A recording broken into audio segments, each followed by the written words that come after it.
Welcome to Music City STOL here in beautiful Gallatin, Tennessee. It's the series' second visit to Music City Executive, and this weekend is the final leg on the circuit before the epic finale less than a month away in Sulphur Springs, Texas. Weather today is set to be sunny and clear, a welcome break for pilots after some of 2024's brutal conditions. The pilots working hard yesterday during practice to dial in their planes and themselves. We're trying to get them real slow, and I just wasn't getting my plane slow enough, so I was just floating a bit. This season's rivalries are in full effect. The Badlands Travelers continue to put relentless pressure on Legend Aircraft's MOACs. Meanwhile, Jeff Pohl continues to fight against the Clemens family Huskies. You know, Jeff's my friend. I want to help him all I can. Maybe I could donate some fuel to him or something like that. Just top his plane off tonight, just to be a nice guy. You know, if Uncle Jerry beats me, it wouldn't be the first time, and, pat him on the back and buy him a beer. Brandon Korn and John McCardle's rivalry rudely interrupted yesterday by a new sheriff in town, Luke Strandland, surprising everyone in practice with a new reversible pitch propeller. If you're new here, it's time to buckle those safety belts and put that tray table up. We'll teach you everything you need to know about STOL. STOL pilots! DC3! The line is painted. We're clear for takeoff. Let's get those engines started. It's time for National STOL's Music City STOL 2024. What's up, Av Geeks and STOL Freaks? My name is Ryan Dabrowski. Welcome to Music City STOL 2024 here in beautiful Gallatin, Tennessee. I look at this beautiful crowd we have here today. They're all filing in. We just had some beautiful music on the main stage there, and we are getting ready for some amazing STOL flying action. If you are new to STOL right now, you're coming in the gates right now, let me hear it right now. If you're new to STOL, raise your hand, give it a big cheer. Nice. All right. We're going to have a great time. Don't worry. I am going to take you on a magical journey of aviation today with all of my friends here from National STOL. We're going to have a great time. If you are watching in the crowd, don't forget to go to nationalstol.com. You can go to YouTube.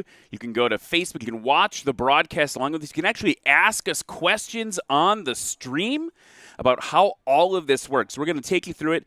Don't worry, we'll be there for you, hand in hand, hand on control sticks, yokes, whatever we have to say about it. It's going to be amazing. But first, before we kick things off, if you could all please rise and remove your hats, because in just a moment, get yourself ready. In just a moment, we're going to be singing the national anthem and have an invocation. If you are new here, if you're new to STOL, you're going to notice that we do things a little differently around here with airplanes. We have a little more fun with airplanes. We're going to be safe with airplanes. We're going to have so much fun.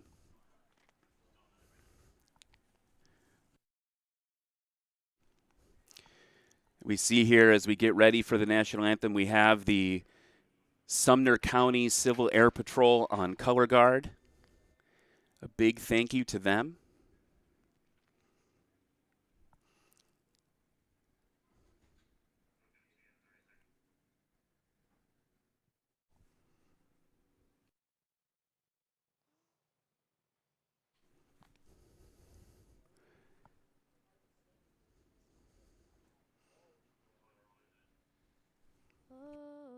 Say, can you see by the dawn's early light what so proudly we had at the twilight's last gleaming, whose broad stripes and bright stars through the perilous fight for the ramparts we watched were so gallantly streaming, and the rockets' red glare, the bombs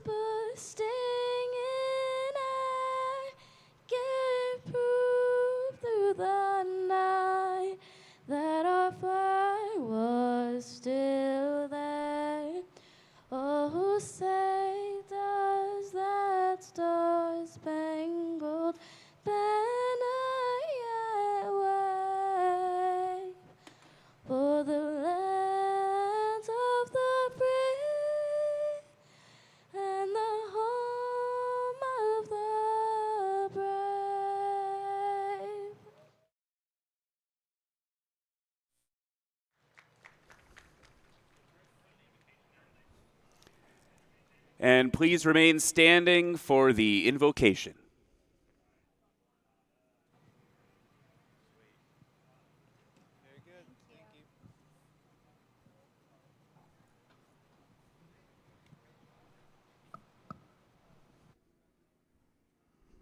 All right, if everybody will bow their heads, that would be great. Dear Heavenly Father, we just want to thank you for today. We want to thank you for the beautiful weather you've given us.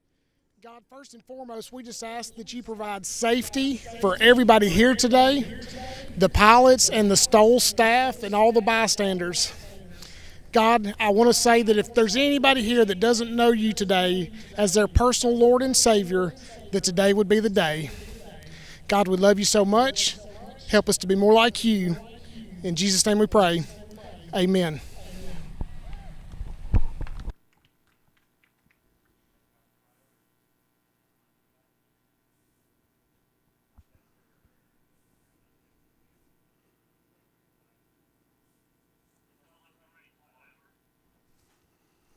And now, folks, high and to the left. Smoke on.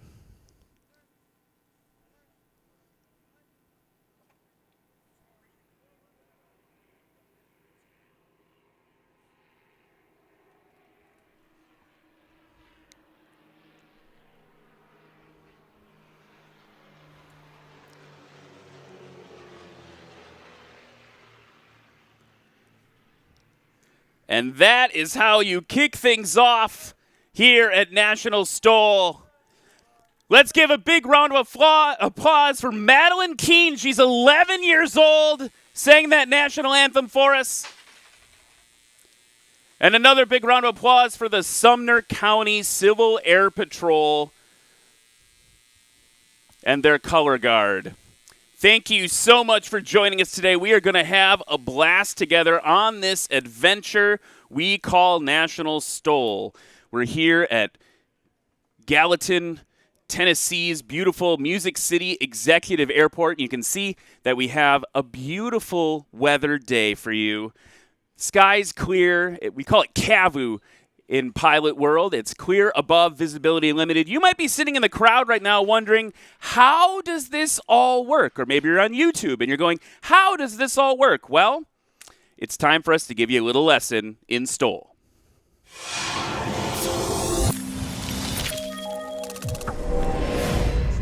Takeoff and landing competitions are simple. We have the pilots here competing in separate classes to get the lowest score possible. As you see behind me, we have the start-finish line, so let's start with the takeoff.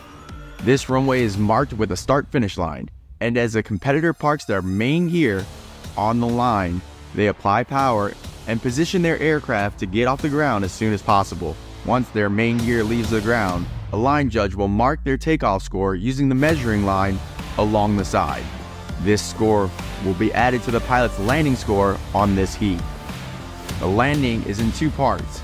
It's either over the line and counted, or if the pilot's main gear touches down before the line, or even touches the line, this heat score is scratched and results on a landing disqualification, and the pilot will have to rely on another takeoff and landing score to get them on the podium. A quick look at our aircraft shows we have two types of landing gear, tricycle and tail draggers. On the tail dragger aircraft, the score is marked from the two main wheels toward the front of the airplane. And for tricycle landing gear, the score is marked by the two main gear in the rear of the aircraft. It's a fierce competition out here, but at the end of the day, it's all about building better and safer pilots in the skies. It's a great day for STOL competition. Let's get it started.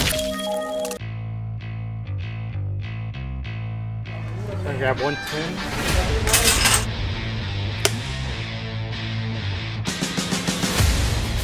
Rick, taking the big bounce. Okay.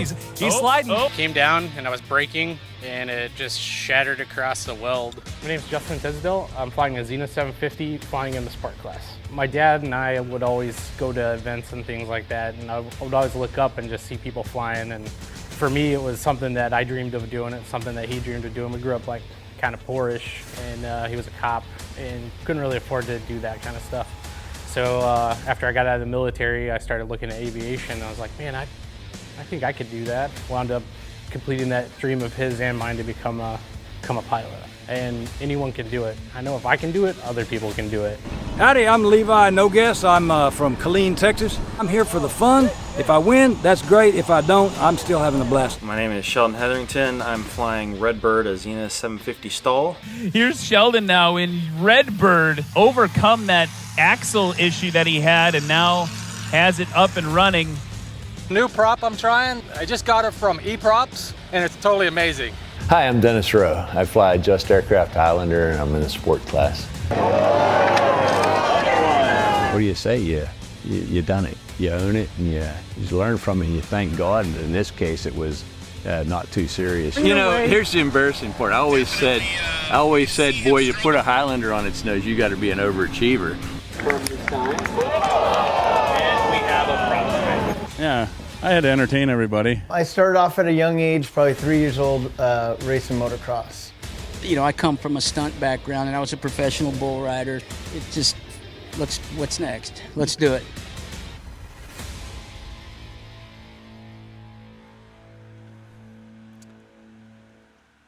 And that was just a little bit about what you're about to see kicking off here at Gallatin, Tennessee. We're just outside Nashville. It's Music City STOL 2024, and we are so happy to have you with us. Let me introduce who you're going to see in this first heat of the sport class.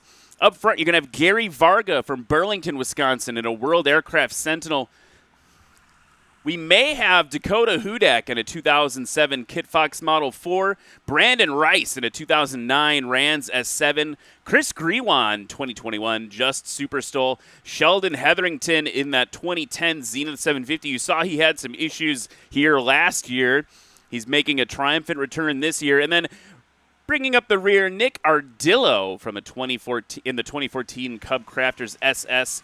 Also in that second heat, which you'll see in a little bit, David Curley in 2017 Just Highlander from Spicewood, Texas. Lee Boyd from Appleton, Tennessee. He's in a 2019 Carbon Cub. Eddie Sanchez in the 2023 Just Highlander from Willis, Texas. And rounding out the class, Pat McIntyre in a 2006 Rands S7.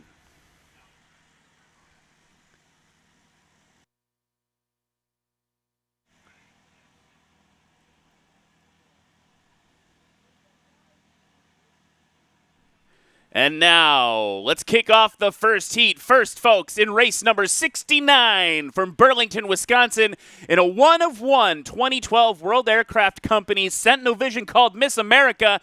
Give it up for Gary Varga.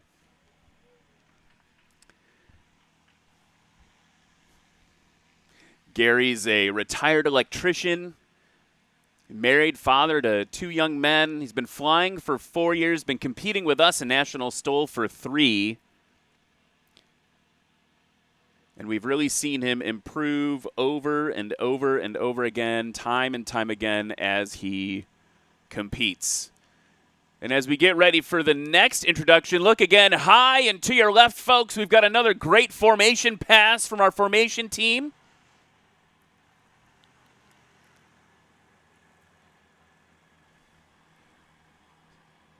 Smoke on with the overhead brake.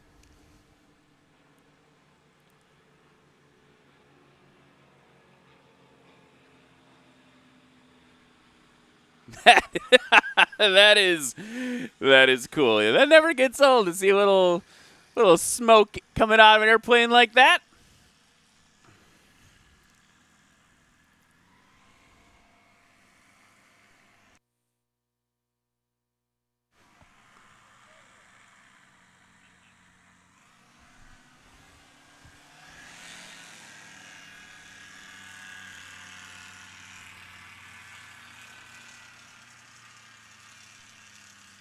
Now with style points, that tail high in the air. It's race 98 from Lewisburg, Kansas. It's a 2009 Rands S7 piloted by, give it up, folks, for Brandon Rice.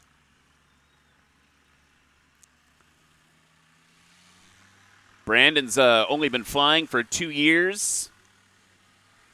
Been flying that beautiful Rands S7. It's powered by a 100 horsepower Rotax 912 29-inch Airstreaks.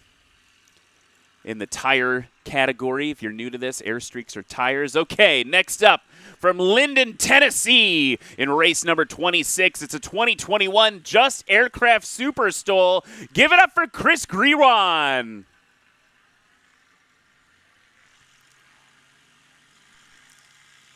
Chris is actually what we call in the industry a master craftsman.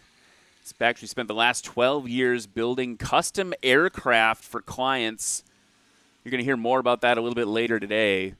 Really great talking to him about how to build aircraft. Okay, next up, from the intro video from Gulf Breeze, Florida, race number 32, a 2010 Zenith 750 STOL piloted by Sheldon Hetherington. Sheldon's got over 600 hours of flight time. He used to compete in National STOL in the heavy touring class. And he actually works as a line supervisor in Pensacola, Florida at an airport there. From Floodwood, Minnesota, race number 120. It's a 2007 Kit Fox Model 4. Give it up for Dakota Hudak. And that will be your first heat of the sport class. It's the alpha heat. We use the phonetic alphabet all the time in aviation. And so we're going to start with alpha, then we'll have Bravo and Charlie and Delta and all those great aviation letters. And so we're starting with alpha for sport. The sport class, as you can tell, these are the lighter aircraft, kind of based loosely around the light sport rule that the FAA has pulled forward. And so these are two-seat aircraft. They're very light, and you've got really great takeoff and landing performance because they're so light. The power-to-weight ratio is really solid. So here we go. You heard in that explainer video about how National STOL works. Gary Varga is going to kick it off for us now. Chief Line Judge Lexi Duncan there getting his main wheels right onto the line. He's going full throttle. We've got green flag from the air bosses. It's time for the first takeoff of Music City STOL, and Gary Varga not messing around, getting that tail nice and low into the grass. And so now the judges are going to run along that big, it's the biggest tape measure you've ever seen. They're going to go measure where those main wheels left the ground and relay that score to us, 215 feet for the first takeoff of Music City STOL. Here's Dakota Hudak now in that Kit Fox Model 4. The Kit Fox Model 4 making a comeback in National STOL because they are so light.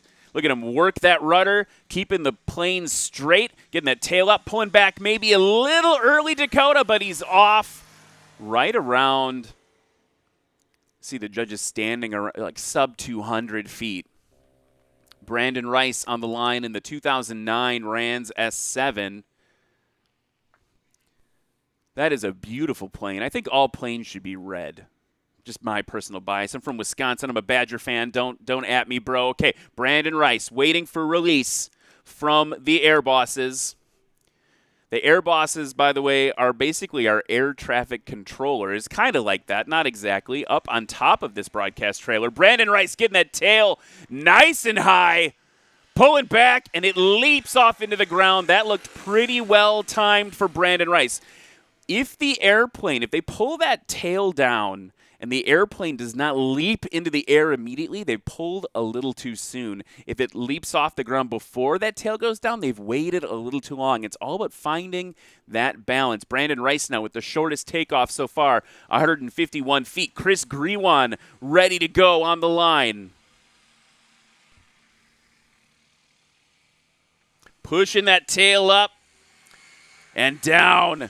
And notice we don't have a ton of wind on the nose. So STOL pilots love the more wind you can get over the nose, the shorter your takeoff's going to be. It's just like if anyone here ever been on an aircraft carrier, I haven't, but what they do is they point the airplane into the wind, right? We're always trying to take off into the wind. Here's Sheldon Hetherington, huge alpha there, getting that nose really high, and he is off very cleanly as well.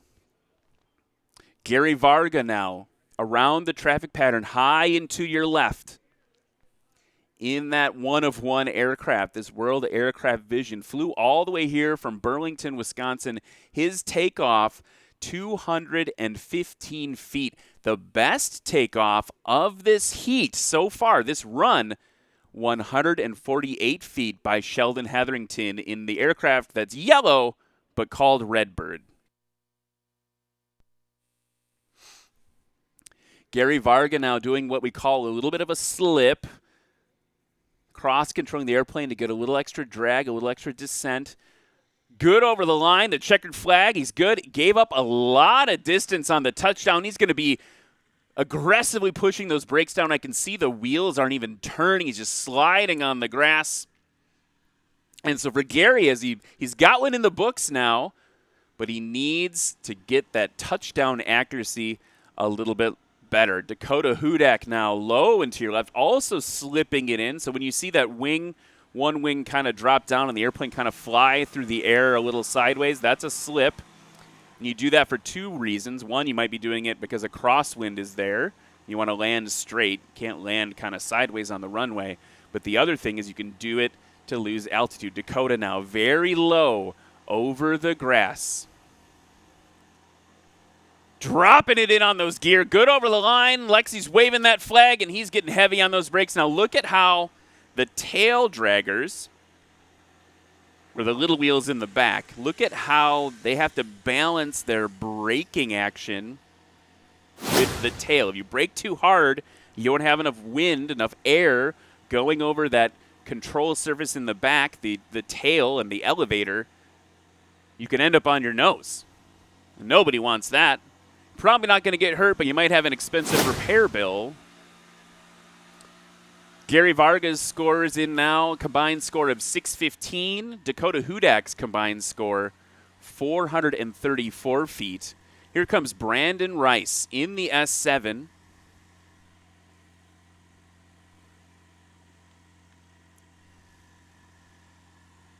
Not sure whether or not that was a scratch. We're going to have to go to the judges in the booth. Let's go to the replay. And looks like, they're going frame by frame here. They are calling it a scratch in the booth. You can see that left main touching down just before it. So no score in the book for Brandon Rice. He's yet to be on the board thanks to that scratch. Chris Grewan now coming in on approach with those big dangly gear of the Just Super STOL. 164-foot takeoff. He's got the tail way down. Great accuracy on the line there for Chris Grewan. And stopped well short. That is going to be hard to beat. Didn't have the shortest takeoff of the bunch, but if he can make up for it on the landing, really working those gear there. Love to see that. Okay. Last but certainly not least for this run of the Alpha Heat, Sheldon Hetherington coming in with the shortest takeoff so far, 148 feet. That is freakishly short, by the way. We'll talk more about that later. Here he is, holding it on the power. Good over the line. I was going to get heavy on the brakes. Now, he can get heavier on the brakes because he's got a nose wheel, right? He's not going to nose over. Nose wheel's preventing that, and he's stopped. They're looking around the 150 mark. It's hard to see from here. Let's wait for the scores to come in. 195. I judged that completely wrong. Okay, so right now as we head into the second run of 3 for the first heat of the sport class, first place is Christian Grewan with 284 feet combined. Sheldon Hetherington in silver, 343. And third place, Dakota Hudak in that Kit Fox Model 4. Gary Varga just landing incredibly long that time, so I don't think we've seen the best from him. And Brandon Rice was putting down incredibly short numbers yesterday during practice. And we don't really know his full potential yet because he's not on the board. So like we talked about, as a recap, if you're new here, everything is measured from that line. We measure the takeoff of the main wheels from where, like the line to where they depart the ground, and then we add that number in the same run. You can't pick and choose your best. The same run landing from the line to where your main wheels stop. Gary Vargas poised and ready. Sheldon taxiing back right next to him. What do you think for your first run of STOL, folks? Gary Varga getting ready to go. Here he is on the roll. Digging that tail in. He is not afraid to get that nose up into the air. Dakota Hudak in the Kit Fox Model 4. The Kit Fox Model 4s came back onto the scene most recently in Pinedale, Wyoming. Jonas Marcinko taking gold, taking first place in a Kit Fox Model 4. They're light, they're sprightly. Wagging that rudder in the back of the airplane, keeping it straight, pulling back maybe a little too early. It didn't take off exactly when he wanted it to. We'll see how his score shapes up compared to last run. Brandon Rice wanting to get on the board. He says, I think there's a little wind from his right. So you can see he's pointed in, like kind of at an angle down the runway, trying to get any little bit of headwind he can. Look at that tail come up. Also working that rudder, keeping it straight, pulling back, and nice! That was incredibly well timed for Brandon Rice. He's only been flying for 2 years? I don't know. I don't know if I believe that. Improvements across the board so far. Gary Varga's takeoff 189. Dakota Hudak's takeoff 169. Brandon Rice with a 111-foot takeoff. And we're just getting started, folks. Here's Chris Grewan now, currently in first place. Probably saw that takeoff from Brandon Rice and said, uh-oh, I got to do some work here.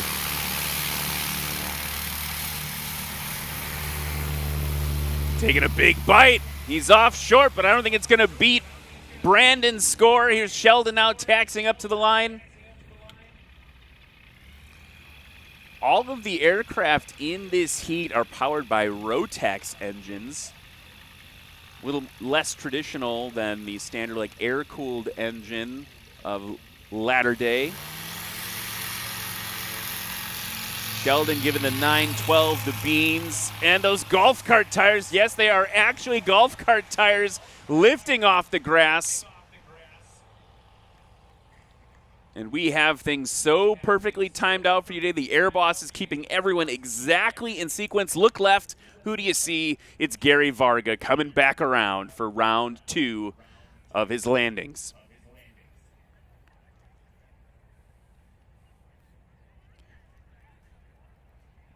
While he comes in, folks, I want to make sure that you do us a favor. Visit all those great local vendors, all the food trucks here.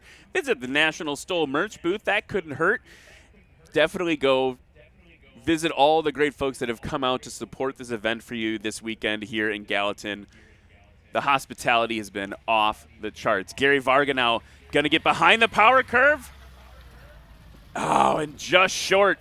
When I say behind the power curve, what's happening, you see the airplane getting that nose higher and higher and higher, and you start relying more and more and more on the engine to keep you in the air versus the wing, right? And so what happens if the wing loses lift and you don't have enough horsepower? You're going to see that later today, folks. You're going to see airplanes like balancing right on the prop, basically, as they come in. And actually, with review here, they're going to call that good. The judges went back and watched it and said that one was not a scratch. So another one on the board for Gary Varga. He's up to third place now. Dakota Hudak. Low. He's good. He's on those mains. He's just got to get it stopped. Came in a little bit hotter, I think, than last time. But a shorter landing distance, so I might be off on that. Gary Varga again in third place now. Big improvement, 615 feet down to 380. Dakota Hudak shortening it up as well. 434 combined, down now to 411 feet. But look out for Brandon Rice. His takeoff, the lowest now of the competition, 111 feet in the Rands S7.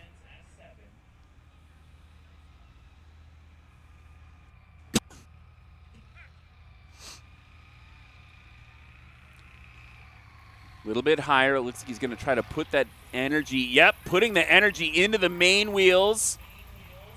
Holding it off. And that is a short landing, folks. Woo! He is happy with that one. It is not about pilot or passenger comfort in National STOL. We've got these big fat tires. We've got these big, huge shocks on a lot of these airplanes. And any energy that you can divert down into the ground is going to help you stop because that energy is not pushing you forward. It's why you got to pay attention in physics class. Chris Grewan. Yep, I'm good. Against that beautiful Tennessee sky. Really hanging it out there. Lexi, the chief line judge, calling that one a scratch, though. Yeah, well before the line, a few feet before the line there for Chris Grewan. So that one's going to be a bummer for him because he did have a pretty good takeoff. Sheldon Hetherington coming in, takeoff distance of 139 feet this round. Brandon Rice, by the way, while we've been talking, snuck up into first place with a combined score of 232. Get it stopped, Sheldon. Nice. You'll notice that the rudder of Sheldon's aircraft is not painted. That is literally brand new. So as he's been dialing in that aircraft, he noticed he didn't have enough rudder authority. So the rudder is there's a vertical stabilizer and then a rudder. And those make the vertical tail of the airplane on the back of the aircraft there. And the rudder controls your yaw, right? Basically your left and right, but not technically turning. And the airplane's like rotating left and right with that, just like a boat rudder, right?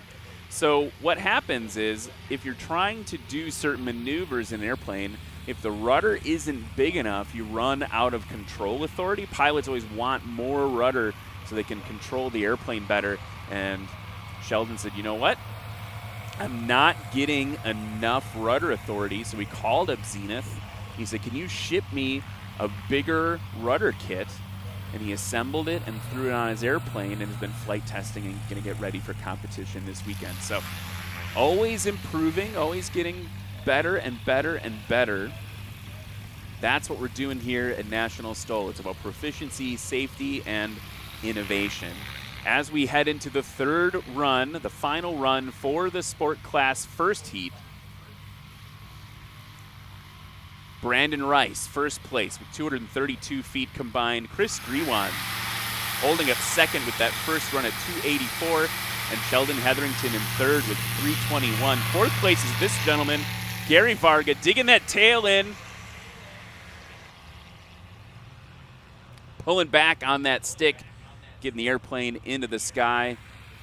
Dakota Hudak in the Kit Fox waiting for his turn.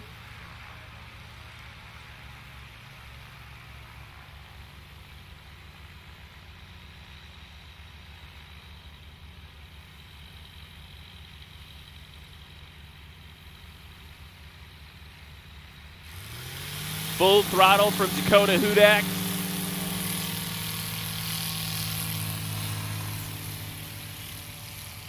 And that left main just did not want to leave the ground. We measure from whatever tire leaves the ground last. And so not maybe what Dakota had hoped for in his third run. Brandon Rice currently in first place.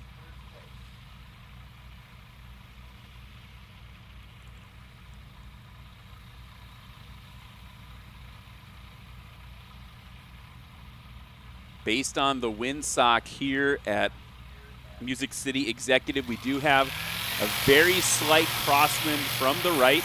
He's got that tail super high. Nice, another short one for Brandon Rice.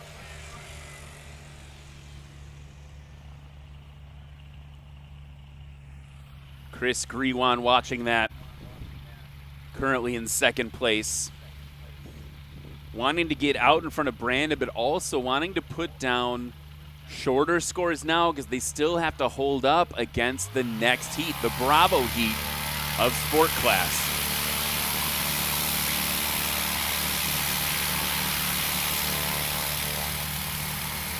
Chris Grewan getting that tail up. Nice. Timed that very well.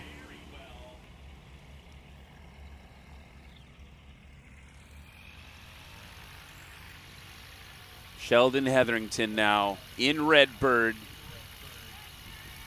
A totally STOL-oriented airplane. Look at the slats on the front of the wing. It's like the little mini wing in front of the wing. When the airplane's nose is high, those like this, right? Those slats are working, helping him keep airflow over the wing, and Sheldon is off really nicely.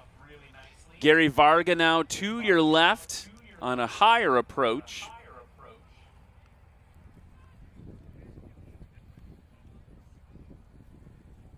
If you're enjoying yourself today, and I know we've only just begun, it's going to be a wacky, fun day of flying. We've got live music. You heard Madeline Consor right before the show started, kind of getting us all warmed up. She's going to be back in a little bit with some music after the next heat of the sport class. We got Connor McCutcheon, who's going to play some music for you a little bit later in the day, and we're going to wrap up with Noah Hicks. Here's Gary Varga now. Down, kicking up some dust, dragging some ruts into the grass. And he's down sub 275. You got to wonder if we have a little less wind or maybe even a very slight tailwind. Look at that windsock now. Our flags, all the beautiful sponsors that support National STOL, they're providing those flags for us. They tell a story of the wind on the course. But if you look just beyond it to the airport's official windsock, that's showing a slight quartering tailwind. I think probably what the meteorologists would call this is winds light and variable. Here comes Dakota Hudak now. Good over the line in that Model 4. Keeping that tail down. There we go. He's got to get it stopped. Right between 225 and 250 feet. Brandon Rice currently in first place with a 149-foot takeoff this run. He's going to need to get quite a bit lower on the landing score to defend his position against the Bravo heat any better.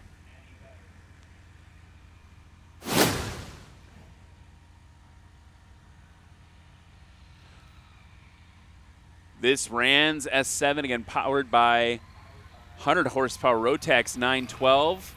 Working that throttle there, getting it down over the line, and that tail stays nice and low, and that was short. Can't argue with that.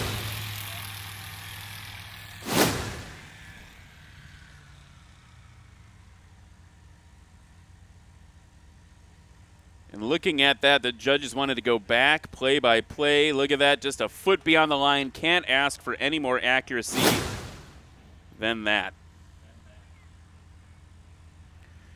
And now, Chris Grewan on the left.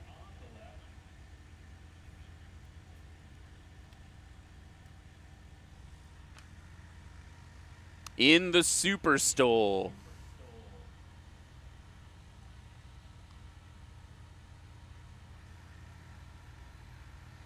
That nose really high in the sky, that tail dangling down low, those flaps dropped, plopping it in on those giant gear.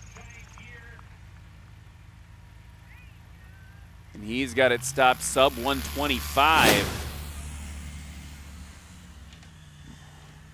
That may be Chris's best landing, but it wasn't paired with as short of a takeoff. Actually, I read that completely wrong due to the parallax in the booth here. I'm off on an angle. It's hard to see exactly where people are coming in. 148 is actually the landing score for Chris Grewan. Sheldon Hetherington in Redbird now. hovering it in. Look at him work against the wind that he does have. Right on the edge. Balancing it there with the throttle. Descending now. Good over the line. Heavy on the brakes, Sheldon.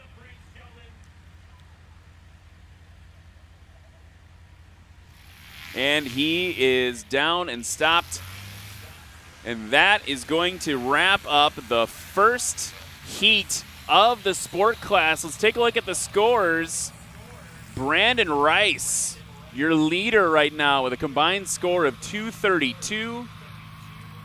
Chris Grewan right behind him with 284 and 321 feet, putting Sheldon Hetherington into third place. And as we look for the next heat to start, I want to walk through the season standings of National STOL. Let's start with the sport class you just saw. You're going to see some pilots today that are in these top three. Pat McIntyre currently leading the class season-wise with 124 season points. Joel Milloway, who is not in attendance, here in second with 101. So that puts Pat's in a really good position as we head into Music City STOL. Lee Boyd, way behind them with 47, but you're going to see him compete today. Dennis Rowe with 41. And let's see, let's look for some other folks that are here this weekend. Nick Ardillo with 28 season points.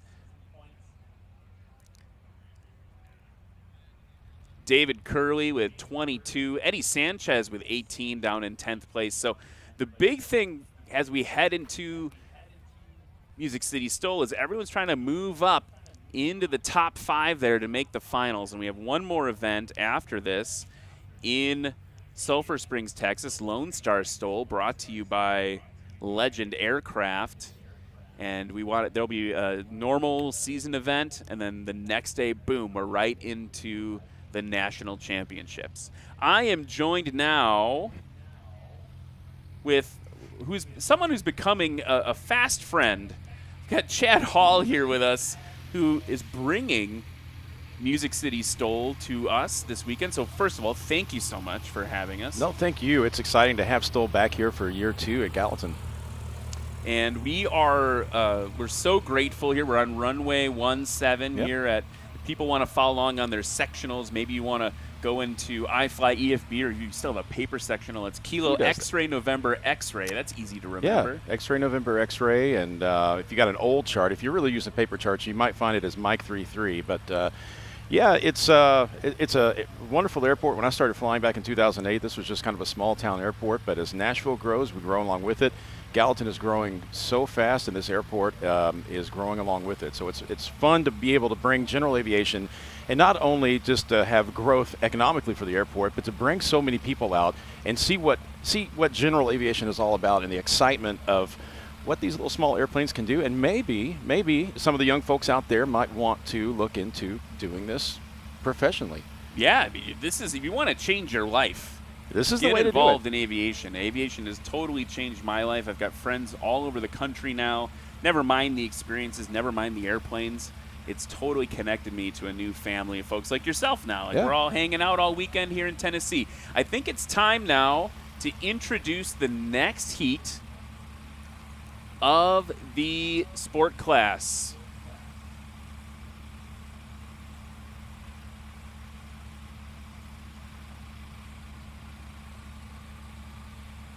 In race number 68 from Dallas, Texas, it's a 2014 Cub Crafters Carbon Cub SS piloted by Nick Ardillo.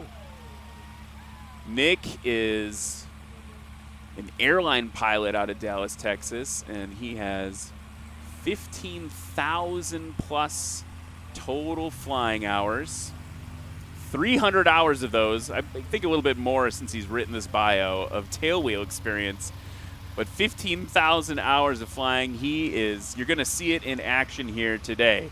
Next up, from Spicewood, Texas, in a 2016 Just Aircraft Highlander called the Grasshopper. Give it up for race 11, it's David Curley.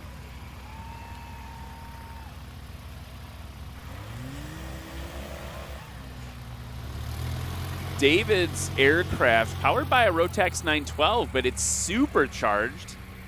Has some performance EFI stuff baked in there as well. He's rocking those 26-inch bush wheels. A little different airplane than what you saw in the last heat with Chris Grewan. Variations on the same theme. Next up from Appleton, Tennessee, it's a 2012 Cub Crafters Carbon Cub, race 219, piloted by Lee Boyd.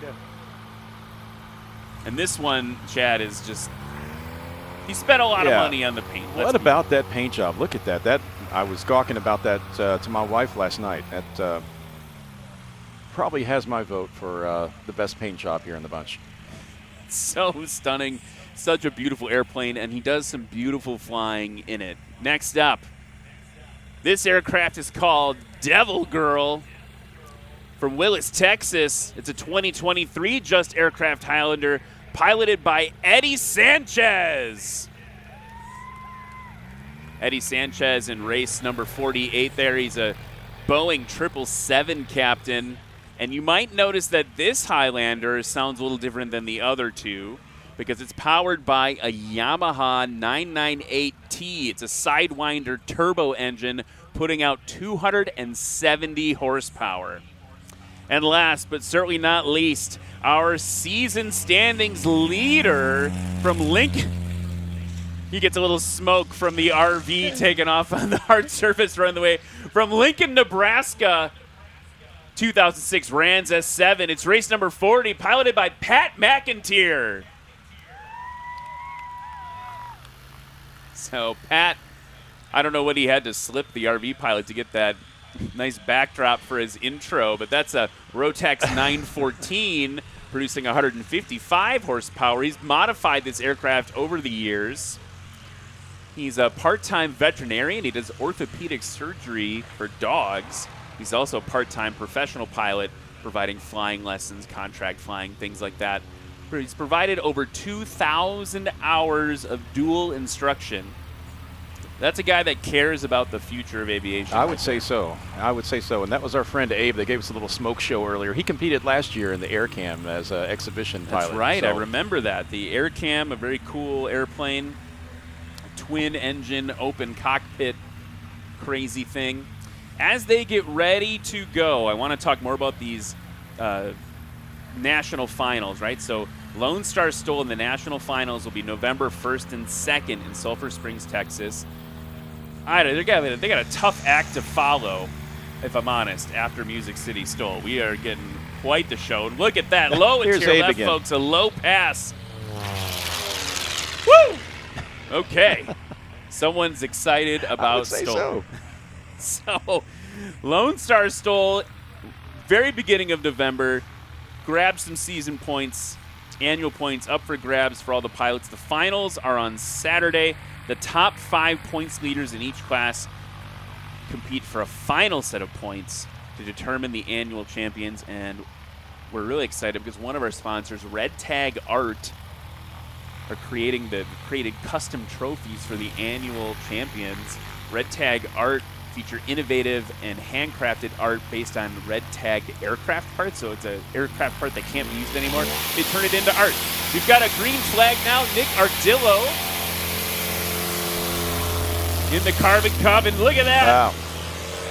He's dropping the gauntlet. He says, hey, Alpha Heat, I saw what you did, and I'm going to do a little bit better. Here comes David Curley from Spicewood in the Grasshopper.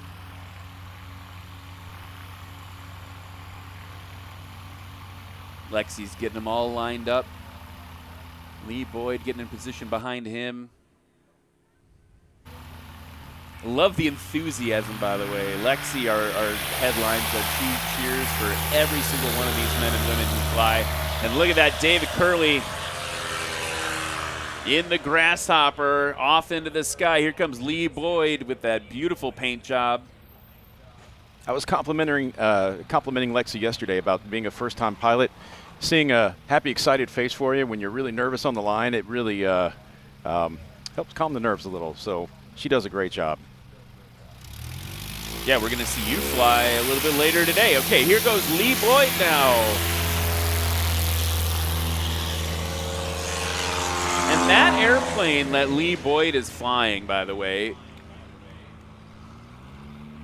it is one of the heavier ones in terms of empty weight out here today. So he's got, instead of a Rotax, he's got a more classic aircraft engine on the front of the thing, but it's 920 pounds empty. That's at least an extra 100 pounds over the other competitors. So put that in perspective when you see him working. Now, listen to the cool roar of Eddie Sanchez. What? Wow. Okay, we're at like 76 feet. That's probably going to be the shortest takeoff. Lee Boyd came in with 85-foot takeoff. Here's Eddie Sanchez now. I bet it's going to come in at 76. 82. Man, I am off today. I can't. 82. That's still insane. That's still an insanely short number. Pat McIntyre now in the S7. Look at that tail, super high. Yanking it back. And I'm not even going to guess where they're pointing anymore today. Okay, well, Pat's score comes in. We've got a little bit of time before Nick Ardillo comes back to play. Talk to me a little bit about the folks that have helped support Music City STOL. Well, Ryan, it takes a lot of people to make this work, and I've got a lot of people to talk about. We'll kind of highlight a few over the next few minutes during this heat. But first of all, I just want to welcome my family here. My kids, Casey, Alexis, and Jacob, and his girlfriend Hannah, are out there with us today. And this really wouldn't be happening without a strong committee to be able to put all the moving parts together. And I have to give them all a shout out. Of course, my partner in crime, in not just STOL, but life as well, LaShawna, my wife, David McKinney, Janelle Faith, Abe and Sandra Gaskins, Jeff Dunham, who is also our airport manager here, and Frank Kessler, who keeps everybody, all the planes greased and well down. He's our local, one of our local A&Ps here. I also want to give a shout out to Foster Carney and Joe War, who helped make this runway so nice and smooth. Foster came in and sodded, and Joe helps maintain it. Anyway, just a great crew to help keep our infrastructure here. And Nick Ardillo now coming in nice and slow. He's got those flaps, those inboard controls. So look at him work the ailerons there, keeping it exactly level. That is a good landing for Nick Ardillo. Always try to give a little aviation 101 as we go here. So the flaps, folks, are the control surfaces on the inboard, the inside part of the wing. And for the airplanes that have them, they're going to help you create more lift and more drag. So what happens is that can give you a slower approach, can fly the airplane a little more slowly, and it's also going to help you get a larger descent rate down to the ground. It's just another tool in a pilot's tool chest to keep things controlled. Looks like you got a jet taking off. You have a lot of jet traffic here at Music City Executive. We do, yeah. There's as like we were saying earlier, Nashville's getting bigger, so people want to come out where it's a little quieter, easy to get in and out. So we do get a lot of jet traffic here. And they're always fun to watch. It's hard to beat that sound. And based on that jet departure, David Curley is going to go around because he wants to be cautious of something called wake turbulence. So, man, we're really doing some education today for aviation. So what happens, folks, is as a wing generates lift, it actually creates these little vortices off the wingtips, and they're strong enough with something like a jet to actually make you roll when you don't want to roll. And that's not a good thing. When you're that low and slow, that can really give you a bad day.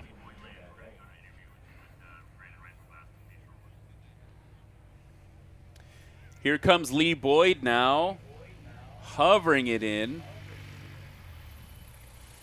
And boom, down on the ground, nice and slow. He's got to get on those brakes. Wow. And he gave up a little bit of distance over the line. But right now, let's go to the pits. We've got none other than the Colonel, Matt Peterson, with Brandon Rice. Thanks, Ryan. I'm here in the pits with Brandon Rice from Lewisburg, Kansas. What do you think about the conditions out there? It's calm, perfect day to fly, just smooth. We like to have a little bit of a headwind, but we'll take this. Calm and a perfect day to fly. Sounds awesome. Back to you, Ryan. Thanks so much, Matt. Thank you, Brandon. And look at that, Eddie Sanchez now low and to your left, using all that power. He's got so much power than the other competitors in this heat. and you could see he just put it up on the nose, like balancing it on the nose there and using the throttle to get him over the line, and then just cuts the power and gets it down. Let's look at that again on the replay. That tail nice and low. Where do the mains hit? That's all we care about. Just beyond the line. You couldn't ask for better precision than that. That was textbook. Eddie Sanchez. Pat McIntyre and David Curley has to be recovered as well because he had that go-around. No problem with a go-around. Would rather be safe than sorry. Pat McIntyre now. Oh. That. I saw the blue flag from Lexi. It's under review.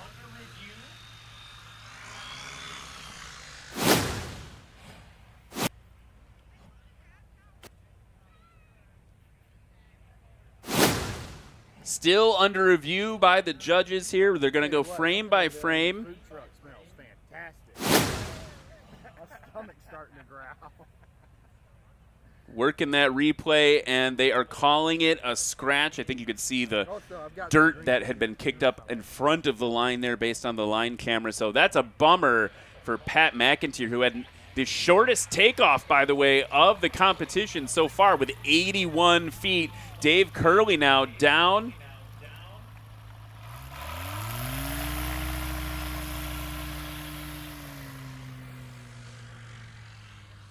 And we'll get that score for you in a moment. So heartbreak for Pat McIntyre as he doesn't get to use that 81-foot takeoff, but it's still anyone's match. Right now, as they recover into takeoff position again, Eddie Sanchez now in first place with a combined score of 173, which for a day with minimal wind is absolutely incredible. Dave Curley currently showing second place with 226. Third place, still Brandon Rice with 232 feet. So, as they head back, Chad, what other things should people be excited about here this weekend? As far as this beautiful weather and things to do, or just here at the airport? Here at Music City STOL 2024. Yeah, we have wonderful vendor booths, and the thing that I love about our vendors here, we find everybody that's here local because, I was born and raised here. Gallatin's my home, and so we want to get people out here engaged with local businesses, supporting local businesses. That includes our food trucks as well. So anyway, if you guys please go and support these folks. These are all local businesses and wonderful people. Sumner County Tourism is another one of our sponsors. They have lots of great resources of places if you're going to be here, if you're visiting in the area and want to see some of the history of Sumner County and Gallatin. We have so much history here and wonderful places to go. So I encourage you to go check out Sumner County Tourism. Mark Efros and Maddie Lewis have been really helpful supporting what we do here as well. Gallatin's a beautiful town just outside of Nashville, and of course if you want to go see downtown Nashville and hang out with the Pedal Tavern people, and you can do that too. But I mean, Gallatin is a wonderful place to be and an even better place to live. Nick Ardillo now getting that tail up before he even leaves the line. He's going to get that nose down, and whoa, big vertical there for Nick Ardillo, just clawing his way into the sky. That was a good one. You notice too that the airline pilot in him kicked in. He's like, "Oh, I've got a lot of deck angle. Let's get that nose down." We're already in the air. We don't need to climb out at a super aggressive angle. We're in the air. Let's get that nose down. That's Good right. call by Nick Ardillo. Dave Curley now very gracefully into the sky in the Grasshopper. Here comes Lee Boyd. Lee Boyd's last takeoff was 85 feet. Some strong numbers starting out the day here. Nick Ardillo's takeoff came in at 125. Dave Curley's came in at 126. A little bit longer for Dave Curley this one. Here goes Lee, currently in 6th place. Lee's not having any trouble on the takeoffs, right? He had an 85-foot takeoff last time, but he did have a 230-foot landing. That's where that extra weight probably comes into play. Yeah, this takeoff 112 feet. They seem like they're being a little bit longer this time based on the wind. Got a little bit of a crosswind from the right, maybe even a tiny bit of a tailwind from the right. Eddie Sanchez on the line in first place. Oh, man, leaping off. That thing does work. Woo! Eddie has been working on that plane all season. We saw it. I think he brought it to Swamp STOL at the beginning of the season and actually had some mechanical issues. And you've got a plane with that fancy of an engine, all those various bits and bobs inside the cowling. You got to really work to tune it. He's been tuning it all season. Here's Pat McIntyre. What? Wow. What? So Eddie Sanchez took off in 78 feet. I'm very curious what that was for Pat McIntyre. 97. It looks shorter than that. So we are still in the sub-100s for our top two kind of competitors. But remember, Pat McIntyre not on the board yet because he had that scratch. Nick Ardillo coming in on short final. Good over the line, and he's got to get it stopped. He's shaking his head no. He didn't like something about that one. Either just a little bit longer than he wanted, maybe touch down a little bit differently than he wanted. Sometimes also what will happen is pilots think they scratch when they don't. That happened to me yesterday. I just thought, hey, no, that was no good, and I just kept going. It happens. Yeah, the feedback we always give to new pilots is like heavy on those brakes, get the binders working, because even if you think it's a scratch, it might not be. Here's David Curley. Good over the line, keeping that tail down, that elevator way up, providing downforce and aerodynamic braking.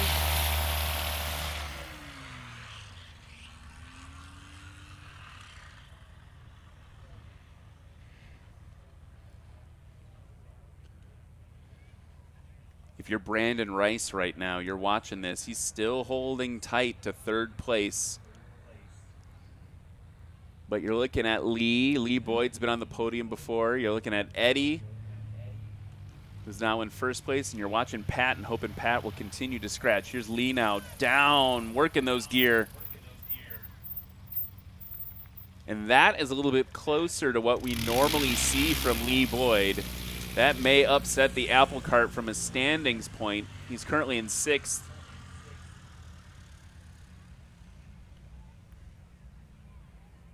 Now he's up into 4th. So Brandon Rice continues to be safe. Chris Grewan now pushed into 5th.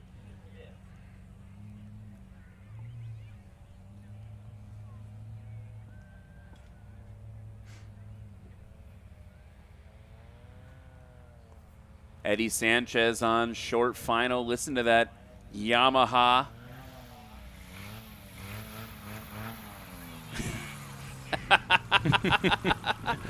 Oh, just hearing it like brum, brum, brum, brum. That's my best Eddie Sanchez impression. That was textbook from Eddie Sanchez, using that power to his advantage. And you notice the rear control surface, right? That elevator, which, if you're new around here, the elevator elevates you. It's what gives you your pitch control, your up and your down. And he was working that thing all the way in, balancing that power. Now look, Pat McIntyre low over the grass. We're on board with him now. Watch that flap handle. Watch what he does with that as he comes into land.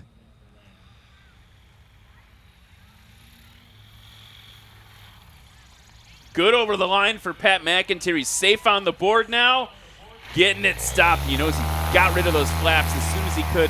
When you get rid of the flaps like that, it's killing lift that the wing is making, that extra lift that the flaps are providing, and it definitely helps you stop shorter. Anyway, that was a great second run. We've got one more to go to wrap up the sport class here in Music City STOL 2024.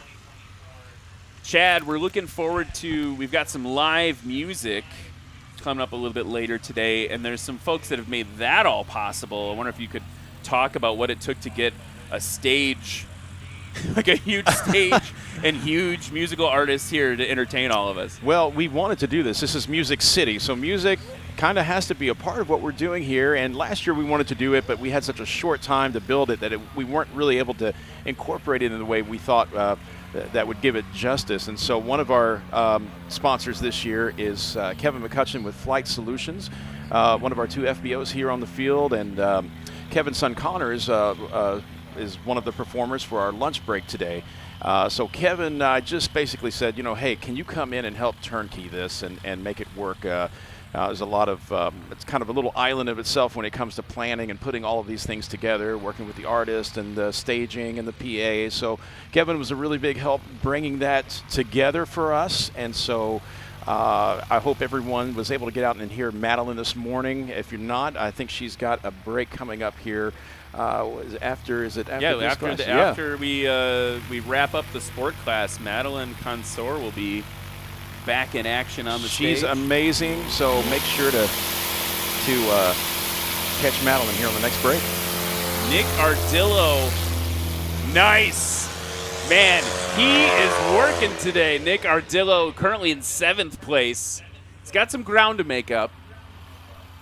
Dave Curley, and that was Nick Ardillo's best takeoff, actually, 120 feet on that takeoff. Here's Dave Curley now, currently in 3rd place.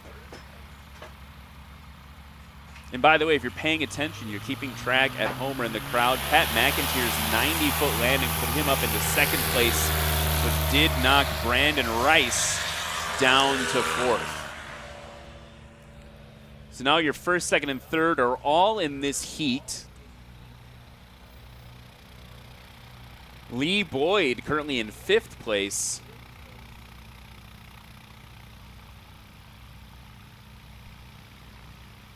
Watching the traffic, watching what the air bosses are doing. Again, they're here for all of our safety to make sure that aircraft are spaced correctly.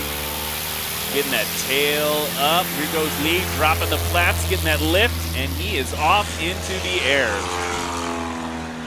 Eddie Sanchez pulling up to the line. Currently in 1st place with a jaw-dropping 78-foot takeoff and a 91-foot landing on that 2nd run.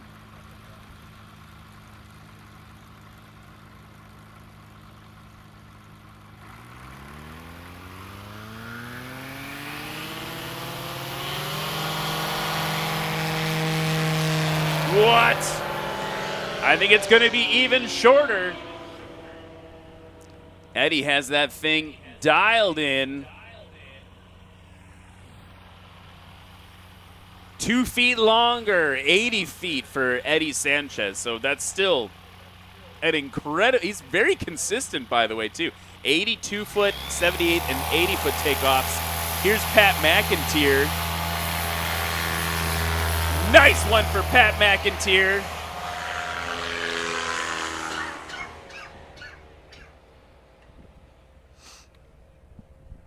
$75-foot takeoff for Pat McIntyre. That's going to be the best one of the day so far.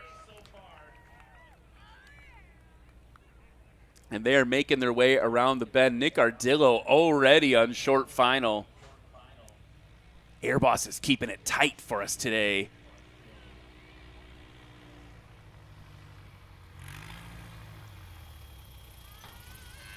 Good over the line for Nick Ardillo, kicking up that dust. Nick took me for a flight in his Carbon Cub, actually. Yeah, he's pumped about that one. He's like, all right, that one felt better. Took me for a ride in that Carbon Cub for the first time at Music City last year. And I can't tell you, man, we had the sunset, the Tennessee skies glowing for us. It was, I'll never forget that, man. That was a good flight. It's a great place to fly.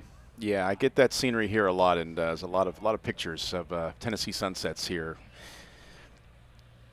Nick Ardillo now in 6th place with 257 feet combined.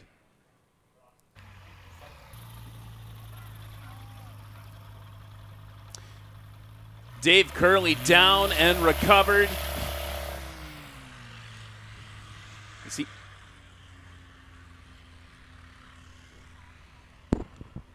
And while we have some traffic coming in, Lee Boyd's coming in next, there's a cool thing that people can do here. There's a DC-3. It's called Flagship, and it is amazing. It's parked over on the ramp behind us right now. You can actually take a ride in this thing.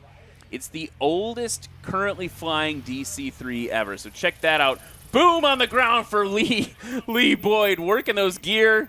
He's got to get it stopped a little bit shorter. So the DC-3 behind us, it's an icon of civil aviation, also of military aviation. If you think about World War II, a lot of DC-3s were converted for duty there. So worth, if you want to spend a little time in the air, I think the ride's about 30 minutes or so. You're going to be transported back into the 40s. It is like riding in a piece of history, and these things are almost 90 years old, and they're still flying, and they're amazing. That the testament of the engineering back in those days. And so this is something you definitely want to take advantage of if you can. Whew! And Eddie Sanchez, he's not staying comfortable in first. He's saying, I know Pat's behind me. I know what Pat can do. 80-foot takeoff. 102-foot landing. So his best is still going to be his second run. But Pat now, with the 75-foot takeoff, he has pulled it out in the last landing of the last run more times than I can think of right now this season. So if anyone's got it going for him, it's going to be Pat McIntyre. On board with him now. He's got the flaps fully in. Tail touching down. Get on the brakes, Pat. Nice. And I just have to see. Let's go to the replay. Frame by frame here. Tail touches down before the line. That's fine. Good. Look at that. Mains after. Perfect. Perfect for Pat McIntyre. And look at that score. Combined score of 168 feet for Pat McIntyre, pushing him up into first in the absolute last run. Absolutely incredible. Okay. We have to go celebrate these victories with our pilots. But, Chad, any quick closing words before I bolt off into the field? No, just so excited for everybody that showed up today for the second annual Music City STOL, and just hope you all have a great time. And if you have any questions about what we do here, find some of the event staff, talk to us. We would love to get you plugged into what we have going on here at the airport and get you up in a plane, get you flying, and show you why we do what we do. All right, folks, that was an exciting kickoff, the first class of Music City STOL 2024. We will be right back after another word from our sponsors.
Looking for a more affordable entry into bush plane flying?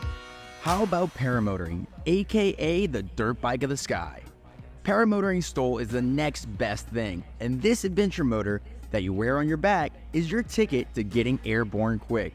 At Aviator Paramotor, our 2-week training takes you from zero to hero. Sunrise this morning, it was beautiful. There was a thin layer of fog flying. It's just like all the stress and all that kind of just floats away. It's really peaceful. From no experience to feeling confident and competent flying on your own. Let the team at Aviator Paramotor in Lake Wales, Florida teach you your new superpower of running into the sky. Classes are filling up quick, but there are spots available today, so call now. Side effects include, but not limited to, significant life changes, foot drags, ear-to-ear smiles. Find the extreme freedoms of ripping around the skies in your new adventure motor with friends.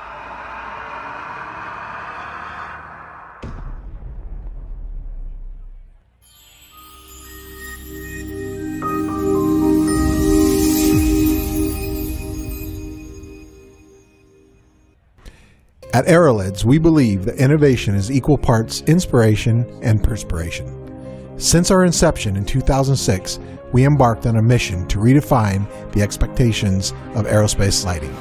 Entering the aerospace lighting market, which had remained largely unchanged for 50 years and in drastic need of a new product with fresh look and unequaled performance, Aerolids was inspired to redefine the expectations, which resulted in a series of innovative designs. Hungry for new ideas, backed by a company that valued the patronage, customers quickly adopted the new standard of quality, design, and performance never seen before in the industry. Over the past 12 years, Aerolids installation, ranging from the experimental and 23 markets up to the space and military applications, with over 15 tactical military platforms featuring products in both overt and covert operations. Aerolids continues to lead the industry in design, reliability, and unsurpassed performance. Unique in its presence and unmatched in its perseverance, Aerolids serves the aviation market from one spectrum to the next. From you to you too, Aerolids is redefining the expectations. Sarasota was created actually back in the 70s, but we and Bert and Vince, my two partners, they've sold their business to Ryan and Sean, which is my two other partners now. We started around in 1999, 2000, just had one little spot in this hangar and we've built it up from there. So we've been here for 23 years now. And then we have 5 facilities now here in the state of Florida. First starts in Tampa, Sarasota. Venice here is our main headquarters, and we have Punta Gorda and then Fort Lauderdale, Lantana. Then we have partners in Brazil, South Africa, Greece, Tullahoma, Tennessee, all over the world. We're the largest Garmin dealer in the world, so that's probably what we've been known for. So we do more installs on aircraft, general aviation, anything really under 10,000 pounds than anybody else in the world. So, and we've been that for quite a few years now.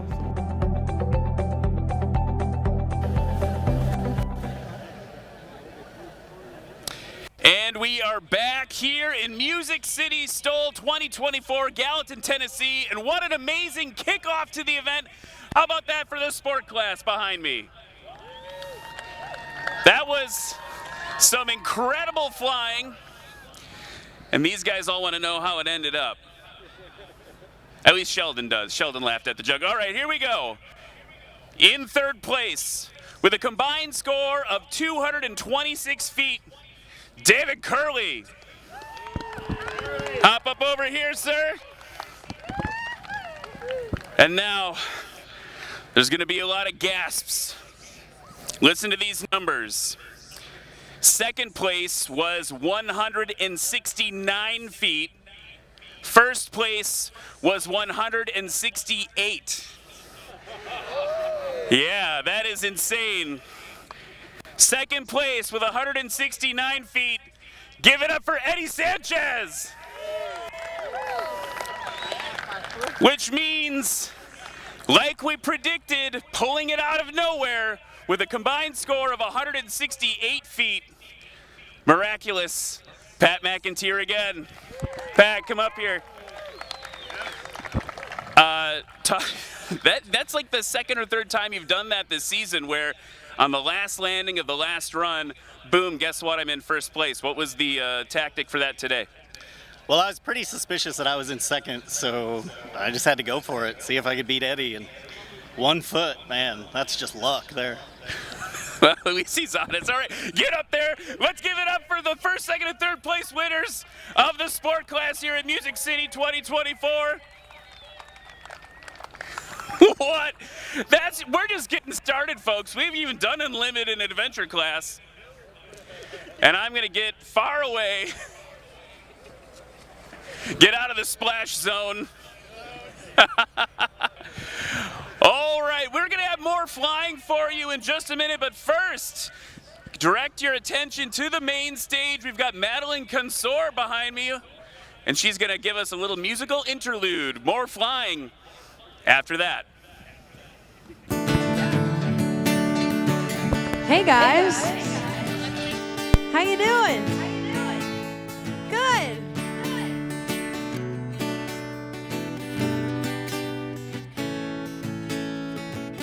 Here you go again. Didn't think that it could get any worse, but it didn't. Here I go again, pretending that you're changing, but I know in my head there's a girl that ain't me, and your phone on your mind. Before I leave, there's a few little things on mine. If the sun quit shining, bitch, you'd still be lying. It could all end today, but you'd never change. And if the sun quit falling and you were calling, no, I wouldn't pick up. Boy, I've had enough. So if you're looking to find a little absolution, if you're thinking I'm giving a damn, or I don't give one, you hit my final nerve. I'm done with the hurt you put me through. If it's me and the last man on earth, hope it ain't you.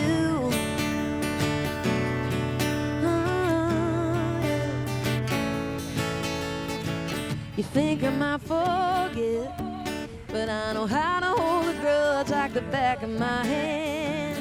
Yeah, you're gonna wish that you might have thought twice before you asked her to dance to the band at our bar. Had a drink, maybe two, ain't yourself in the morning. Now I do too. If the sun quit shining, bet you'd still be lying. It could all end today, but you'd never change. And if the sky was falling and you were calling, no, I wouldn't pick up. Boy, I've had enough. So if you're looking to find a little solution, if you're thinking I'm giving a damn, no, I don't give one. You hit my final nerve, I'm done with the hurt you put me through. If it's me and the last man on earth, hope it ain't you.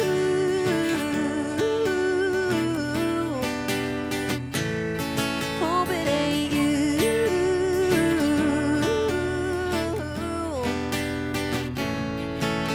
You can be like, hey, I've changed, man. You left that guy in the dust, man. If they say you ain't the same, man, I just hope you ain't the last one. 'Cause if the sun quit shining, you'd still be lying. It could all end today, but you'd never change. If the sky was falling and you were calling, no, I wouldn't pick up. Boy, I've had enough. So if you're looking to find a little solution, if you're thinking I'm giving a damn, no, I don't give one. You hit my final nerve, I'm done with the hurt you put me through. If it's me and the last man on earth, hope it ain't you. Oh, hope it ain't you. Hey, I hope it ain't you. Thank you. Thanks, guys. How are we feeling out there? Do we feel good? Okay. We feel good. I love that for us. I'm going to do one sad song, just one. But this is one of my very, very favorite songs that I've written recently. It's called I Don't Have the Heart.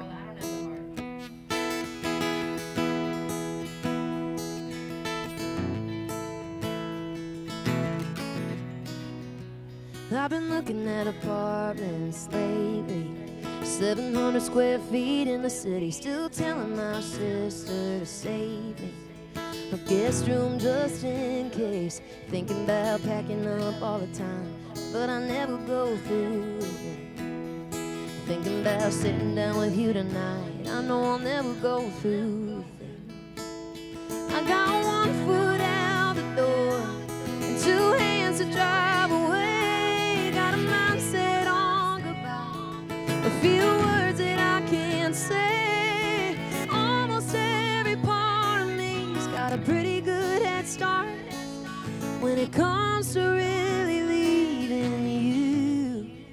I don't have a heart.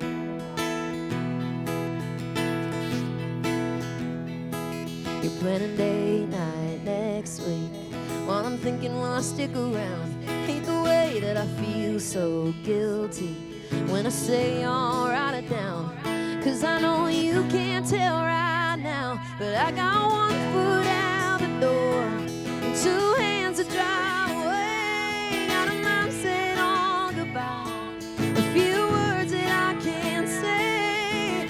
Almost every part of me's got a pretty good head start when it comes to really leaving you. Well, I don't have the heart. Oh, I don't have the heart. I don't have the heart to let you go. I don't have the heart to tell you no. I don't have it in me to just leave, so I'll keep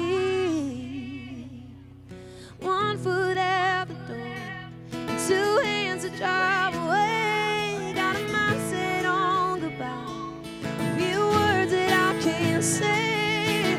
Almost every part of me's got a pretty good head start when it comes to really leaving you. Oh, I don't have the heart. Oh, I don't have the heart. No, I don't have the heart. Thank you. Thanks, guys. All right, now I'm gonna spice it up a little bit, and we're gonna sing a song about somebody really needing therapy really bad. You know? Don't you wish you could say that to somebody? Well, I did, so now you can too.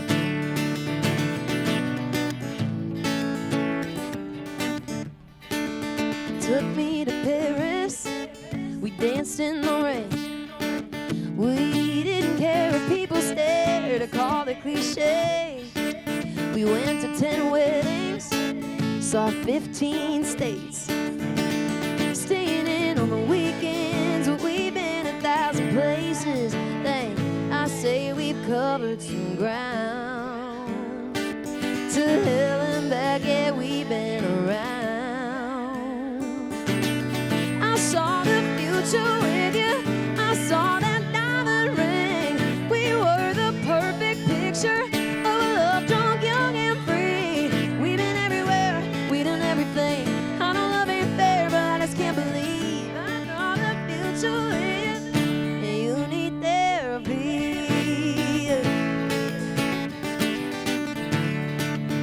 Now every Tuesday, I'm talking about you. She's sitting there in a leather chair saying, how are you doing? Well, nothing's changed. I'm still the same. Just a little sad and a little mad, but I know who's to blame. Damn, I'd say we've covered some ground. I saw the future with you, I saw that diamond ring. We were the perfect picture of a love drunk, young and free.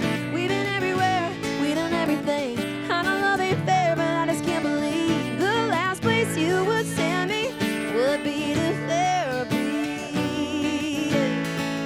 Ooh, yeah, yeah.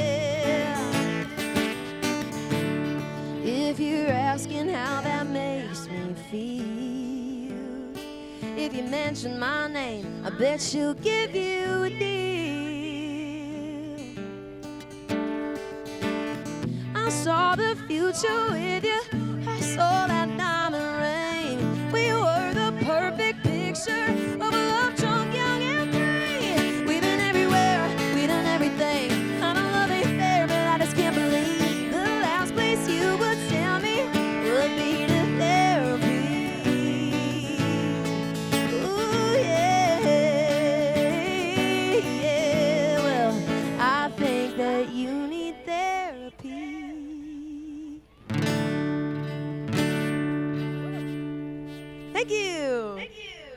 Okay, I got one more song, and unironically, it's called Unwrite That Song, and I wrote this about, I don't know, 2 years ago, but I wrote this with Connor McCutcheon, who's coming up later, so you gotta make sure you stick around for him. But I like to write sassy breakup songs. I feel like that's what I do best. Even though I'm like the happiest I've ever been in my life, it's fun to like play the part, you know?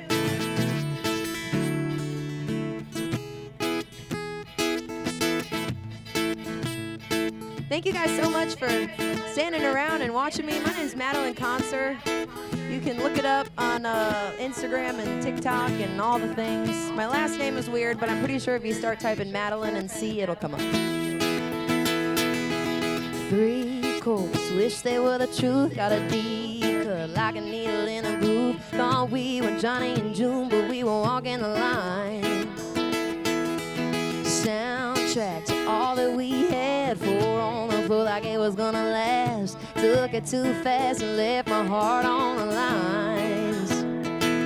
The hook gets me every time. Wish I could write that song, take it all back. Cut the guitars out of that track, erase every melody you and me singing along. Wish I didn't sing those words into that mic. Should've sent the band home early that night. Thought you were a sure shot #1, but I was wrong. And every time that it comes on, I wish I could unwrite that song. Yeah.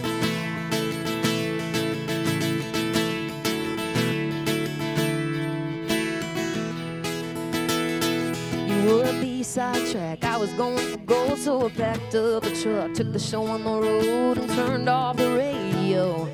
'Cause there's heartbreak in every note. Wish I could unwrite that song, take it all back. Cut the guitars out of that track, erase every melody you and me singing along. Wish I didn't sing those words into that mic. Should've sent the band home early that night. Thought you were a sure shot #1, but I was wrong. And every time that it comes on, I wish I could unwrite that song. Wish I could unwrite that song. Well, they're asking me, why can't you sing? 'Cause those memories are me since you've been gone. Wish I could unwrite that song, take it all back. Cut the guitars out of that track, erase every melody you and me singing along. Wish I didn't sing those words into that mic. Should've sent the band home early that night. Thought you were a sure shot #1, but I was wrong. And every time that it comes on, I wish I could unwrite that song. Yeah. Wish I could unwrite that song. Well, they're asking me, why can't you sing? Well, those memories sound wrong to me since you've been gone.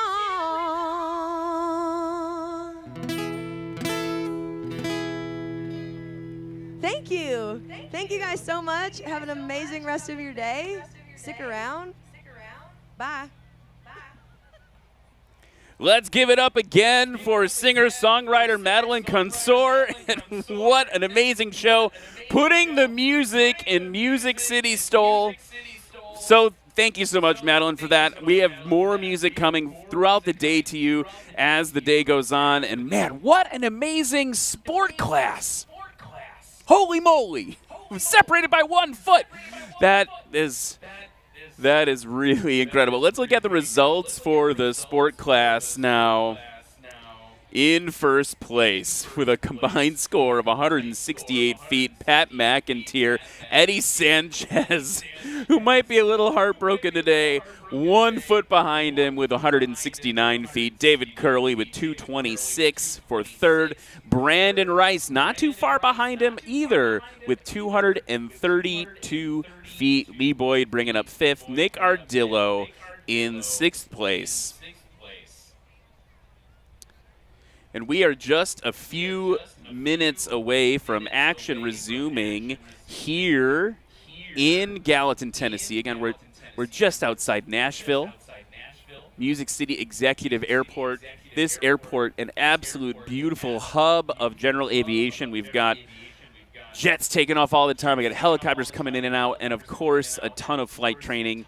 If you're from Gallatin, you should be so proud of what you have here at this airport. It is an absolute gem.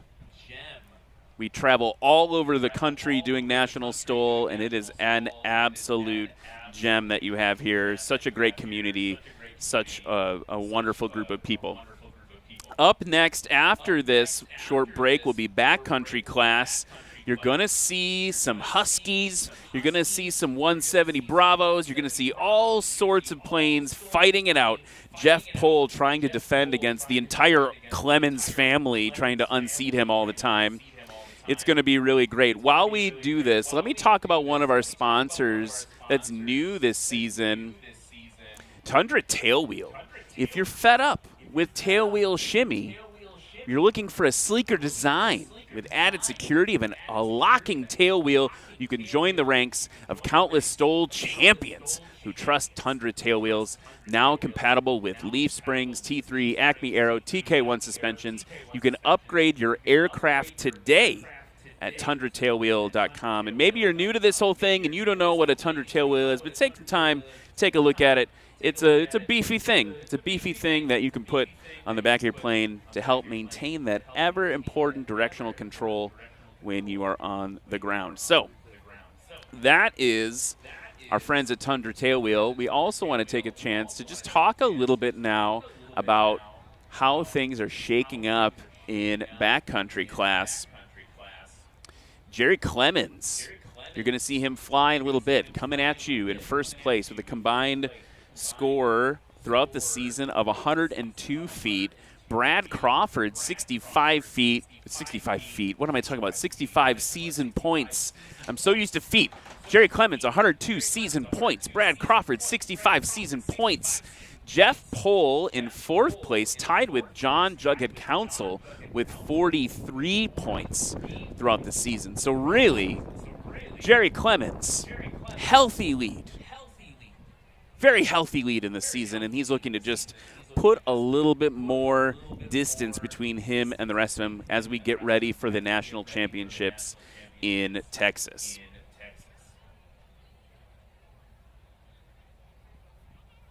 Let's learn a little bit more about the backcountry class that you're going to see in just a few minutes, and we'll be back with a very special guest.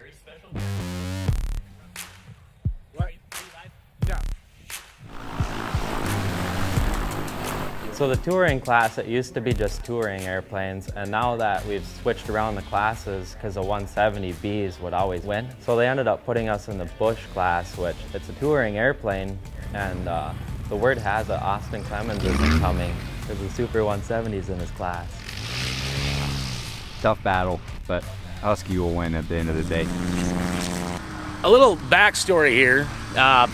I've been struggling. I used to be super consistent. I think that little 4 or 5 knot crosswind just threw them off. They couldn't handle it. So last night, Micah was inhaling helium, which obviously lightens the load. So I went from the top to fighting for upper percentile. Let me tell you something, Reese.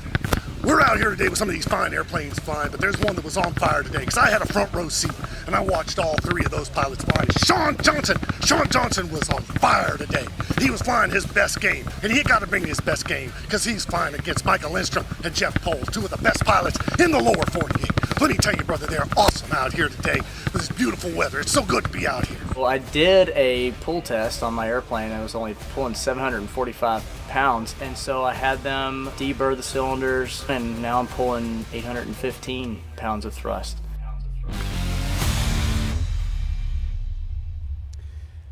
So that is the backcountry class, which is coming to you in just a few minutes here in Gallatin, Tennessee. By the way, if you're in the crowd in Tennessee, and you're going to wish you were here in Tennessee if you're watching online right now, they are boarding the DC-3 for the next flight right now. So if you bought a ticket, you got to get over there and get on that piece of history. And I'm joined right now, Pat McIntyre, who just took first place in the sport class. He's here with me now. Thank you for joining me. Hey, you bet. Thanks for having me.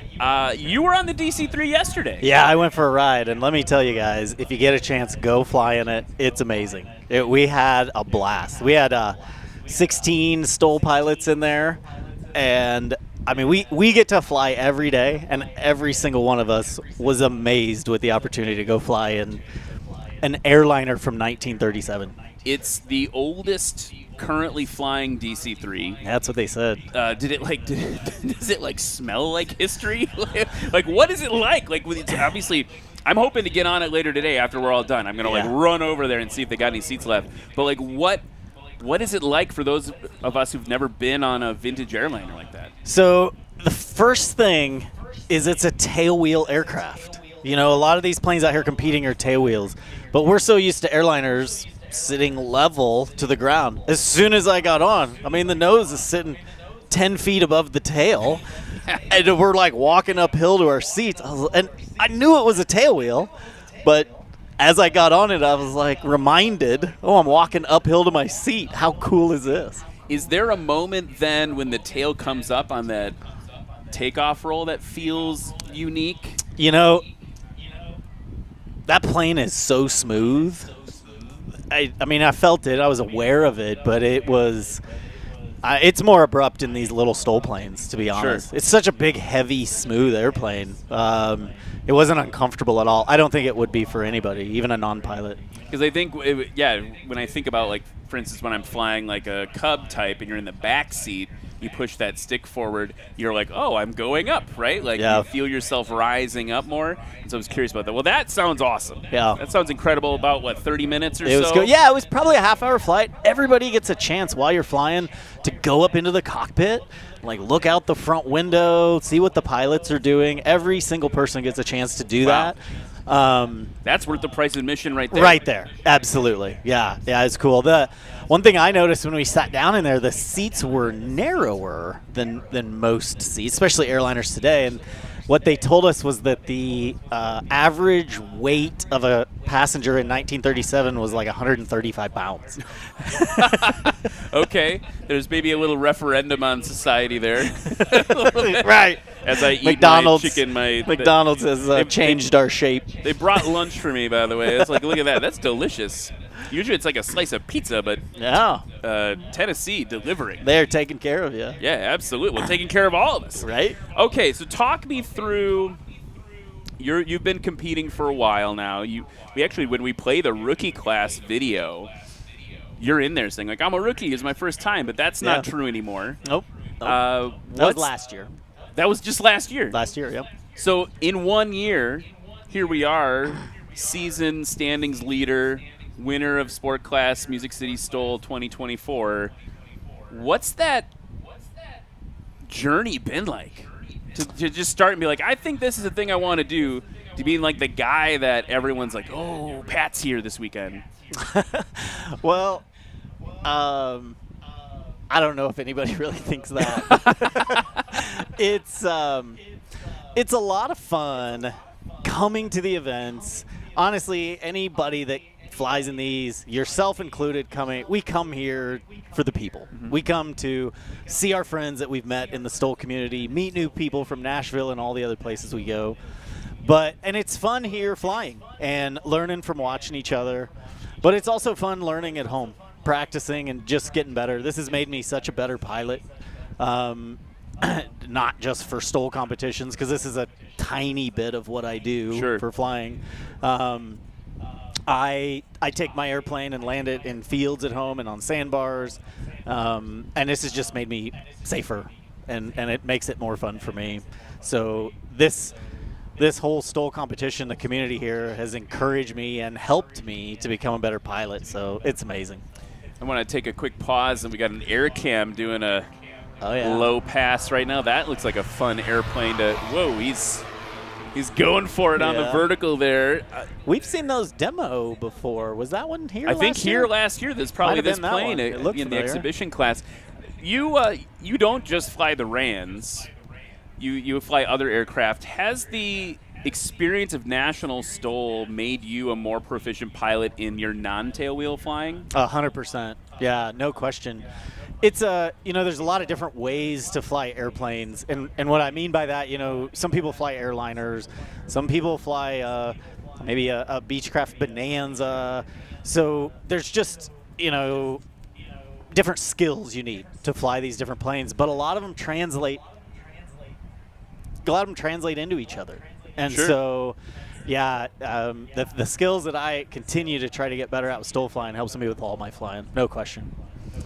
Well, we're going to see some of that skill transfer right now with the backcountry class. Let's give a little overview of everyone that's going to be competing for you. Matt Peterson's going to be leading the charge. You actually saw him on the mic out in the pits interviewing everyone a little bit ago. What do we got here?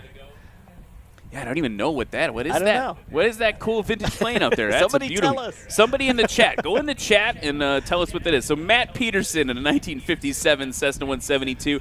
Ben Lehman in a 1950 Cessna 140. Jeff Harrell is going to be flying in a 2016 American Champion Scout. Anthony Lee in a Belanca decathlon. He's from Gallatin, Tennessee.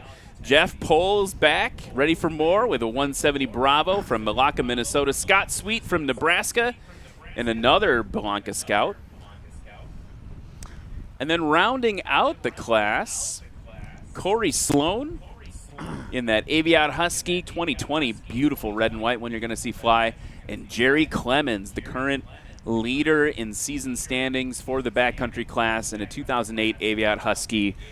Continuing the assault of the Huskies in the backcountry class. It used to be dominated by the 170 Bravos. Now Jerry and his nephew Austin were like, we've got these Huskies, I guess we're going to try to win all the time, and they're doing it. So that is how things are going in the backcountry class. We'll introduce them to you in just a second. And by the way, if you... And this might be unfair because you're sitting right here, but I'm going to say, if you want to vote for someone like Pat or Jerry or Jeff Pohl or Scott or Corey, I said more names to make it more fair, go to nationalstol.com/vote. You can do it from your phone. nationalstol.com/vote. Vote for your favorite pilot. Voting ends at the end of the adventure class today. At the last landing of the adventure class later this afternoon will be the last time you can vote for that. Pilots actually can win prizes based on being the fan favorite, winning that popular vote. Rick Boardman got my vote today. Rick Boardman got your vote. Yeah, that guy. There's a fan favorite. You're going to see for him you. fly. He's a pilot and a half. It's amazing. Yeah. All right, let's introduce this first heat. This is the Charlie heat, the third heat of the day of backcountry class. First up, from Ethel, Louisiana, in a 1957 Cessna 172, race 42. Give it up for the Colonel, Matt Peterson.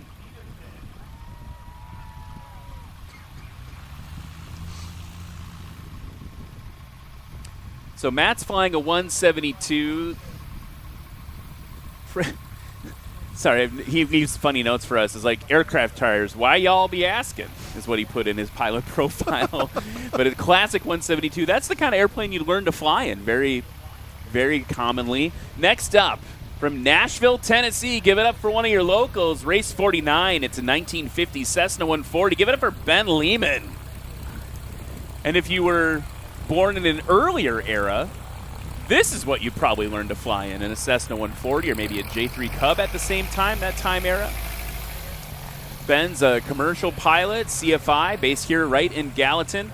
He's got 20 years of flying experience, and he makes coffee, roast coffee. That's his business. So it says here that the performance mods of that 140 are that he washed it once and waxed it twice. So we'll see what he does with that. Next up, from Oak Grove, Louisiana, race number 19. It's a 2016 American Champion Scout, piloted by none other than Jeff Harrell.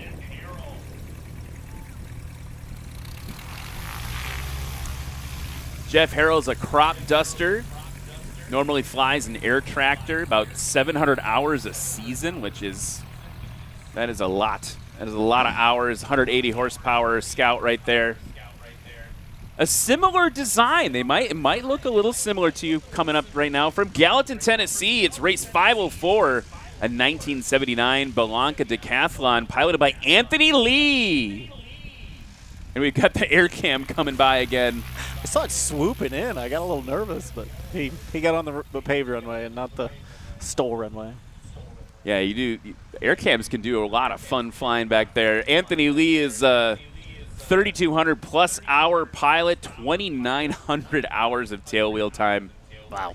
And that airplane's 150 horsepower. Let's go over to check the weather. We've got a little bit of wind today, Pat. 3 knots, variable. This is coming from all over the place. What was it like in sport class? Man, it was great. Had a lower density altitude. It hadn't really started getting hot yet. And for me, I always just like a little bit of wind. Even if it's a crosswind, the air's moving. I think that helps us take off and land shorter. Of course, we don't like tailwinds, but we didn't have that. It was probably, I don't know, 3 or 4 when we were flying, maybe 2 or 3, but it was moving a little bit. Some of the events we've been to lately, we've had some stagnant, just very stale air, and it's just harder to get good numbers. Everybody has that problem, but yeah, of course, it's an equalizer. It's equal, but we always want that better air. So for sport class, yeah, we loved it. It was great. These airplanes are typically a little bit heavier, so they're probably going to feel that tiny amount of wind even less. Looks like we've got, I was just about to say, the windsock looks like it's coming at a tiny little bit of a tailwind, and now it's more of a direct crosswind-ish. Yeah, it's so light and variable, right? Yeah, nothing's really doing anything for us. And let me ask you this, because I've talked to other pilots. Kyle Bushman, one of our friends who flies this giant airplane called the Boss, he says he loves it when the conditions are like this because it's really shows who the real pilots are. But I feel like it's got to be fun when you got like 30 knots on the nose and you can land in 6 feet, right? Like, yeah, I would prefer 10. I think 30's a bit sporty. 30 might be a bit much. Okay, it's a fair. Sporty. All right, here we go. Matthews up. Matt Peterson kicking off the backcountry class. This is a stock 172. 145 horsepower, I believe. This is a type of airplane thousands of people learn to fly in every day. And he's out here just killing it flying STOL. It's so fun to watch. Don't quote me, internet, don't at me, but the number that pops in my head is like over 16,000 172s built. Like it's like a big number. I have the internet right here. I could just check them that. Since 56. Here's a Cessna 140.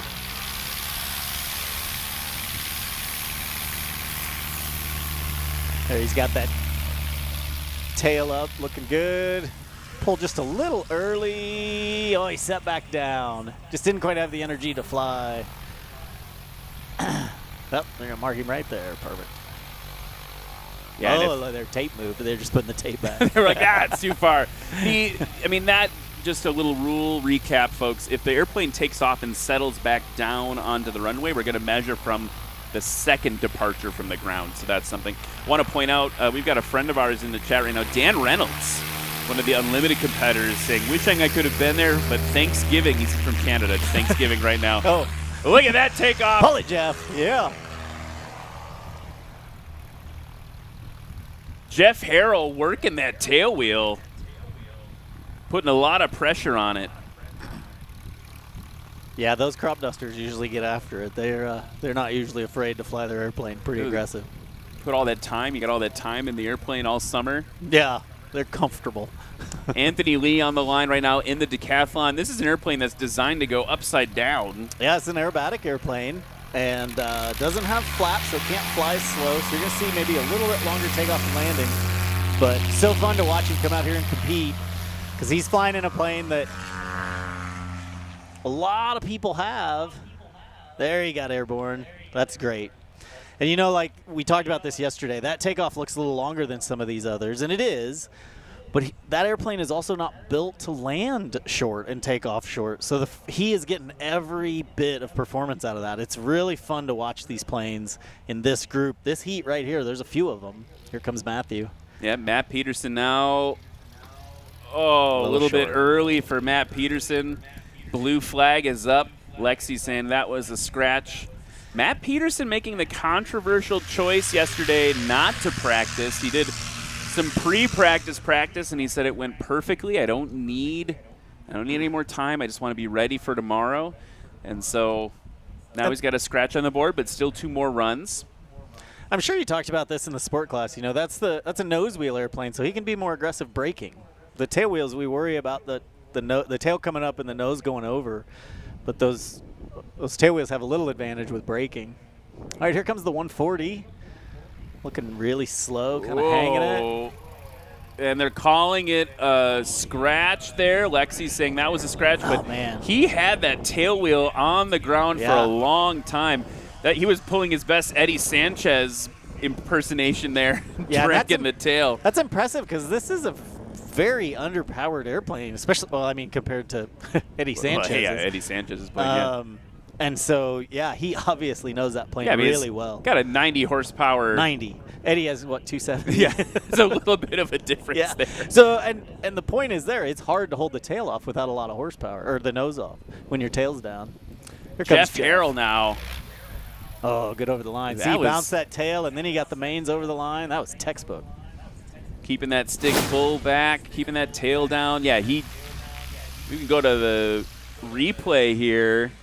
They're saying under review in the booth. There's the tail wheel touching down. It's bouncing. Yeah, it cleared the line. Man. That was amazing. That might be one of the coolest landings we saw today. Yeah. I mean, that's perfect. You touch that tail and then have the mains come over. That's the goal of every pilot out here. You see the decathlon coming in now. No flaps. So he's got to slip it to get down. And he's going to be a little faster because this plane won't fly as slow. Let's see how he can get it stopped. He was doing great yesterday in practice. Healthily over the line. Yeah. Getting on those brakes, keeping the tail down. Oh, that's excellent. Do you do any aerobatic flying, Pat? I actually used to own a decathlon. I did quite a bit of aerobatic flying. I sort of transitioned from that part of aviation hobby to STOL flying. Okay. So about oh gosh, time flies. Was it 2 years ago maybe? I forget. Maybe last year. I sold my decathlon. It went overseas to Italy. No way. They took the wings off, put it in a container, and shipped it over there. But yeah, I actually miss aerobatic flying. It's a lot of fun. I've sort of been getting the itch lately. I need to go find a ride somewhere. Maybe I need to go hit up Anthony after the event. Just say, hey, man. Let's go for a roll. Let's get some upside downies. Yeah. I, on the other hand, just want to be totally honest here, get a little queasy. Have you done upside it? down? Yeah. I get a little. I got to work through that. Yeah. I think I did some air combat training once, and I was Ralphing all over the thing. Oh, really? Yeah. In the plane? Yeah. Yeah. With an F-18 former F-18 squadron commander as my right seat. And he looked at me, and he was kind. He's like, "Are you okay?" But what I heard is, "Are you puking in my plane?" Yes, sir. Sorry. Yes, sir. This is rough. All right, let's look at the scores now as we go into the second run. Matt Peterson comes Matt, giving it the beans. He's not on the board yet. So he's just trying to build up enough speed to get it to fly. As he builds speed, he puts his flaps in. He pulls that nose up. That flaps give him lift, and then he pulls the elevator to make it go fly. So he's doing all those things without pulling the flaps because the flaps are also drag. So he wants to just get the speed first. So the 140 taking off next. This plane was actually built before the 172 we just saw take off. This is a traditional gear. We call them tailwheel, but this was the original. Yeah, that's how it was. Yeah. So the nose wheel was the weird one back then. And that's just a really clean looking 140. Yeah, too. it's really nice looking. Again, he's just pulling a little early. So let me ask you this. We're talking about pulling early. I never know if I do a good job of describing it. I mean, basically, if the plane's not ready to fly and you pull a little early, now you're adding more drag back into the equation. How much shorter do you think you could take off if you'd waited a few more seconds? Yeah, it's impressive how much it will lengthen your takeoff roll.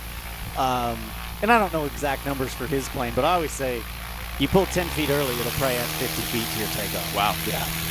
Big difference. Here Big. comes Jeff Harrell now, currently in first place with a combined score of 496. Nice. Man, he has got it dialed in. And see, Jeff got the tail up, and that makes his plane have less drag while he built ground speed. and then he pulls the nose up to go fly, just trying to get to that speed where it'll fly as quickly as possible. Anthony Lee currently in second place with a combined score of 850 feet. Waiting for the air bosses to give him the go-ahead to take off. There's the throttle coming in.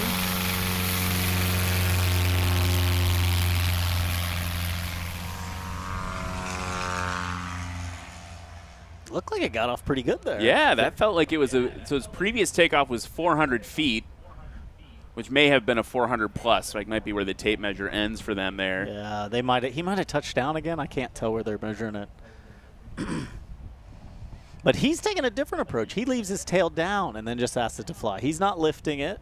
He knows this plane, so I'm sure that's the best way for him to do it.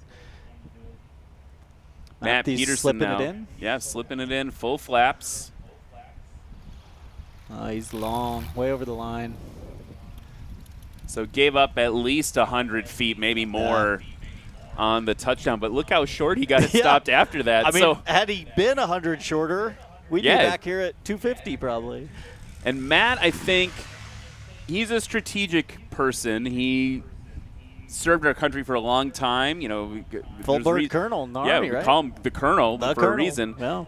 I think maybe part of it with him is he's like, okay, I scratched. Let's get one in the books. Get a score. And then let's dial it back. I think he maybe overcompensated a little bit, but now we can dial get it in the back middle. there. We're in the middle, Matthew. All right, here comes the 140.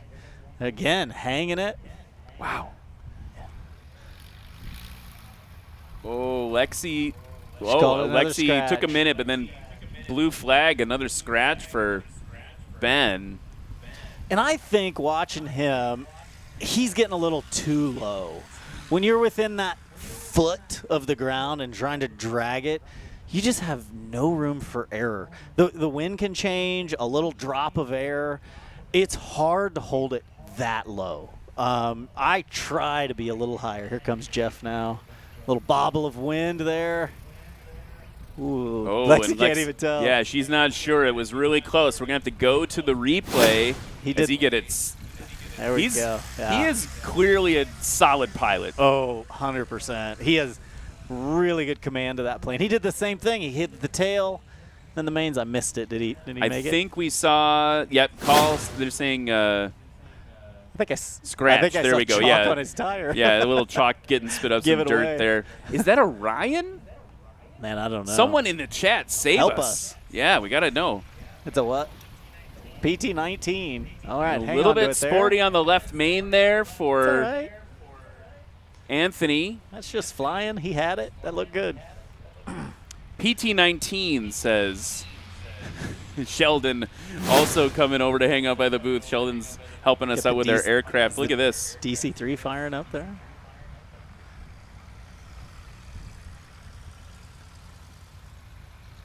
Oh, he's a little short, huh? Yeah, just a little short again for Anthony Lee now. He's on the board, though, now in third place because Matt Peterson up into second with a combined score of 796. So we're scratching it a lot for this first heat of the backcountry class. And look, Pat, look at that. You were like, look at that DC-3. They got the prop spinning. Oh, she is a beauty. Yeah. That is absolutely stunning. And last night, you guys were all in the sky, and you came in and landed very short, off on the first turnoff. The pilots told us after we shut it down, he said that landing was for you STOL pilots. He was really trying to get it short, and he did. He got it real short, but then the great thing is we went to parking. I got this video that I shot of just the airplane turning past the sunset and this perfect glint of sun, radiating off the polished skins. It was, gave me chills. That's so cool. Matt Peterson now. Here goes Matt. All the stickers on the aircraft there. True competitor here. And there we go for that's Matt. More like it. Just over 300. And, 145 horsepower, 172. That's an amazing takeoff. 300 and whatever, 20, 30 feet. He gets everything out of that plane it can do. Yeah, I've ridden with him. He went into Professor Matt mode, and because I fly 172, he's like, all right, Ryan, let me show you how to do this. I don't think I'm comfortable yet doing that in my plane. Yeah. Like, he's got it dialed in. I cannot land or take my plane off in any of the scores you're seeing today. It's classic 172. Here's Ben Lehman now on the roll. Tail up. Leave it down. A little too early again, but shorter, Yeah, I think. A little. I wish I could get in his ear in between heats. I think if he'd leave it down 10 or 15 more feet, I think we'd get 30 feet off of those rolls. But Go into Coach McIntyre right. mode. But he'll watch those videos when he gets home or maybe later today, and he'll learn from it and hopefully come to more events and be shorter at the next one. Jeff Harrell ready to go in the Scout. He's your current leader with a combined score of 496. Got that tail up, trying to minimize drag. Building speed. There he pulls the flaps. Yeah. That thing was ready to rip. That was perfect. I think maybe a little late. It really launched. I think he could have pulled it a few feet sooner. But anyway, great takeoff. Well, it's fun to watch. Fun to watch. So that was his shortest takeoff yet, 234 feet on that one. Perfect. I think maybe is the wind moving a little more? What's your wind check there? Can't even see it. We do have a little more wind on the flags, I think. Yeah. A little crosswind from the right here. That's got to help. It makes a big difference. The wind starts blowing. Goes that decathlon. Anthony Lee currently in third place. As they come around the bend, I think it's time for me to talk about one of our sponsors. We've got to talk about FlightHelmet.com. We've got a huge emphasis on safety here in National STOL, and one of the changes for 2024 was to bring helmets into the mix, just make that mandatory, and FlightHelmet.com helps us with that. They actually donate a helmet for rookies to come out if they're, getting their wings under them.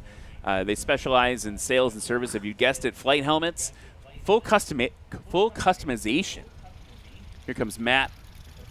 And the blue flow. She didn't want to raise it. Lexi was like, I don't want to do it to you, Colonel. But it was a great landing. 220 feet or less. Watch and on the he replay. Scratched. Yeah, but kind of a healthy scratch, too, for Matt.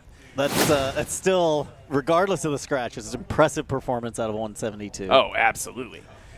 Just to finish out our talk of FlightHelmet.com, you can save $50. If you're looking for a flight helmet, $50, code NSTOL50, NSTOL50. Save $50 over at FlightHelmet.com. Really appreciate their help in making all of our competitors safe. Here is our 140 now. Over the line, got a score. Nice. I like it. And look how short. It's looking great. Very good. How fun. Yeah, so, he coached himself there. He got it up maybe another foot higher, so he's a couple feet off the ground, brought it in over the line. That was textbook improvement. Love it. Here comes Jeff with the Scout. He's going to try and he's got his flaps in. He's going to try and get it really slow, bringing that nose up just over the line. He gave up quite a bit on that one. And you and I coined the term the appropriate amount of braking. That's right. We don't want too much braking. Can't have too much. He'll come over on his nose if he has too much braking. Keeping it figured out there in the Belanca. Little connection for me to these Scouts and Champs and everything is I actually grew up about a mile down the road from American Champion. Oh, did you really? Never knew they were there. Wow. Yeah. Beautiful landing, very graceful. In the rookie class later, we're going to see a Champ, which was the original American Champion airplane. That then progressed into the Citabria and then the Decathlon.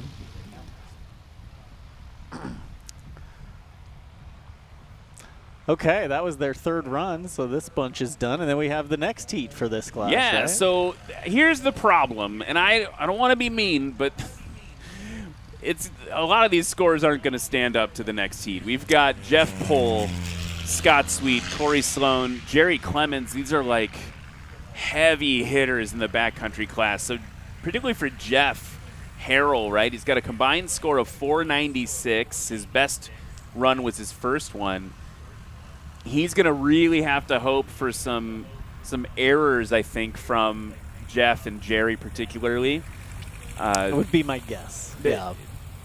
It's Jeff Pohl can do things in that 170. Jerry Clemens can do things in that Aviat Husky, which, by the way, has reverse pitch propeller action, which is a whole separate conversation we'll have in a little bit. There's a lot working against this first heat. Look at these kids playing with the planes there. That is awesome. That's awesome. Keep playing with them, kids. Someday you'll be flying them.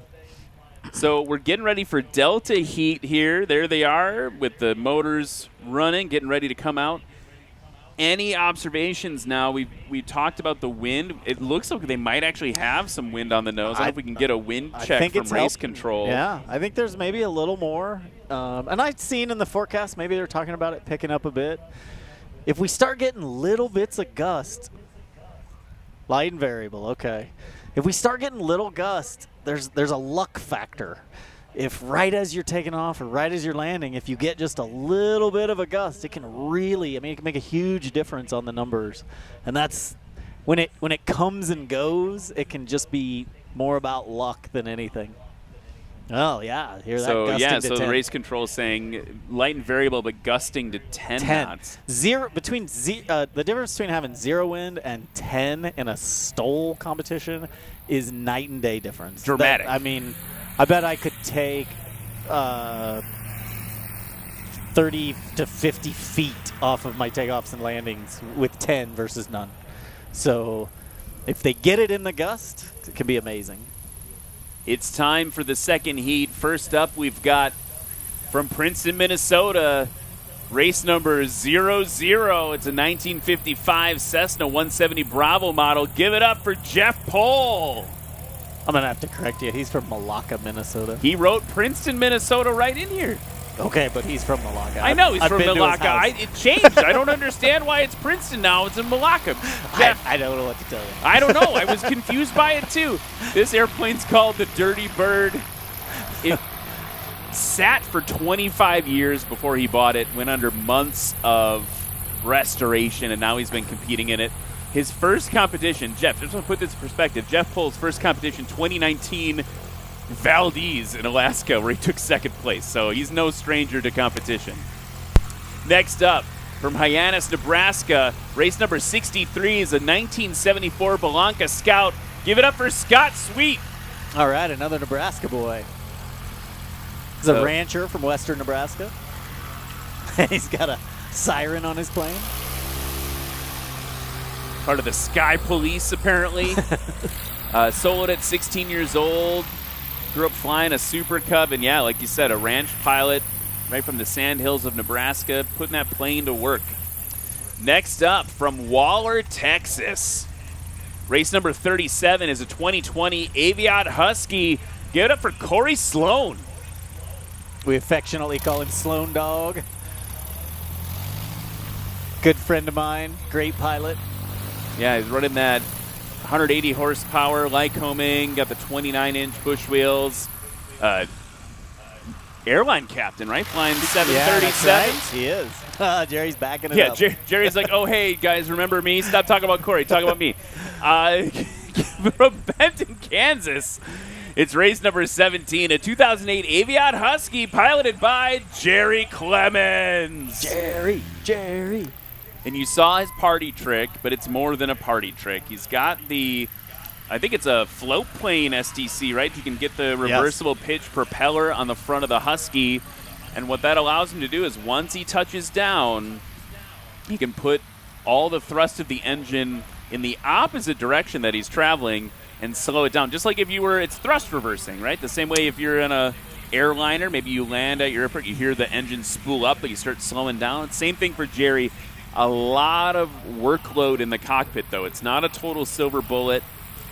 He does it. His nephew, Austin, does it in his Husky, and they are always coming for Jeff Pohl. So we've got a great little rivalry going on there. It sounds like we've got a green flag for the second heat here.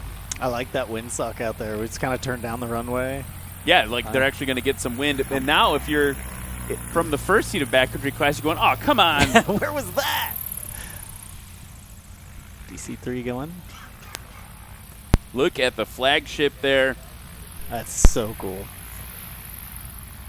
And it makes a really good noise, too, when it Let me know when comes you're by. ready. Jeff Pohl. Everybody, this is Colonel Uncle Matthew. I just got off the course here in Music City STOL. And I think it's very clear that I should have practiced yesterday. Had a great time flying a guy around yesterday. I thought I had it all dialed in. It was not dialed in. I definitely should have come out and made a few more rounds. Back to you, Ryan. Matt Peterson calling it like it is. Jeff Pohl putting in some work right away. That was a great takeoff. 149-foot takeoff. That will be the shortest one of the class. And here's Scott Sweet. Scott, also in another scout like Jeff Harrell had. The first heat. Getting that tail up high. Rips it off. A little bit over 150, it looks like. Yeah, like you said, this group is bringing it. They're bringing it, and they got a little bit of wind. Now it shifted from down the barrel right to a right crosswind. Yeah, I see they're all kind of angling into the wind a little bit. And now Corey's getting almost a direct, in the last 5 seconds, it's moved to a direct right crosswind. So he's not going to get as much benefit as the first two pilots. But I feel like the flags here on the runway maybe look better than the flag out over the airport. Still offshore. Yeah. He didn't need the wind. How's that for a backdrop, by the way? Right? DC3. Oh, hey guys. Hey. Can I come play too? That's apparently what DC3 sound like when they talk. Hey, how are you? Okay. Never gonna live that. That's gonna be an internet meme. All right, Jerry Clemens. Here we go in the double deuce. I feel like these flags on our runway are better than the flag over there. See, now it's swinging this way. I like his wind. He's gonna pick that tail up, minimize drag. Let's go to the brakes. Dropping the flat. Yeah. Nice. Look how short that was. Great one for Jerry Clemens. Look at these scores coming in. Jeff Pohl's takeoff 149. Scott Sweet and Corey Sloan tied with 155. And Jerry Clemens putting in work. 122. Wow. Man, all right. So they are making their way around the pattern, and I want to talk real briefly about this trailer that Pat and I are sitting in right now. It's from usatrailersdirect.com. This trailer travels not only to every in-real-life event, all the National STOL events like this, it also went to Flight Sim Expo and was where we hosted STOL, which is the electronic analog. That doesn't make any sense. It's the same competition, but in flight simulators. So if you're looking to get started in aviation or STOL, like fire up Microsoft Flight Simulator, join STOL, and you'll be able to fly all the race courses exactly like we have them here. We map them out after every event, and you can go compete digitally. So thank you to usatrailersdirect.com. Here comes Jeff Pohl. It's going to drop it in right over the line. Holding those brakes, that's good. Lexi gave him the checkered flag. He'll working ride that tail. Exactly. Man, that was short. That was great. We talked a lot yesterday about how Jeff Pohl is aggressive with that plane. He knows exactly what he can and cannot do with it. Look at that replay coming in right over the line. Perfect accuracy. Got that tail down first and then the mains. That's textbook. Scott Sweet on short final. Jeff Pohl up into first place now with a combined score of 314. You see what I wouldn't mean to be mean about it, but like these scores in this second heat, something to mess with. They're Nothing going to make mess it with. hard. Lexi says too close to call for her. We're going to have to go to the replay for Scott. He's getting it rolled out a little bit less than 300 feet. He's riding those brakes, tail up. And that's just showing you that that's all the brake they can use. If they brake any harder, that could come over on its nose. And so these guys are just riding the brakes as much as they can, not too much so it doesn't come over. Scott Sweet's landing called a scratch by, I think it was like an inch. Ugh. You can't touch the white line at all. Here comes Corey Sloan. Good over the line. Over the line. Now he's braking. Very nice. And Corey put in some really good work yesterday during practice. We saw him get shorter and shorter and shorter over the course of his practice takeoffs and landings. Yeah, and he's only been to, what, a couple, 2 or 3 events this year.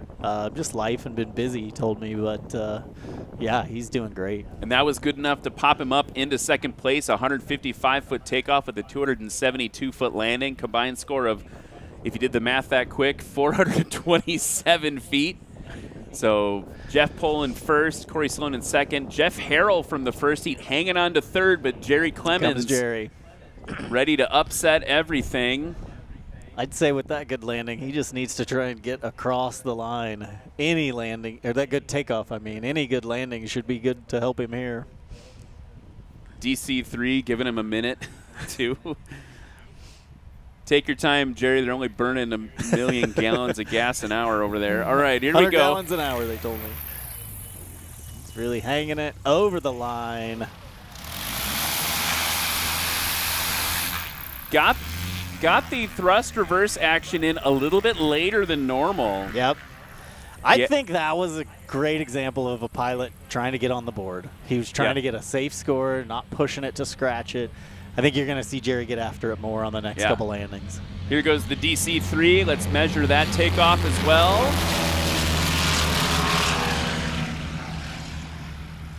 Definitely like 400 plus. Yeah, it's 4 plus. Yeah. 4 plus.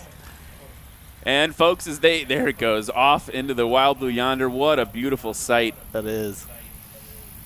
Is that its first flight of the day? I think that might have been its first flight of the day.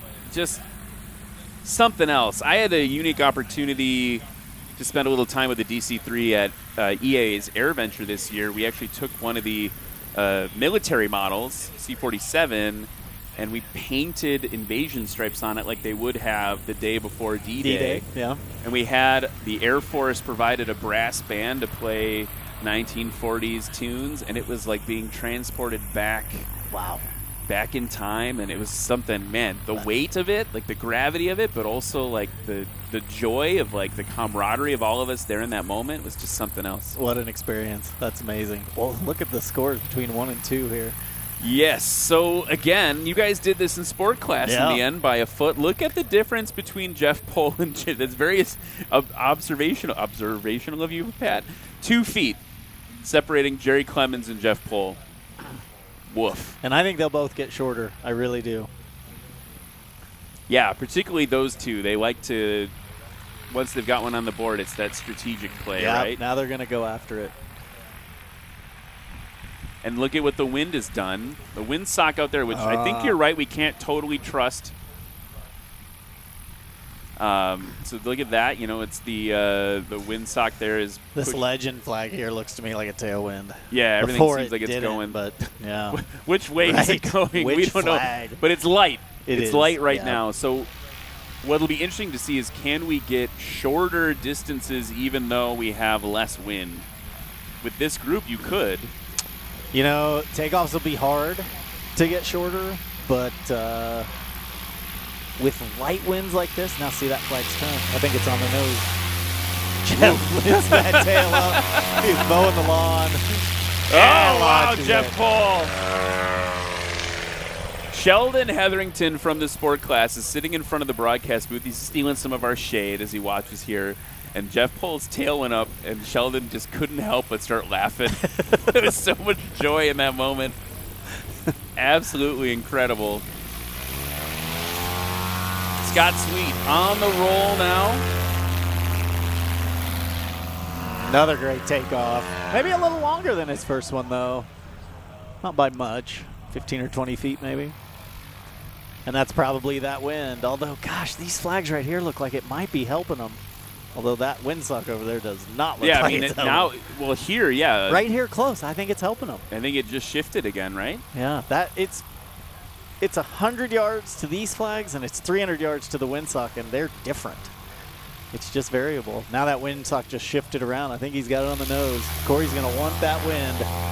Boy, he lifts the tail up just like Jeff. Pulled a tiny bit early. Still a great takeoff. Under 175. When you're in the cockpit and you feel the tail bounce like that as you're taking off, is it just like, does your heart sink? You're like, oh, man. It was early. Yeah. It's frustrating. So now it feels like, man, it feels like this is less about the pilots and more about the wind right now. But look at what the wind has done now for Jerry. He's kind of waiting it out a little bit, I think, as the air bosses wait to clear him. Boy, this is what I was talking about, luck. If you get it where it's gusting right in front of you, it could save you 20 feet. He lifts that tail methodically, pulls the flaps, lifts it off the ground. I think that was the best takeoff of the group, but much longer than his first one. I bet that was 30 feet longer, wasn't it? Yeah, give or take. I mean, everyone is longer. Yeah. Yeah, 40 feet longer. 40 feet longer, yeah. So it's like everyone is longer this run than they were last time. There's so the that wind. The improvement is going to be on the landing, if at all. And tailwinds will hurt you on landings too, but if it's light, we might still be able to get some shorter landings, just with being a little more aggressive, I think. We've got Jeff Pohl coming around base to final right now. Don't forget to visit Music City STOL. If you were in the crowd here in Gallatin, you are so lucky. We have so many vendors, food vendors, there's merch booths, all this stuff. Take the time to go visit them in between the classes. We really appreciate your support there. And a big shout out to all the sponsors that offer prize considerations this year to our pilots: Lift Aviation, Aero LED, Sarasota Avionics, iFly EFB, and Legendary Aviation Coffee Company. Check them all out. They keep us caffeinated. They keep us navigating all those various products. Here's Jeff Pohl now, holding up on the nose, letting it descend. And Lexi, she called it good. I think she called it good. She was confirming, but that was short. The checker flag was up. His best landing last run was 166. Let's watch the replay. Much shorter here. Oh, wow. I think he's good. I think it's good. There's daylight under that wheel. He was 4 inches over the line. Maybe. I don't know that I've ever seen a closer one. That was so good. Here comes Scott Sweet now. He's got the flaps in, getting nice and slow. So Jeff Pohl definitely lower. Here's Scott Sweet, and we'll go over the scores. Good. Look at that. Appropriate amount of braking, as we've said. So sub 250 now. People are coming in shorter. Jeff Pohl maintaining first place, down from 315 combined to 284. Big jump. Yep. So despite the 10-foot longer takeoff, Scott Sweet on the board now, popping up into third place after the DQ last run, combined score of 426. And I can't do all that math in my head that quick. Looks like he was combined score shorter than last run. Here comes Corey Sloan, who now just got bumped into fourth. Good over the line. Little bounce. That's that Husky gear. Getting on those brakes, keeping good directional control. Probably a little bit longer of a rollout than he'd want. I think that was longer than last run. Last run was 272 on the landing. And it looked like he bounced a little bit on that. And anytime the tires aren't on the ground, then the brakes won't work. So that's going to make your roll a little longer. Is that how tires work? I'm here to explain it. Thank you. But it's important to remember, right? Like in the moment, when you're flying, like a lot of times these things are all happening faster. I can assure you, he's applying brakes in the cockpit during the pass. That's what I mean. His They're feet just are not on helping you when you're still back in the air. Jerry Clemens, whoop, little burst of power. Good over the line. Reverse. Kicking up the dust with that reverse pitch, that reverse thrust. He did have to add that little bit of power just before the line. He did. It looked like he floated quite a ways over, so he's going to have to work to get a little closer to the line, try and tighten up those landings if he wants to catch Jeff, because Jeff's moved into a pretty healthy lead after that round. Yeah, no improvement for Jerry Clemens that run, but a healthy improvement, relatively speaking, for Jeff Pohl. So your current standings as we go into the third and final run of this heat and of backcountry class. Jeff Pohl currently holding first place with a combined score of 284. Jerry Clemens a combined score of 317 for second place. Scott Sweet now up into third place with 426. And Corey Sloan in fourth by a foot. 1 foot. 427 that 1 foot feet. can make a big difference. Yeah, you know a little bit about I know that. all about it.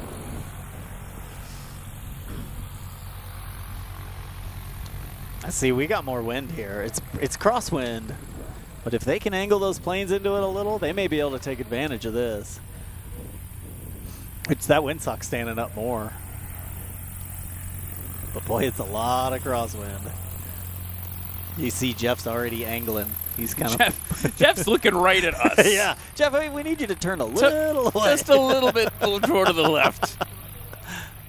That is... It's aggressive. He wants, yeah, A for aggressive. Jeff Pohl. Holy cow. So as we get ready to go, remember Jeff Pohl's best takeoff, which is first run, 149 feet. Oh, that wind's turning a little. Might be hurting him now. Yeah, windsock showing almost a tailwind. Yeah, a little bit. But our flag's looking more headwindy, crosswindy. Right. Gosh, the flags there look different than right here. Dramatically different. Yeah. That's the variable portion. When I was learning to fly, he straightened it out a lot. Oh, okay, yeah. He wasn't on the... Oh, well, he's still taking a bite out of it. Okay, I get it. See, he has to aim at this flag, and that's right. where he's aimed. That's the rule. So, yeah, the rule is you need to... These last flags here at the 300-foot line, you can't take any more of a bite than that. Here he goes now, tail up. Dropping it down. Under, right at 150. That might be his best takeoff. Well, 149 was his first one, but he's right there. 151. Very consistent on the takeoff for Jeff Pohl, despite the variable winds. Here's Scott Sweet now. Might be battling for most consistent pilot today.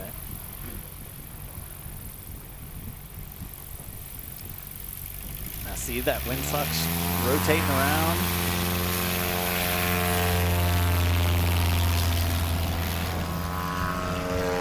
That was good. Scott, he pulled it about the right time, and that plane just gently came off, but the tires really didn't linger on the ground too long. That's one of those takeoffs you can't tell in the cockpit if it was too soon or not. It just feels like maybe you're airborne, but barely. That plane's just barely flying when you ask at the right time. Corey Sloan, 4th place by a foot. Gets that tail up, getting speed, flaps down. Okay, yeah, there we go. Knocked over all of Lexi's cones on the line there. Oh, did it? And here comes Jerry Clemens, currently in 2nd place with 317 feet. He's got a lot of ground to cover, and I believe, I'd have to look at the practice numbers, I believe he was actually ahead of Jeff Pohl yesterday. Yeah, you're right. He was. In practice. So we got the wind and a crosswind, so Jerry's turning into it a little so he can try and get more of it in front of him.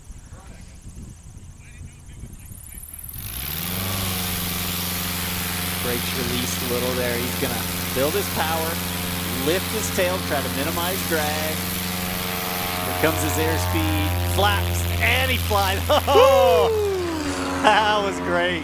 Just over 150, it looks like, where they marked him. And what's really great about that was a great kind of textbook example of when we're coaching the judges, right? If the tail wheel's hanging on, but the mains are flying, good to go. We're not measuring from when the tail wheel leaves the ground, just the main wheels. Yeah, that's all they're worried about is the mains. And so on a airplane that has the 3rd wheel on the nose, we don't pay any attention to that.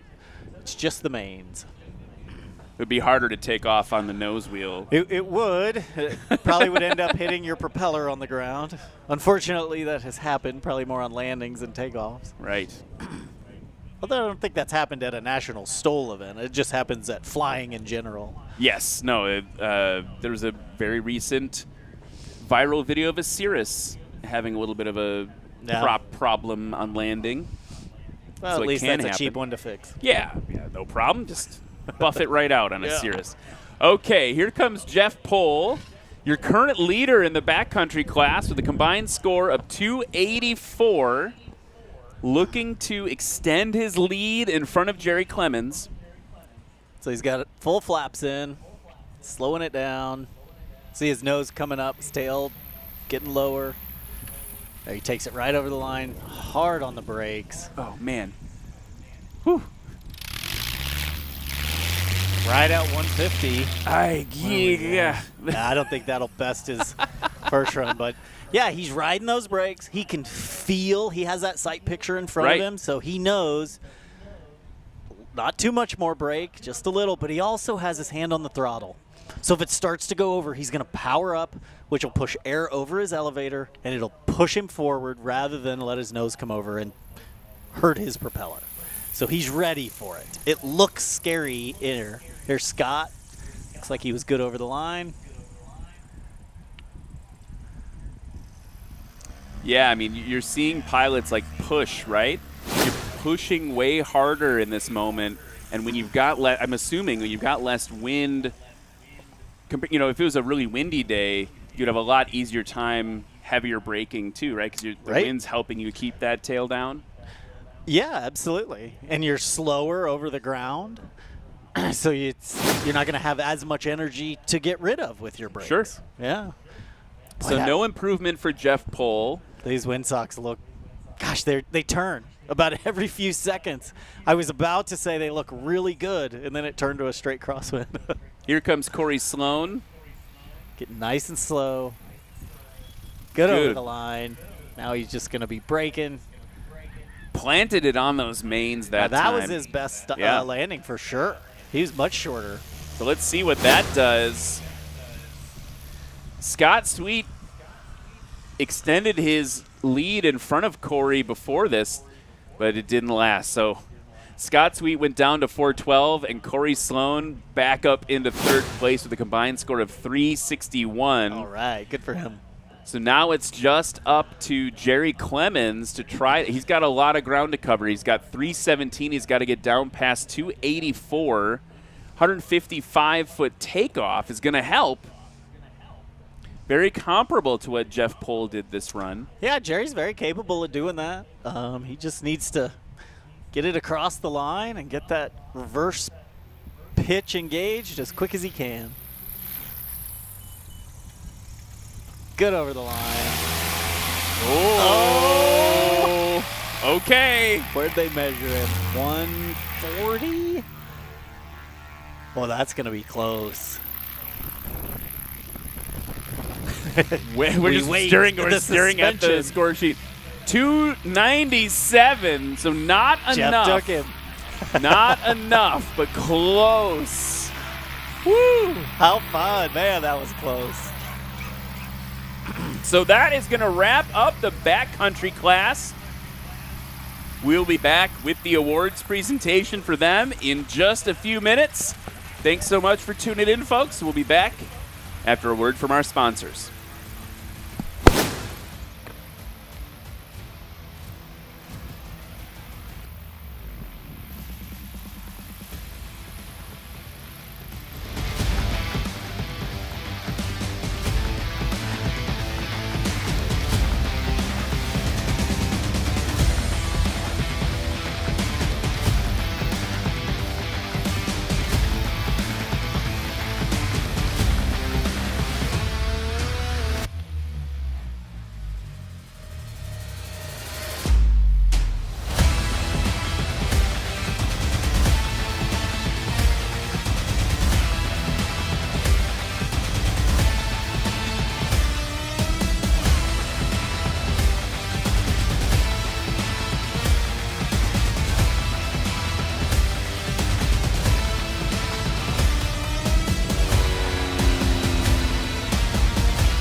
Thank you to our local sponsors. Presenting sponsor, Volunteer State Bank, proud to bring an enriching banking experience to the people of Middle Tennessee since 1977. Brower, assistance and strategic solutions for the design, implementation, and support of your entire material handling system. Gallatin, Tennessee, true success, amazing opportunity. Sumner County, Tennessee, an escape away from city life, but it's just minutes from Nashville. Visit SumnerTN.com. Big Studio Group. Let's do big things together. Flight Solutions, providing an atmosphere focused on customer service, safety, and privacy since day one. Rogers Group, building communities from the ground up. STOL Aircraft, aircraft builder assist for just aircraft and newly Bearhawk aircraft. Main Street Media of Tennessee, providing readers with unique local news and information, helping them live better lives. Garver, a multidisciplined engineering, planning, and environmental services firm.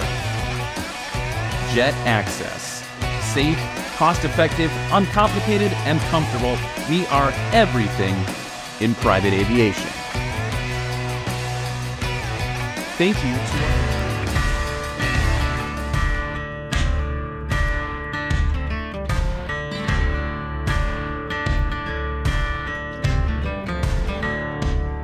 It's a kind of a different experience buying a Legend Cub because you're buying from the owners of the company. You're going to meet everybody that's going to work with you ahead of time. They're experts at every little facet of it. You pretty much can do as much of the aircraft as you're capable, and then they'll kind of hold your hand through the rest of it. So I couldn't recommend it higher than truly a wonderful experience. You show up and you watch how all the fuselages are all TIG welded, and their processes are second to none. They build by far the nicest airplane, lightest componentry, great styling. Ron, their painter, is spectacular. It's not like any other buying experience. You are truly buying into a family. A lot of longtime employees. I'm friends with a lot of the guys that helped build my airplane. Legend Cub owners typically buy an airplane and never sell that airplane. You won't find very many of them used for sale on the market. I think you get a slightly different owner with a Legend Cub. It's not just an airplane to them. It's a piece of art. It's a piece of them. It's custom designed and built for them. Any option you want is available. Hard to get much better than this.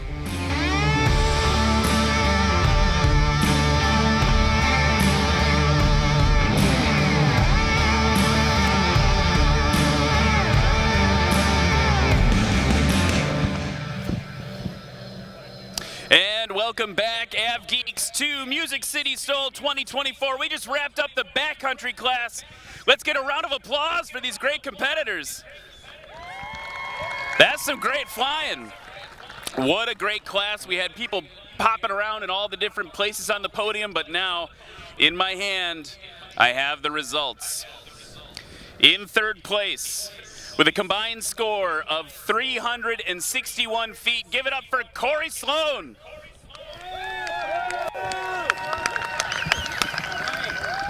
Now, we talked about it at the beginning. Yeah, right up there, sir. In the intro package, we talked about the onslaught of the Clemens family against Jeff Pohl. The whole family's trying to take him down. Did they do it? With a combined score of 297 feet, second place, Jared Clemens. Not this time. And in first place with a combined score of 284 feet, give it up for Jeff Pohl. Jeff, come over here. First of all, nice sunglasses. I like those. Thanks, buddy. How was it out there today? That was pretty good. Airplane run good. You know, it was like being a space shuttle up there, you know. And I don't know what to do with my hands. You're fine. All right, get up there, Jeff. Let's hear it for the first, second, and third place in backcountry class, Music City STOL 2024. And I feel like I should know, it's time to celebrate here. I feel like I should note, particularly if the FAA is watching, this is not actually champagne. It's sparkling. No, it's not. Don't get in trouble. It's not. It's They're just going for it. All right, everybody. Thank you so much. We've got exhibition class coming up next. You ever seen an auto gyro fly in a STOL competition? Well, that's what's up next. We'll be right back.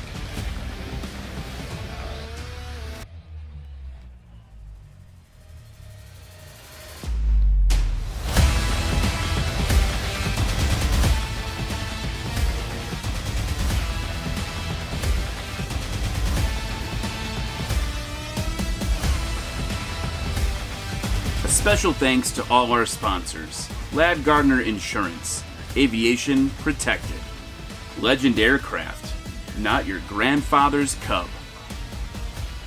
Get the right trailer for your job with USATrailersDirect.com.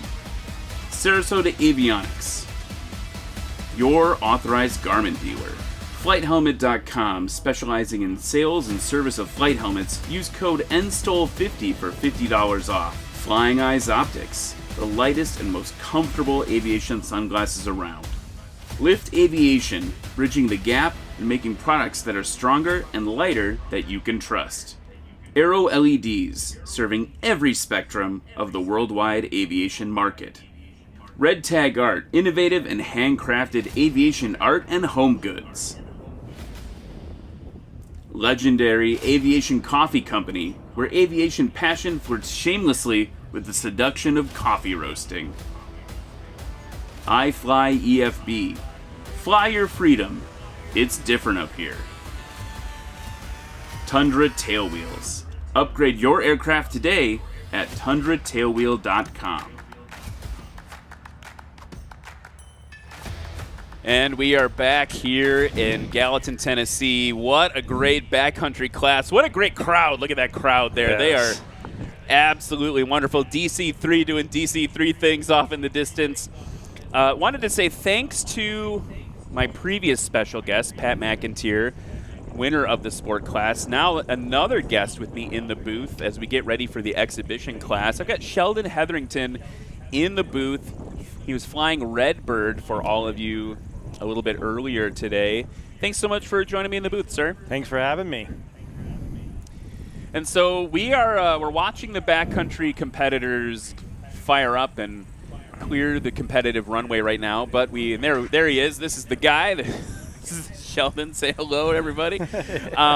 We're getting ready for the exhibition class, and we saw this yesterday during practice. This is something that I don't think we've ever had before in national STOL history. There's no competitive class for it, but this gentleman here that's going to be competing, demoing for you all, Bobby Tishaw, he's going to be flying a Magni gyro. And that, we were nerding out yesterday. Yes. It's super cool. It's just strange in a cool way. It's just something that, it's not a plane and it's not a helicopter. It's a tweener. I don't know. It's just weird. Yeah, it's just a weird, cool thing. So this is what's cool about Music City STOL. I just want to put this out here, Gallatin. I want to put this out here, Nashville. You guys have made such a great. We've got music. Yes. We've got a DC3 doing rides. We've got jets and air cams and flyovers and formation flights. This has been an absolutely incredible event. The hospitality, again, off the charts. And now you're going to see a weird auto gyro thing. Let's go over the results, by the way, of the backcountry class as we get everything fired up.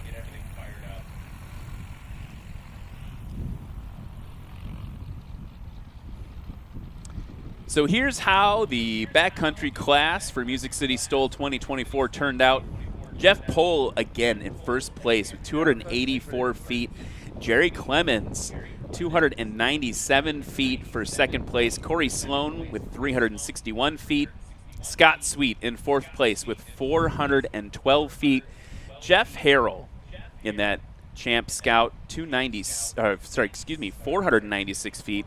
And Ben Lehman in the 1950 Cessna 140 behind him. Matt Peterson in seventh place with a combined score of 796. And Anthony Lee in the decathlon, the one that's supposed to do loops and rolls, coming in eighth place with 850 feet combined. And I want to, again, put that into perspective, folks. A lot of times when you're flying classic general aviation in something like a 172 or a J3 Cub. Well, but J3 Cub, you could probably put down scores like this. The like my normal takeoff distance is longer than the combined scores of anyone in the backcountry class there. So you're seeing truly, we're desensitized to it in National STOL, but you are seeing truly short takeoffs and landings today. Now, check this thing out. This is a 2017 Magni Gyro M16 trainer based out of Nashville, Tennessee. We gave it a race number, race 572. Everyone give it up for Bobby Tishaw. And I'm sure he can hear you in that thing. I was talking to him, Sheldon, yesterday. You and I, and we're going to talk to, you're going to help me explain to people what this thing is all about. But I was talking to him beforehand, and the thing that he said that's really interesting, he's like, this aircraft is designed where it can't stall. Yeah. It'll never stall, where traditional aircraft, non-rotor craft, can stall if they get too slow. So a really cool thing. You had a lot of information on it. What's your favorite thing about how the gyrocopter works? You know, it's like I said before, it's not a plane, it's not a helicopter, but you can do certain things that both of them can do. So, you know, it can hover. If you have enough wind, it can hover. If you slow it down, you may not stall, but you can do, you know, what a traditional airplane would call a falling leaf. But these things, it'll just parachute. It's a parachute. It'll come down. And if you go to an air show where you see a lot of these things flying, those guys, it's a go-kart. It's literally like a go-kart. And they can be fast, they can be slow, you know, so there's tons of visibility, as you can see. You're not in a bubble, you're not in a cockpit. Yeah, you can see everywhere. You've got the rotor blade in front of you. You're going to see it's not powered like a helicopter, right? You can't hover, take off vertically like a helicopter can, but it is providing that lift. You're going to see him pre-rotate it in just a second, get it started moving. I think, how did they do it before pre-rotators? Were you explaining that to me yesterday? Yeah, it was just that before you just had somebody next to you just turning the blades by hand. And now these have just had, it's either an electric motor or it's a shaft that goes from the main motor to the rotor. That is, I mean, you can see it's getting it up to speed right now. And then really what's going to make the rotor turn and provide that lift is the forward movement of the the gyro through the air. I was talking to Bobby this morning, and he said that there's not a ton of these in the United States. He says it's just fun. Yeah. He's like, you're not going to do big cross countries in it. You're just flying it to have fun, to be in the air. Here he goes now. On the roll. And look at that. He's off pretty short. So here, I mean, put in perspective, right? You can just take off real short in that thing. Apparently, they are hugely popular in Europe because they have landing fees in Europe where you have your hard surface runways. A lot of times they have landing fees, so you fly off of turf, and something like this is really, one, safe because you're not going to stall, and two, it can land short, take off short, and operate really well on the grass. So he's going to make a little loop around the pattern. Takeoff for Bobby in the Magni Gyro. That first takeoff was 160 feet, and look, he's already back. He's already back. Really abbreviated pattern, and now he's showing how he can slow that thing down. Oh, he's just doing another. He's doing a tight little loop. I think he's doing that because the Swifts. Yeah. The Swifts there decided they were going to try to cross the competitive runway, and so he's like, you know what? No problem. I'm in a gyrocopter. I'll just do a real quick 360. And no big deal. Now diving down for the runway. Now, he could have used that as a slowdown. If he really wanted to parachute in like that, he could have done it. But even like yesterday, he likes to get it low, like a lot of these guys do, and just kind of grease it in. Dramatically slowing down now. Holding it off. Good over the line, and that's what I was talking about yesterday. If he could just get that tail wheel down first, he's going to have a lot better, even in that thing, and it really shows. That was cool. I'm wondering what that score is. That may be, I don't know if it's totally a fair comparison, but that may be the shortest landing of the day. And Let's it's funny see. because Levi's all the way down at 150 feet. And all right, a 39-foot landing. I think Levi needs to go back down a little bit closer in. I think he just sold a few auto gyros to the STOL crowd. Yeah, that's great. So getting it back around for another go. So combined score so far of 199 feet. And you can definitely see what the strong suit of this thing is the landing. And apparently they also are fairly resistant to crosswinds. Yeah. You know, you don't have a wing that's out there catching wind in a crosswind. Yeah, there's nothing to them. So best takeoff in the gyro for Bobby was 160 feet. Let's see if we can best that this time. Maybe not. About 176 feet or so.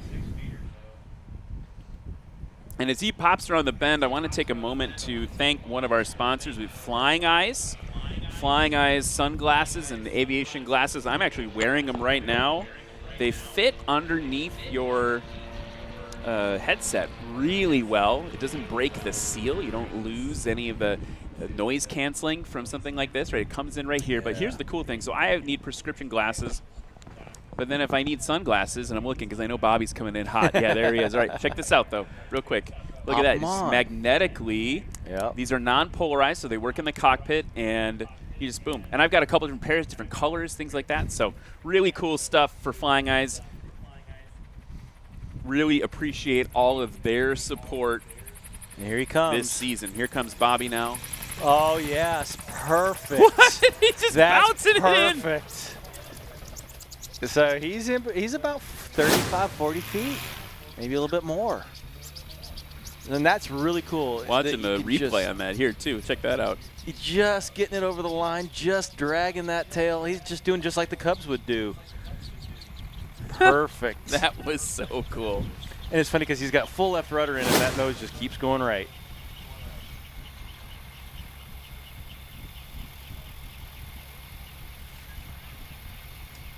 That is amazing. Way cool. By the way, if you want to buy your own pair of Flying Eyes optics, sunglasses, or glasses, you can save 10% by using coupon code NationalSTOL, all one word, NationalSTOL, at the Flying Eyes website.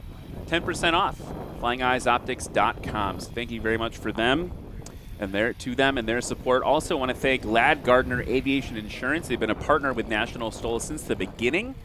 Excellent customer service, taking care of everyone insurance-wise. Check this out. We got smoke on the formation departure. Simcoe Swift or Globe Swift, depending on when it was built. Pulling those gear up. That was super cool. Those were built for people that wanted a fighter-style airplane after World War II. On the roll again with the auto gyro off.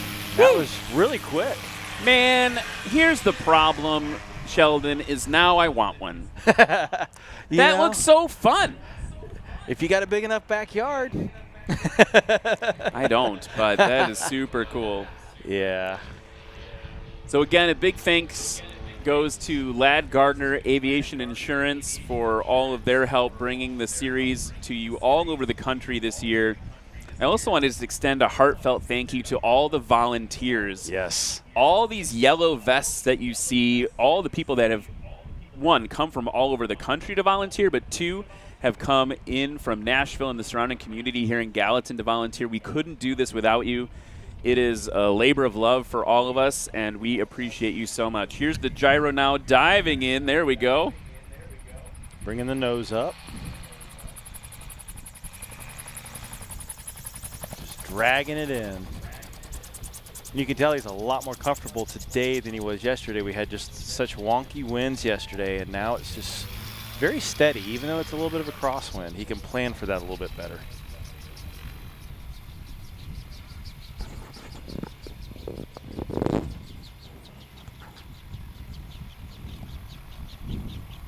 So that is going to wrap up the exhibition class with this super cool Magni Gyro, auto gyro. It's a 2017 model flown by Bobby Tishaw. His best score ended up being his first one, a combined score of 199 feet, which is a solid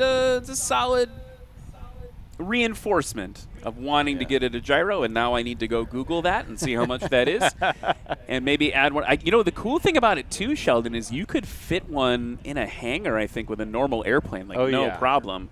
So I guess, sorry to my wife, Kristen, at home, and my daughters. I know we already have a Cessna 172 that we share with some people. We're probably going to need to get one of these too.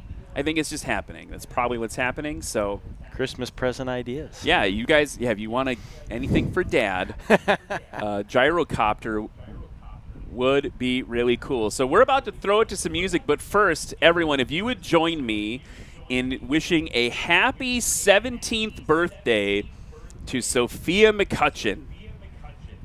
Can we get a happy birthday on 3 for Sophia, everybody? 1, 2, 3. Happy birthday. Happy birthday, Sophia. Hope you're having fun out here. Hope you're having fun today, and we are ready for some more music here at Music City STOL. Please welcome to the main stage singer-songwriter and Spirit Records recording artist Connor McCutcheon.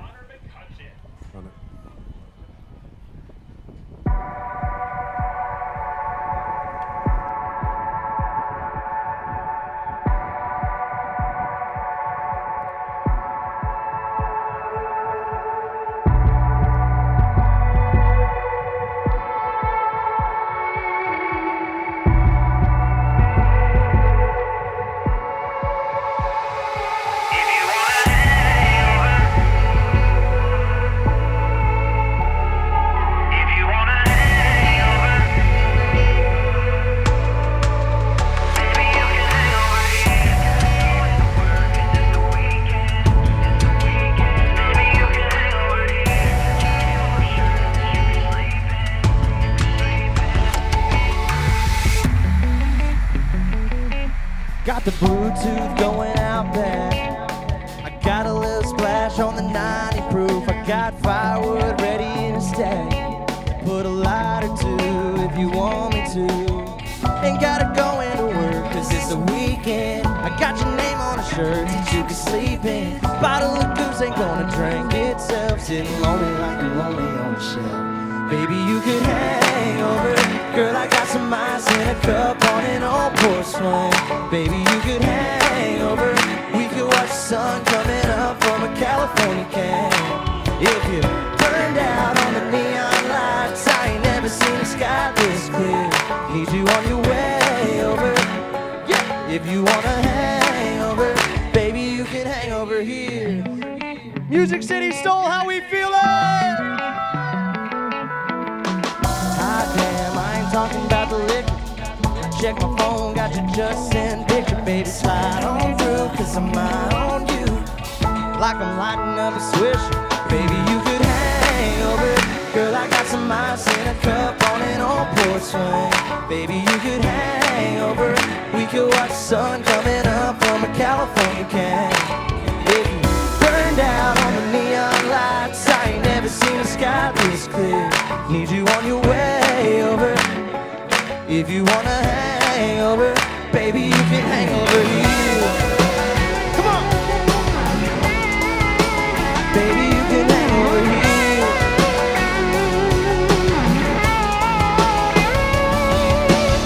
Ain't gotta go into work cause it's a weekend. I got your name on a shirt that you can sleep in. Bottle of goose ain't gonna drink itself. Sitting lonely like I'm lonely on the shelf. Baby, you could hang over. Y'all feeling all right? Baby, you can hang over. Girl, I got some ice in a cup on an old porch swing. Baby, you can hang over. We can watch the sun coming up from a California can. It burned out on the neon lights. I ain't never seen the sky this clear. Need you on your way over. If you wanna hang over, baby, you can hang over here. Music City STOL, how y'all doing?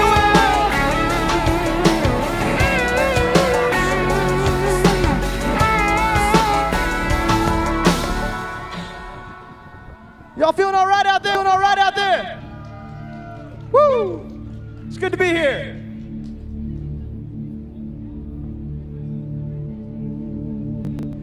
They said that we were gonna stop this. I thought we closed that door. I thought we locked it. But you kept that key to my apartment. And now it's 2 a.m. and you're here again. You just walked in and we're talking like, ooh. All it takes is one look to one kiss till I'm in, till I'm missing you. Then it's right back to that same thing that we do. Feels just like the first time, but it ain't the last time. We gon' take the broken up and get tangled up again. You give me the green light, always after midnight. When you're coming over, it ain't over when it hits. We're going round and round like only we know how. It's like we both keep one boot in and one out. Feels just like the first time, but it ain't the last time. Be breaking up and getting tangled up so fast. Just like that, just like that, just like that. You know just what to say to make me want you. You know just what to wear to make me want to. You want to hit that spot we used to, where we did shots at Grey Goose. Wake up all hungover like we used to. Feels just like the first time, but it ain't the last time. We gon' say we're broken up and get tangled up again. You give me the green light, always after midnight. When you're coming over, it ain't over when it ends. We're going round and round like only we know how. It's like we both keep one boot in and one out. Feel just like the first time, but it ain't the last time.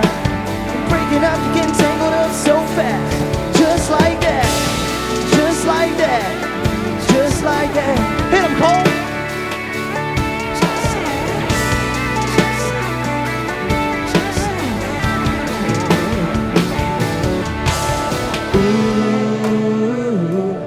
All it takes is one look to one kiss till I'm in, till I'm missing you.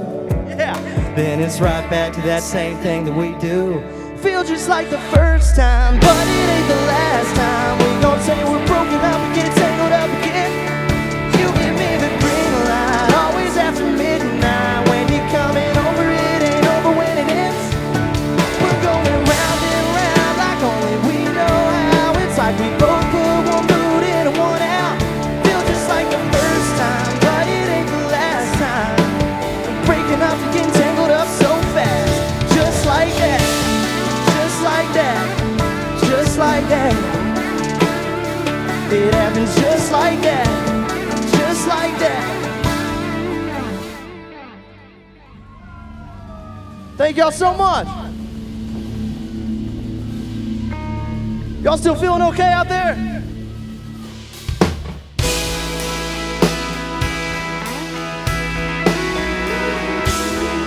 Music City STOL, baby.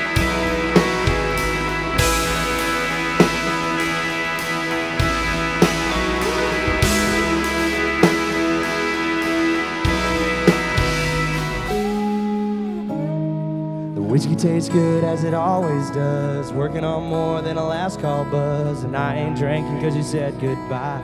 Two truths and a lie. Little black dress walked through that door. Her blue eyes look just like yours. Girl, you didn't even cross my mind. Two truths and if you know it, I know which one is gonna slow me down. And what would happen if it all spilled out? I know how hard it hit this heart of mine. I let it break one piece at a time. I ain't going fast. 2 steps forward, 1 step back is how I'm getting by. 2 truths and a lie. Yeah. Wish I could hate you, but I don't. Still got your number in my phone. I hope you deleted mine. 2 truths and a lie. Wish we could somehow work this out. God, I'm missing you right now. I'll be fine by closing time. 2 truths and a lie. I know which one is gonna slow me down. And what would happen if it all spilled out? I know how hard it hit this heart of mine. I let it break one piece at a time. I ain't going nowhere fast. 2 steps forward, 1 step back is how I'm getting by. 2 truths truth and a lie. Cole Phillips on electric.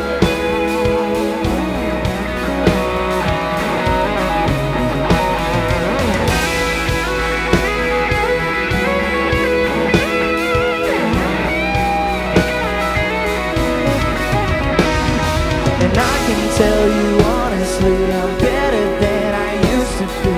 It ain't like I do this all the time. I know which one is gonna slow me down, and what would happen if it all spilled out. I know how hard it hit this heart of mine. I let it break, one piece at a time.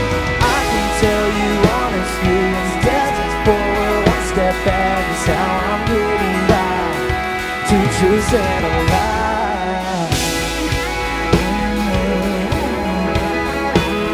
It's how I'm getting by. Two truths and a lie. It's how I'm getting by. Two truths and a lie. Thank y'all. How y'all feeling out there? Music City STOL, I need y'all in the chairs back there. How y'all feeling? I heard them back there. Y'all, thank you so much, Music City STOL, Gallatin Airport, for having us.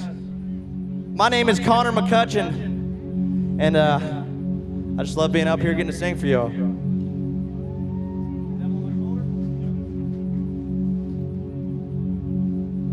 I've been writing a bunch of songs this year, so figured I'd try out a couple new ones on y'all if that's okay.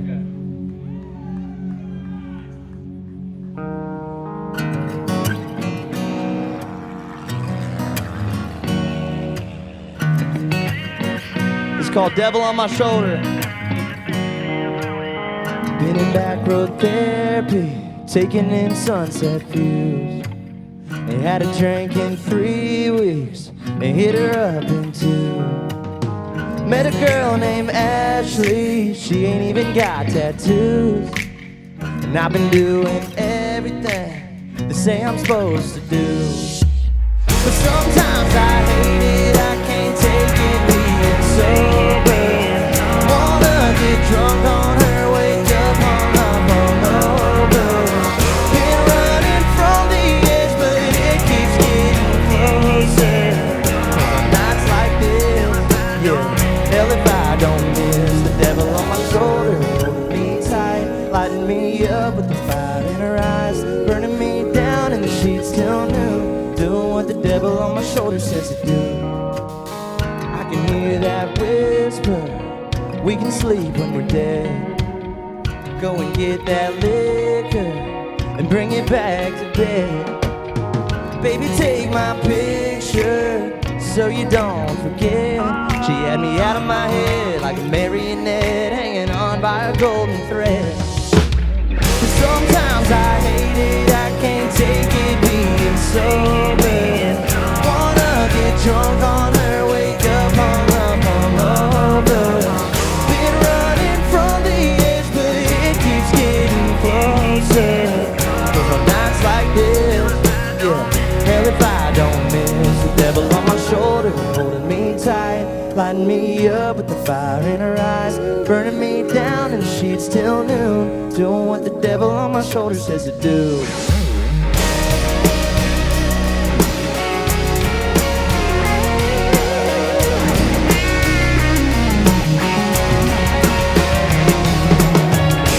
There's something good about a bad influence. If I wake up alone again and going back through it, now it ain't my fault, now the devil made me do it. Sometimes I hate it, I can't take it being sober. Wanna get drunk on her, wake up hung up hungover. Been running from the edge, but it keeps getting closer. Cause on nights like this, yeah, hell if I don't miss the devil on my shoulder, holding me tight, lighting me up with the fire in her eyes, burning me down in the sheets till noon, doing what the devil on my shoulder says to do. Thank y'all so much. Y'all still feeling okay out there?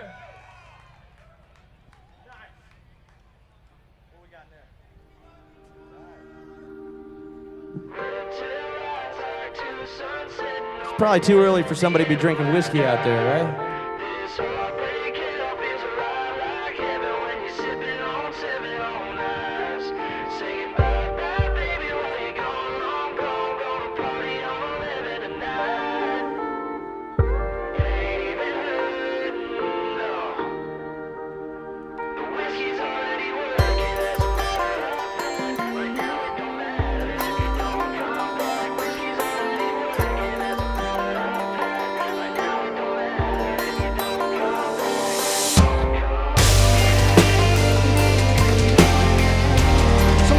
Off the EP, this one's called Whiskey Already Working.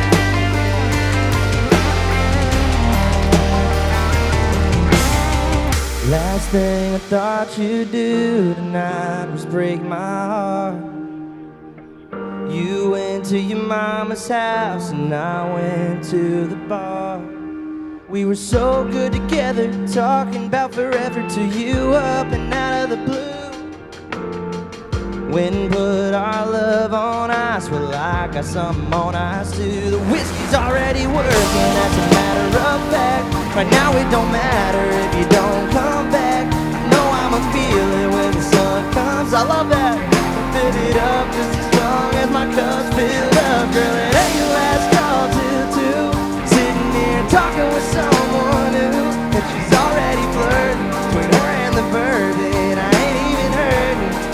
Yeah, the whiskey's already working. I'm gonna add that to every show because of you. I can still hear that front door slamming, the goodbye on her lip.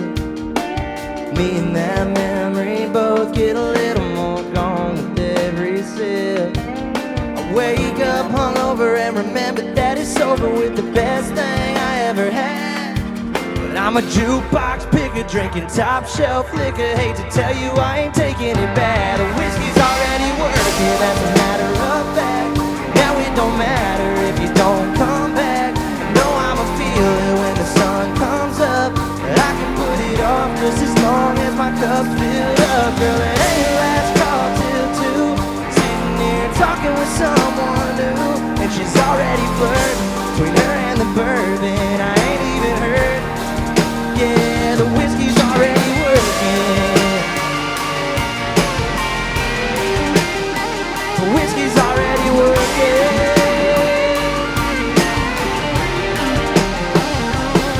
Well, baby, I've been getting right ever since you left me. The whiskey's already working. Y'all feeling okay? The whiskey's already working, that's a matter of fact. Right now it don't matter if you don't come back. I know I'ma feel it when the sun comes up, and I'ma push it off just as long as my cup fills up. Girl, it ain't your last call till 2. Sitting here talking with someone new. She's already flirting between her and the bourbon. I ain't even heard. Yeah, the whiskey's already working. The whiskey's already working.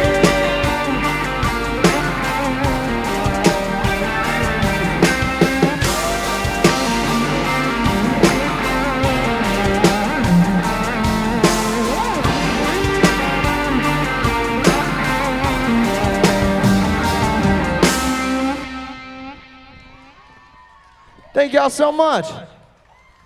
Thank you, Maddie. Hey, give it up for Madeline Consour from earlier. Come on. Woo! Man, this is awesome. Glad we can get country music out to Gallatin. Who's excited for Noah Hicks later on tonight?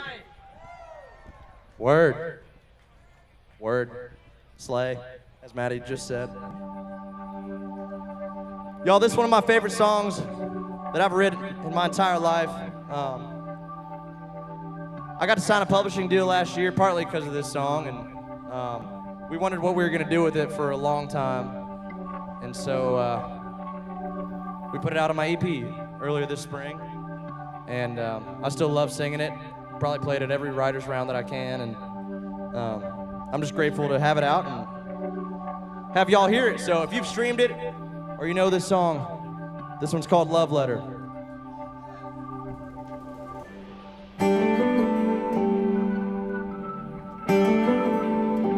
If I'd woken up, maybe she'd still be here waking up next to me. If I'd have treated that girl right, she never would have up and left that night. Try to pass the blame, but I would catch some hell, 'cause even my friends know I only have myself to thank for nothing. If I was her, I'd say thanks for nothing. 'Cause I was supposed to be your knight shining neon, kind of boots to hang her heels on, not the kind she'll have to heal from. She wasted tears on me.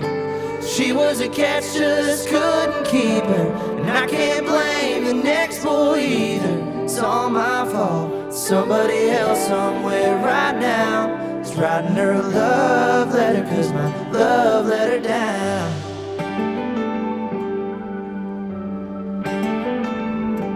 Yeah, the chance is good, and the odds are high. It'll hurt me bad. She low-key likes how much I hate to see her loving on someone that ain't me. 'Cause I was supposed to be your knight shining neon, kind of boots to hang her heels on, not the kind she'll have to heal from. She wasted tears on me. She was a catch, just couldn't keep her, and I can't blame the next boy either. It's all my fault. There's somebody else somewhere right now who's writing her a love letter, 'cause my love let her down.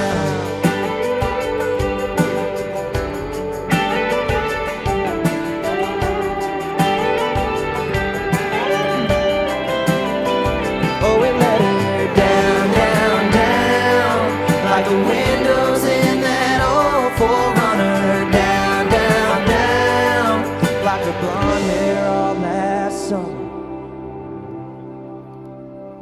When I was supposed to be your knight shining neon, kind of boots to hang her heels on, not the kind she'll have to heal from. She wasted tears on me.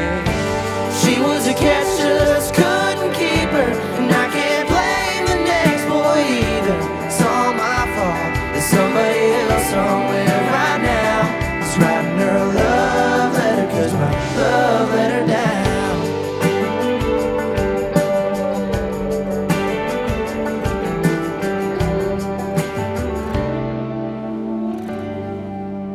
Thank y'all so much.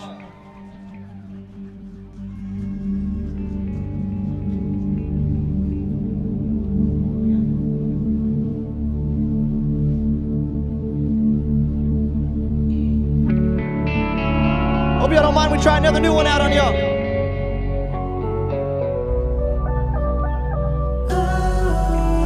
Sure, I miss you when I wake up, making breakfast in silence and grinding a coffee, love. Yeah, it hurts if I pass by a cabriolet on my way into work. Oh, I'm doing fine. Ain't like I miss you all the time. Just when it's raining on 2nd Street, when I put some coke in some ground, when another season of a show we've been starts out. Anytime the cups get a wind, when the leaves are changing the fall, maybe I might miss it then, but otherwise I don't miss you at all.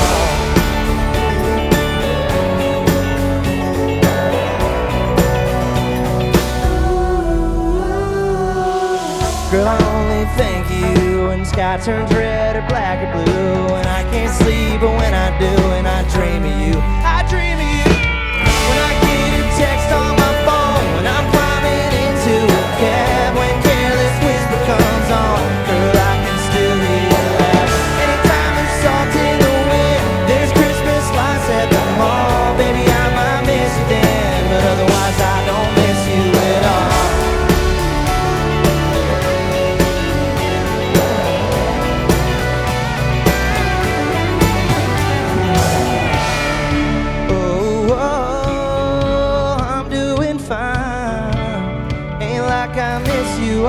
time judge. When I got a lime and a beer, 2 cigarettes in a pack. Any night when the stars are this clear, every night when you don't come back. Anytime I'm just walking in, anytime they say last call, baby I might miss you then, but otherwise I don't miss you at all. Baby I might miss you then, but otherwise I don't miss you at all.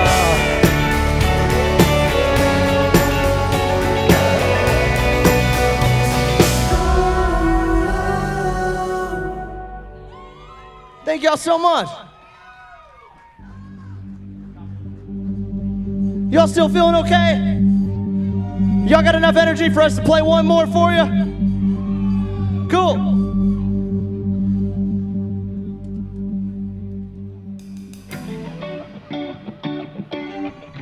This is the name of my debut EP. Y'all go get it. Boss hit me with the night shift, then he hit me with the pink slip. My ex already got somebody new. Yeah, but what you gonna do? I got King George coming out the Kenwood, and I'm about to hold a pick to a backwoods. Truth is life ain't all good, but it's all good. Cause I'm back here with the cousin grows, with the Cumberland beers and the summer wind blows. It's easy thinking about everything I ain't got. When I look around, I'm in a pretty good spot. Second sip of Crown in an old Silverado. Sun going down on a small town Rado. Living right now, I ain't worried about tomorrow.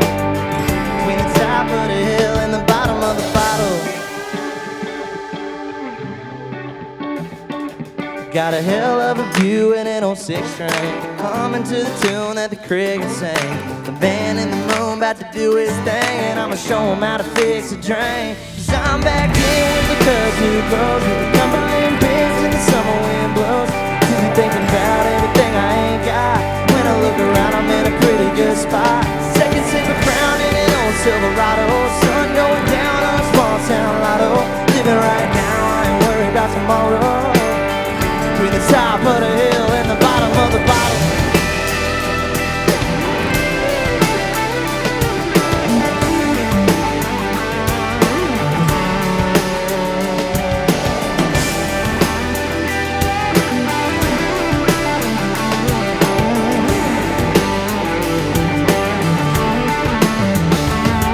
Got King George coming out the Kenwoods, and I'm about to hold a big to a backwoods. Truth is life ain't all good, but it's all good, yeah. Thank y'all so much for listening to me today. Thank y'all for coming to STOL. Who here's having a good time today with STOL? I see you, John, having the best time out of everybody. I love seeing y'all fired up, man. It's so fun. I'm lucky that I get to come out here and sing for y'all. So thank y'all for having me. Thank y'all for listening, and good luck to the rest of the competitors. Give a second for my band real quick today. I got Cole Phillips on electric guitar. Man, damn good rider. We've been knowing each other for a while now, but it's nice to play with you, sir. Love you, dog. We got Isaac on drums. We got Christian on bass guitar over there today. There's some good tattoos, brother. Y'all mind if we do this chorus one last time for y'all?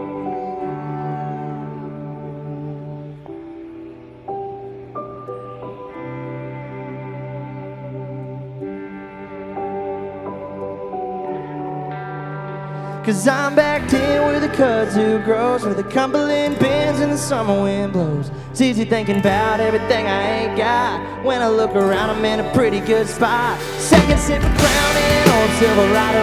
Sun going down on a small town lotto. Living right now, I ain't worried about tomorrow. Between the top of the hill and the bottom of the bottle. Thank y'all for coming out, listening to me. My name is Connor McCutcheon. We'll see y'all next time. Y'all boys give them hell.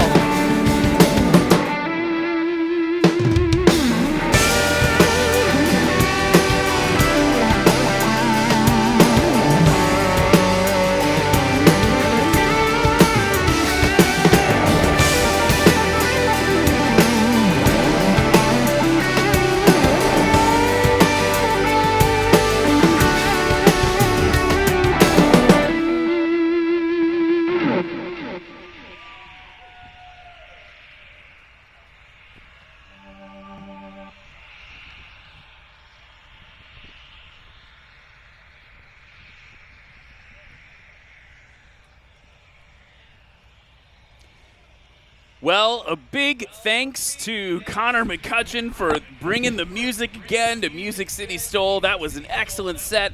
And also, just want to make sure she heard it. Sophia McCutcheon, happy 17th birthday from all of us here at National STOL. We're so excited. Hope you're having a great birthday. We have more STOL action. We have more music. All that coming up this afternoon. We're about to head into the rookie class. These are the first-timers, the people who've never done this before. Hold on to your butts. It's going to be really exciting. Then we go to touring class, which is like the big, heavy planes. Yep. Unlimited class, where it's no holds barred. Run what you brung, some cash on the line. And then adventure class, which has been, that has been getting hot this season. I'm excited to see how that turns out. Badlands Travelers versus Moax. It's going to be super intense. And then make sure you stick around at the end of the day because Noah Hicks is going to play a concert for us back on that stage. And also, if you're around at the end of the day, once the pit area is safe, all the airplanes are shut down, things like that, you'll be able to go meet the pilots. We'll open the pits once it's safe. But first, let's go. By the way, Sheldon's here again. Hey, Sheldon. Sheldon, we're going to watch a video right now about how the rookie class is, what happens there, and then we'll introduce our pilots. Let's do it. This is the first National STOL event. I vowed I would never compete. I'm like, it's not for me. And I still say I'm not competing. I'm in the rookie class, just the most laid-back class. There's no regulation on what kind of plane you have or anything else. It's just kind of the newer people that are just kind of getting into it as an introductory lesson. I'm Rod Hewitt. This is my dad, Steve Hewitt, world's greatest pilot, CFI II. Take note of this thing. This is the winning plane here. If I finish the day, I'll be happy. So, you know, if I finish last, it's a win.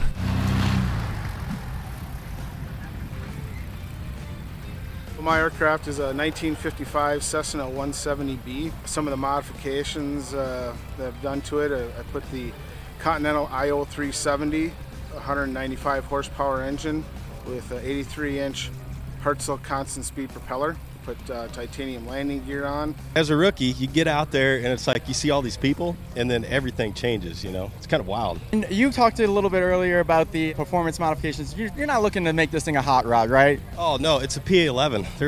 There's nothing hot rod about it. Pat McIntyre, I'm from Lincoln, Nebraska. I'm in the rookie class. This is my first time competing at one of these events. I've attended many of them, but first time being a participant.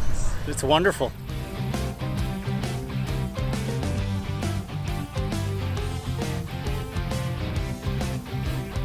It was a good run. The landings were so-so. Oh, with a scratch.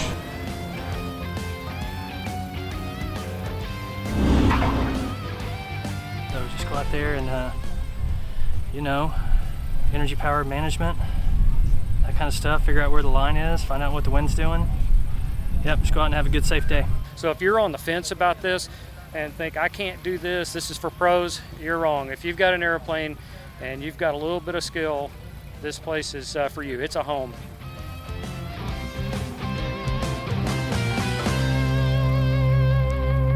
So we are about to kick off the rookie class here at Music City STOL 2024, Gallatin, Tennessee, just outside of Nashville, and we are having a blast here at Music City Executive. It's X-Ray November X-Ray. If you want to look it up on iFly EFB, or you still got a paper chart hanging around, you can find it somehow there.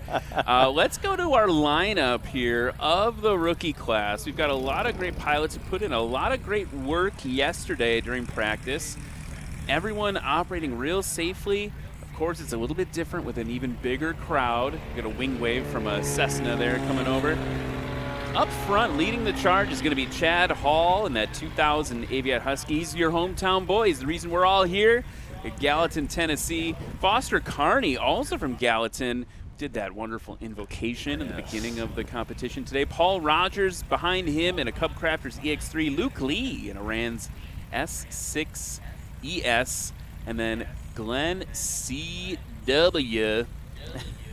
I don't think he wants me to pronounce it that way. Our drone pilot for National STOL decided to throw his hat in the ring. Literally, he's got a cowboy hat, I think, maybe Yep. still in the aircraft in that 1946 Aranca Champ. So it's going to be fun to watch these rookies.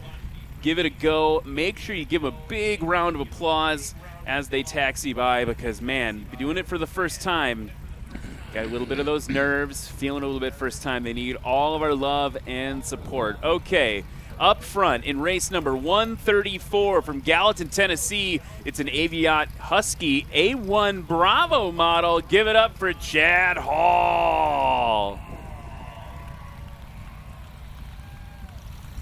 That is a beautiful looking airplane.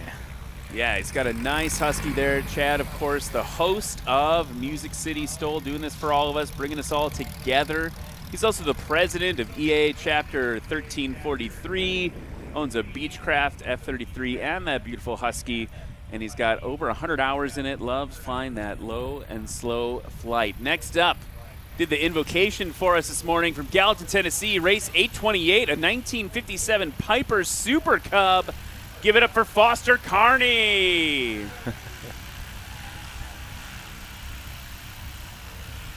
Started flying about 10 years ago.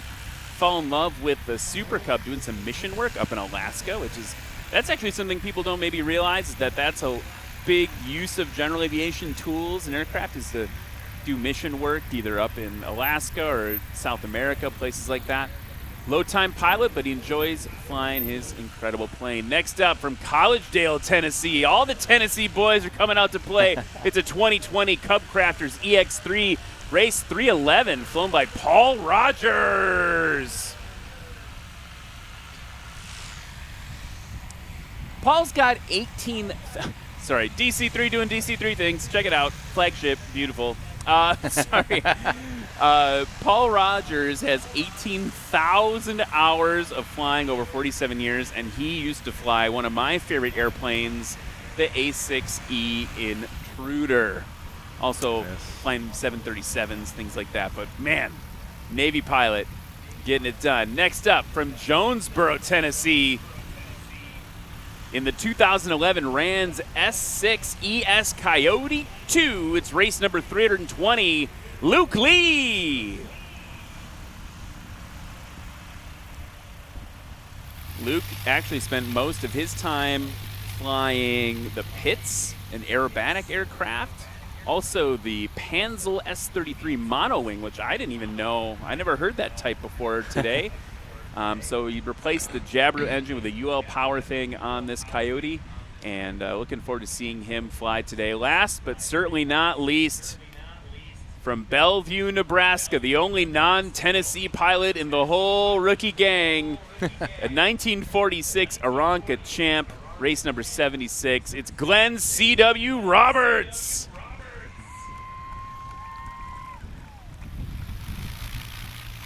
On board with Glenn there. That's brave. Rookie, being the rookie class, throwing the onboard images on there with you too. He's ready to go. And we were really impressed, Sheldon, with how he was performing yesterday, because his airplane's only got 90 horsepower. And that's up from their traditional 65 that it used to have. You normally don't see that in too many of these champs or Cubs or anything like that. Got a Mitsubishi MU2 taxiing down. Yeah, that's a rare airplane. You notice all the line judges and the photographers on the line turned and were like, oh, look at that. Oh, look, it's got just one prop spinning now, too. Saving all that gas. Getting it down to the end of the runway there. So the rookie class going to take up their positions. You're going to taxi back to run the start finish line here at National STOL. Runway 17 is what we're operating on. It's a turf runway carved out for the competition, and it's been beautifully mowed. Yes. One of the things that we noticed yesterday is because of the way it was mowed, we only have like the actual operable scoring zone really mowed out for it. And so if a pilot runs long, there's still plenty of safe distance on either end. But the longer grass creates more drag, and it's actually going to slow you down even more. And we've been using, on the other end of the field, we've been using not the actual runway. We've just been using one of the turf areas between the other taxiways so we wouldn't beat up the actual runway. Right, in terms of like pre-practice, pre-practice when we would go practice. out at 7, 8 in the morning and just get our heads in the game, you know. We just didn't want to didn't want to dirty up the runway. Dirtying up a grass runway. Oh. Well, I mean, if you look at how tall that grass is behind the Yes. line judges, right, it's coming up a couple inches there. Yes. It is, I will say this, probably one of the nicest runways we've had in National STOL Yes. 2024. We, of course, had the Mud Bowl. We had mud at Swamp STOL and at Arklahoma STOL. We also had volcanic ash from Mount St. Helens and Moses Lake that we were competing on, and that was really interesting because they would water it, right? They'd put water all over it to keep the dust down, and it would basically turn into a very brittle concrete for a few runs, and then it would break up and be super dusty again. So lots of challenges for the pilots this season, but not here in Music City. We got great wind, well, great weather. Maybe could use a little more wind. Well, the and rookies the wind is actually down the runway now. Yeah, It's the rookies coming are up. getting a little bit of wind on the nose. We've got a green flag now from race control. Air Boss is saying, give it a go, Chad Hall. Nice on the roll. job. Okay. About 147, 146, something like that. Man. Next up, Foster Carney. It's a 150 horsepower Super Cub on 30-inch Bush tires. And that is your traditional bush plane. Now this plane weighs about 200 pounds less than Chad's. Wow. Let's see how he does on the roll. Skill's already up. That's good. Nice. Nice. Okay. Rookies putting in work during practice. Paul Rogers now on the he was putting down some impressive numbers yesterday. I don't know if it's fair to say that you may be a rookie to National STOL, but I mean, you've flown 18,000 hours over nearly 50 years. I don't know if it's fair to say that you're a rookie, but new to this specific thing, it's always good to dip your toe in the right way with the support of the community, and we'll see what he does, Naval Aviator, on that landing. We'll see if he catches the 3-wire. It's playing 100 pounds lighter than the last one. Oh, getting aggressive on the rotation nice. there. That Paul was a good Rogers. 125 or so. He's claiming this grass runway. He says, hey, this is Mr. Rogers' neighborhood. Any millennials in the crowd for that joke? Okay, Luke Lee now in the 2011 Rans S6. See, now you're going to have that song in my head. I'm going to be thinking about that now. Yeah. It's like a warm hug. Okay, here we go. This is a UL-powered engine, slightly different than the other engines that you're seeing if you're an av geek like us. I'm going to bet you that's the 130 horse one you got in there. Nice job. And last but certainly not least, CW, Glenn Roberts in the champ. Now, Glenn has an interesting path in aviation, too. Served 21 years as an electronic warfare officer in the U.S. Air Force, and only got his, and I mean this because he spent 21 years in the Air Force, got his pilot's license in 2023. Oh, wow. So he's relatively new to this. Flying the champ. And he's flying that thing like he's been flying it forever. Nice. Getting it going. On board with Glenn now. There he goes, up into the sky. Now, again, that's a 90 horsepower airplane. If you think about earlier today, we were watching during the sport class, Eddie Sanchez, 270 horsepower. Yes. So a big difference. And then, you know, when we get to the touring class, which is after this, you're going to see airplanes 260, you know, a lot of horsepower on these bigger airplanes. And it's for these small, and you know, like Eddie Sanchez, that's a lot of horsepower on a really light airplane. When you get to the touring class, or even for that champ, that it equals out on the bigger airplanes. Yeah, the right amount of horsepower for the weight, arguably. Here comes Chad Hall now in the Husky. Keeping it low. Man. Can't touch the grass beforehand. Did he touch? Yeah, he did. Oh, yeah, Lexi's going to call it a scratch. It's hard to tell, but I guess if you technically touch one blade of grass, that might be enough. Yeah. But here's the thing that he learned from yesterday. Yesterday he had one of his best landings. He thought it was a scratch and just rolled out. And so at least he stopped there. This time, even if you get a scratch, you want to stop because it's just a good mental practice to get into to make sure you're always stopping, because sometimes, like you heard Pat talking earlier, it's hard to tell, right? Sometimes you guys don't know when you're scratching or not. I mean, because like you say, one blade of grass separates you from scratching and not, and you just don't know. Speaking of that, Foster Carney saved it by an inch. Wow. Yeah. Now he's got to get heavy on the brakes. So he'll be 301. Yeah, 301.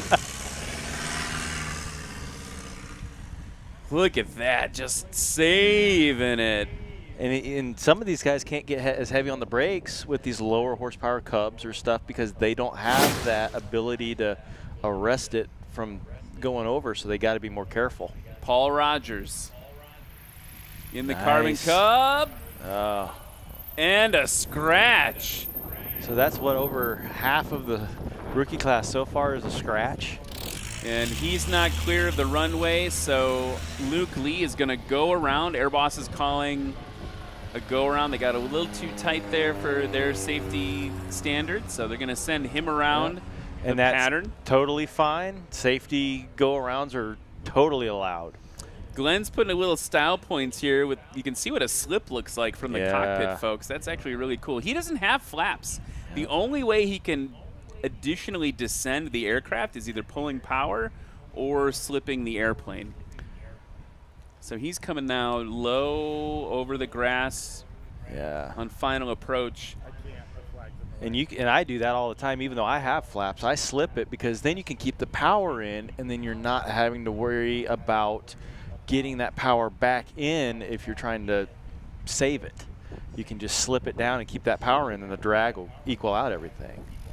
Keeping it low. Good over the line for nice CW. Job. And he's working those brakes. Look at that. Oh, now that was interesting.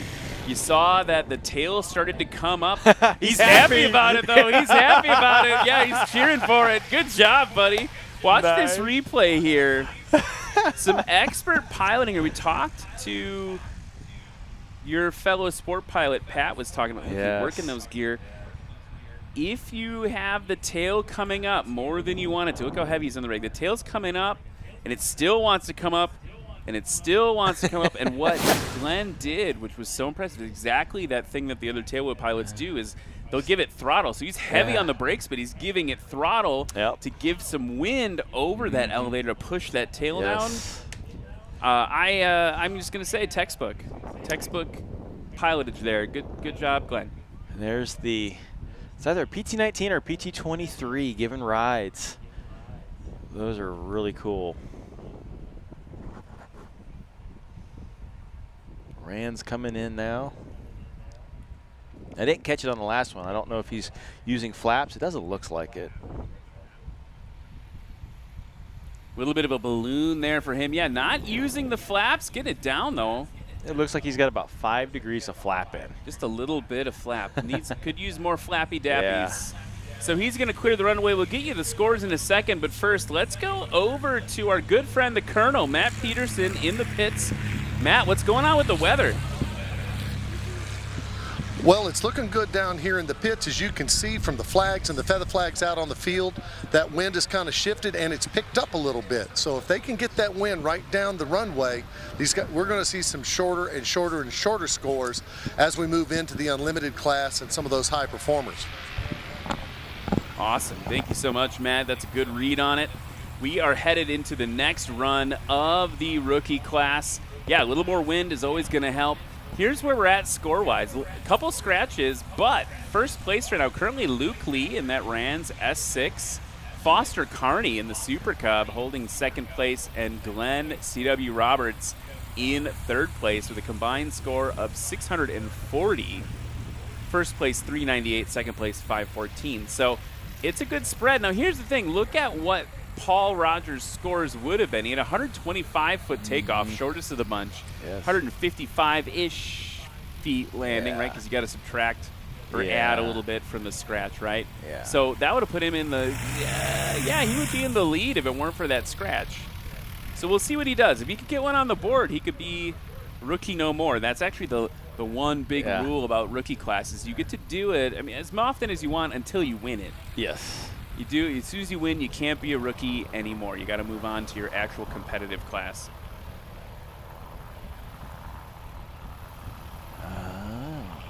race control in my ear mentioning that last night. So this is interesting how the strategy of things works. There goes News Chopper 5. Chad Hall on the roll in the Husky, looking to get on the board, dropping those flaps. There we Drop go. the flaps, pull back, and he floated right off. About 220 feet. So yesterday during practice, Foster Carney was floating a lot. Kept floating and floating and floating. Yeah. And one of the things he did, reportedly, is he just filled his fuel tanks all the way to the top. Normally people are cutting fuel, cutting fuel, making sure they still have the legal reserve, but you're not running with any more fuel than you need. And he added a whole bunch. He's topped up. Super Cub on the roll.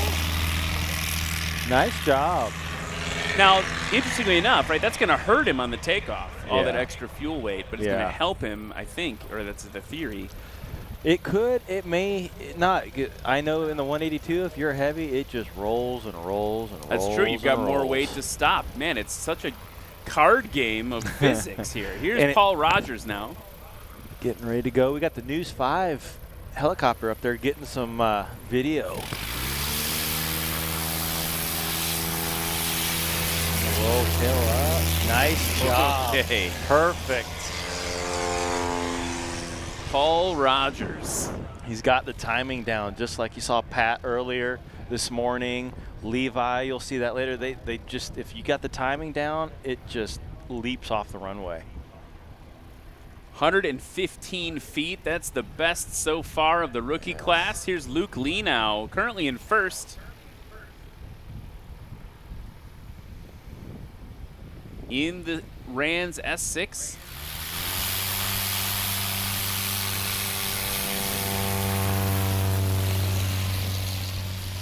And he's off nice still, just that was minor good. amount of flaps. Yeah. No flaps for this guy. Glenn Roberts on the line.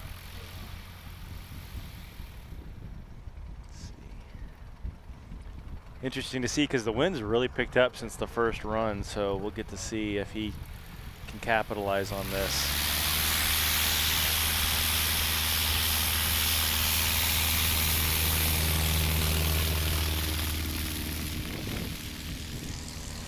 Nice! Okay. Just past 300 feet. Or So just that's short. almost a 100-foot, probably more than 100-foot improvement for Glenn Roberts. I'm going to say 297 it looks like.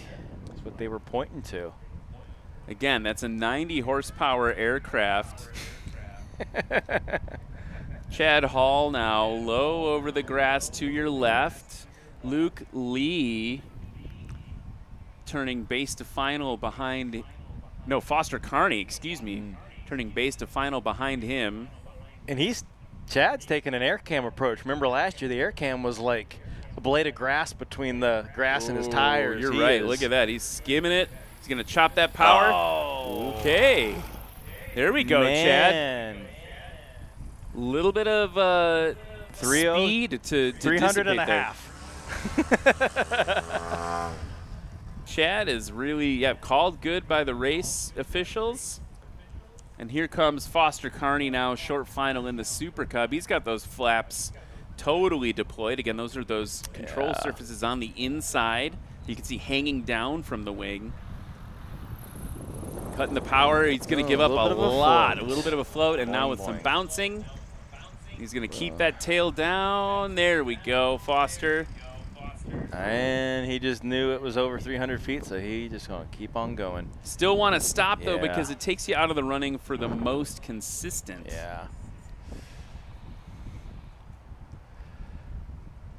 Paul Rogers looking to get on the board. 115-foot takeoff. Holding it off. Good for Cross Paul the Rogers. line.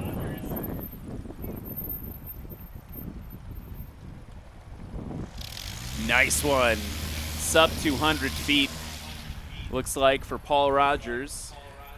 We got Glenn coming in, champ. Let's see what he does. And it's so funny, whenever we see it across the line, I feel just like I'm watching an episode of Top Gear when they're doing the race, the the car with the celebrity in it, and across the line. Across the line. Well, here we go. Luke Lee now in the S6 is across the line. A little bit of a balloon there. Wow. Oh. Bouncing along, adding some power, and he's going to go around. That is the right way to handle the pilot-induced oscillations that were happening there. Good choice. Good choice. Little excitement in the rookie class here. Here comes CW. And I apologize if I seem biased, but I'm rooting for him. We've spent a lot of time on the road together. That's the beautiful thing, even though we're all in this, you know, we're all biased at one point or another, but we're always all rooting for each other. He's going to get that. He was doing a little bit more aggressive now on he's trying to keep the nose up, just yeah, like there he he was goes. yesterday. That's more what we saw yesterday. Nice. And across good. the line. He had to Good get the job. Get the Jeremy Clarkson The in there. shortest landing for him this weekend. That was incredible. That there we is go. awesome. Watch this on the replay here. Just over the line. That you could not ask for a better Yes. landing than that. Nice work for Glenn Roberts. Okay, now we have to recover Luke Lee in the S6. We've got a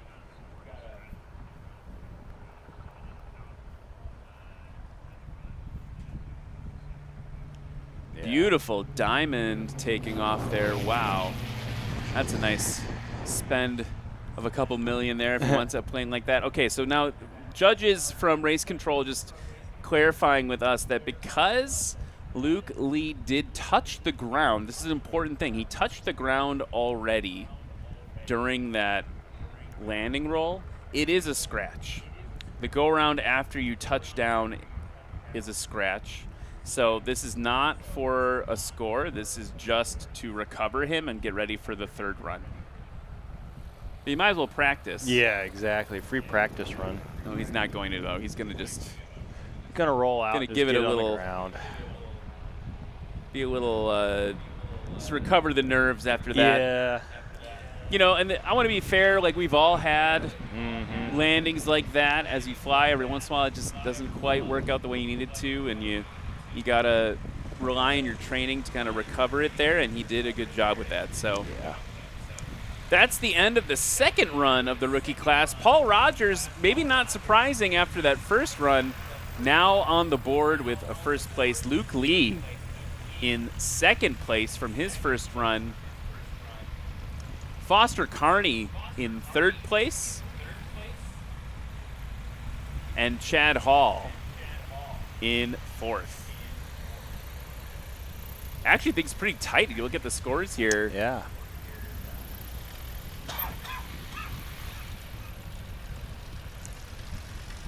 We've got the lowest score of 312 and the highest score of 526. Glenn Roberts just 4 feet behind Chad Hall in a fight between those two for fourth and fifth place. And honestly, either of them could hop onto the podium. Yeah. Foster Carney is holding at 514. So I think if I were a betting person, Paul Rogers pretty healthily up in front. Yeah. Luke Lee pretty healthily up in front in front of third place. Here's Chad Hall. Left main sticking on a little bit longer, but otherwise a pretty clean takeoff. Yeah. But in terms of who's in third place, it's anyone's game between Glenn, Foster, and Chad. Foster Carney now in the Super Cub, getting ready to go. A little bit more of a crosswind now, so you see a lot of the guys having that left wing down. And that if you can get it off the ground level and then put your wing back down once you get the crosswind correction in there, it's going to help you. But a lot of guys leaving that left wheel on the ground. And I think Matt Peterson was right on the wind. It definitely feels we're getting more. And if nothing else, that's not only good for the rookies, right, but it's very good for the next class, the touring class, because they've got a lot more weight they got to push around.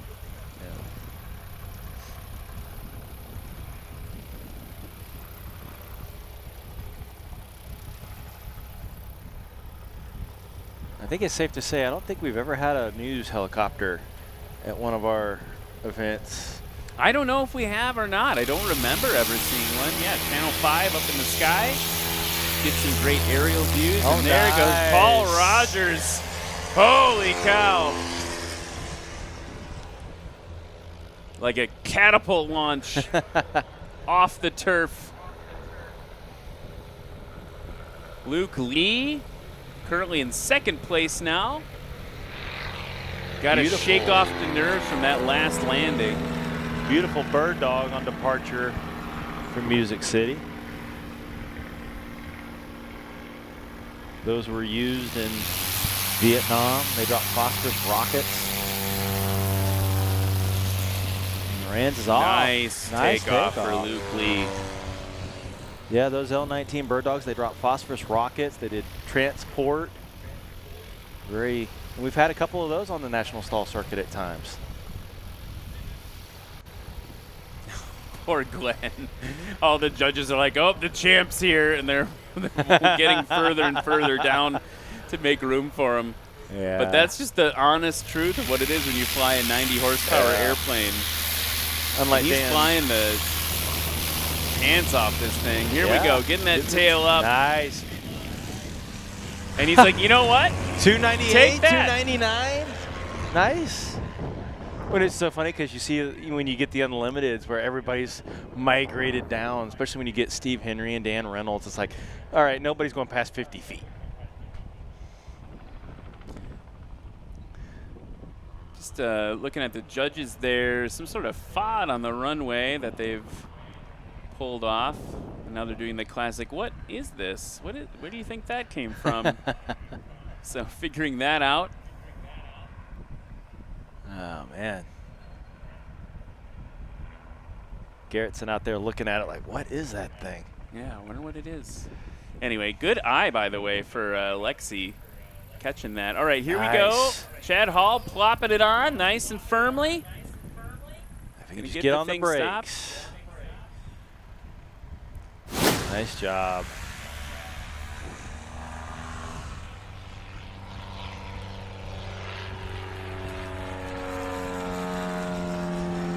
Oh, yeah. Okay, so this is very interesting. You saw in the replay there, Chad Hall just barely touched down. You can actually see the grass move under his mains well before the line. So playing that really low approach has its risks from a competitive standpoint, and that's going to be another scratch for Chad Hall.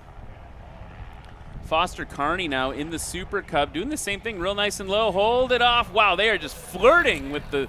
Nope, not enough. I was going to say just flirting. He's bouncing. There we go. Get under control, bud.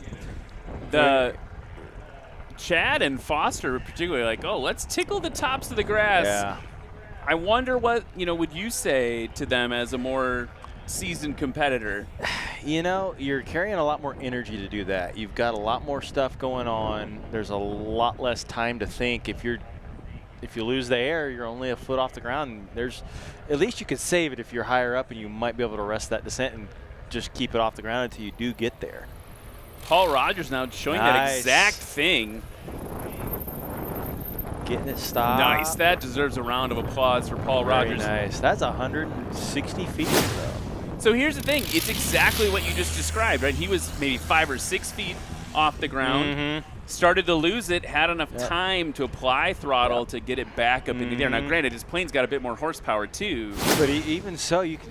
I mean, you lose. If you're a foot off the ground, you have no room to recover for that. And a little bit long on the RANs. And I feel like Luke Lee came in a little bit hotter that time. I think maybe that last run was a little spooky for him. Yeah. So he brought in a little bit of a cushion factor on the speed. Yep.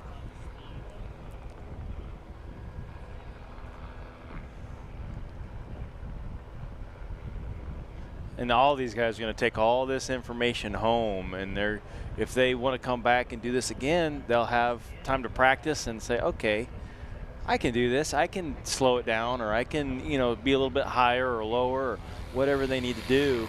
And then, hey, they may come into the next class, and the champ going around. Yep. Champ's going to do a safety and go around, and Just making sure we've got a clear runway, I'm guessing, going around for Glenn Roberts. I'm assuming the Rams was probably just not out of the way enough. Nice onboard shot from the champ.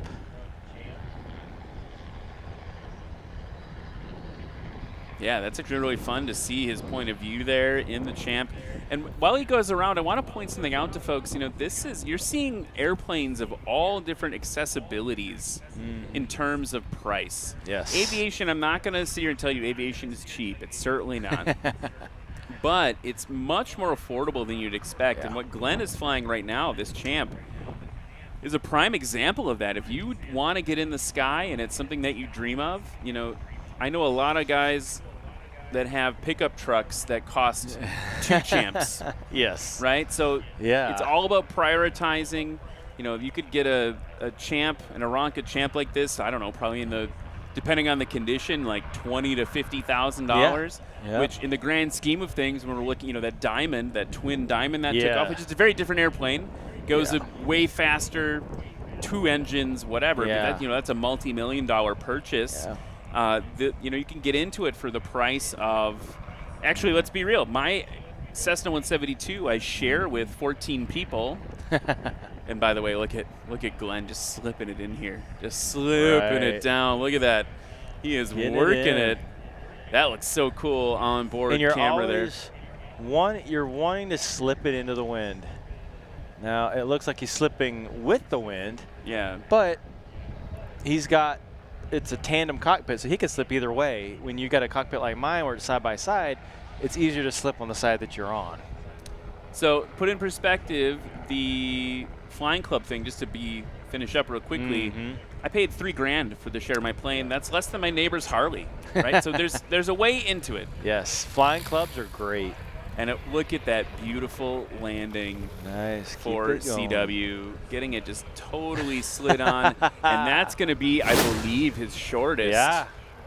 His shortest yet. That looks like about 243 feet. Oh, maybe a little bit longer then. His shortest was 232. Let's see what the judges say about this one.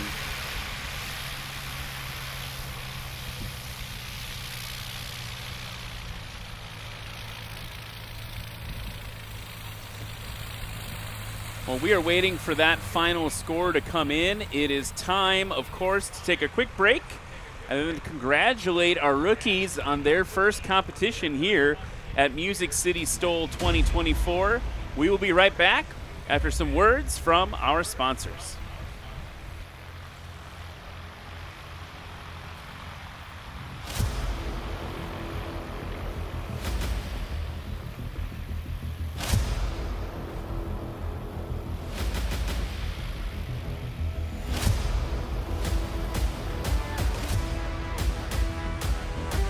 Minnesota was created actually back in the 70s, but we and Bert and Vince, my 2 partners, they've sold their business to Ryan and Sean, which is my 2 other partners now. We started around in 1999, 2000, just had one little spot in this hangar and we've built it up from there. So we've been here for 23 years now. And then we have 5 facilities now here in the state of Florida. First starts in Tampa, Sarasota. Venice here is our main headquarters, and we have Punta Gorda and then Fort Lauderdale, Lantana. Then we have partners in Brazil, South Africa, Greece, Tullahoma, Tennessee, all over the world. We're the largest Garmin dealer in the world, so that's probably what we've been known for. So we do more installs on aircraft, general aviation, anything really under 10,000 pounds than anybody else in the world. So, and we've been that for quite a few years now. You said that the most common position for the Sea Guardians over there on the right side? Yeah, it would be generally somewhere in this area.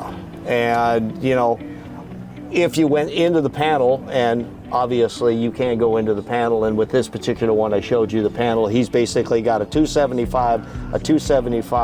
His ELT is going to be here. You've got USB charging port and programming port, which will be tied into these, is going to be here. Then you've got Bose, these 2 audio jacks here, and this particular prop de-ice one is going to end up in this here. You can build something off of this flange which you could put the CO Guardian here. You could mount it to the top or the bottom of the glove box. Or if you're going to do a panel mount, you've got the mount holes, and I think there's 7, 9 holes that actually go through the panel, and basically I would cut those. We've had it in all of our airplanes. Ever since we started with the Piper Saratoga in the early 2000s, we did the pulse oximeter and CO detector in there. We've upgraded to there. Now we have a Cessna 340 that I was talking to him in Germany last year, and he was like, "Oh, you got to put the cabin altitude thing in the plane." I said, "Well, send it to me." So we put it in there, and it actually is really nice. This aircraft flies above 18,000, 10,000 feet, so up to 23,000 feet. The other day, the cabin altitude light comes on the manufacturer's panel, and boom, the CO Guardian comes on and says, "All right, you're above 10,000. Your cabin altitude is above 10,000 feet. So watch out." So it's kind of nice to have that redundancy in the plane. So for a pressurized aircraft, that is so important for me. I get that oxygen mask ready, make sure my oxygen is good.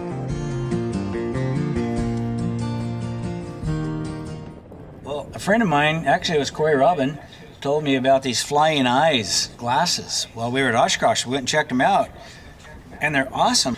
But what I really like is the glasses themselves. They're very light. The earpieces are real thin and flexible, so you don't even know you have them on under a headset. If I put my headset on, they're just as comfortable as could be, and they're so thin, I can actually take them on and off without removing my headset. I couldn't do that with my other glasses. And then the other really cool thing about these, they make some awesome sunglasses, but they have these cool sunglass lenses that just snap on. So now instead of having to carry a big extra glass case in my pocket, that's all I got to carry to take my sunglasses with me. So there's several things about them that I'm really, really liking. Flying eyes. Awesome glasses.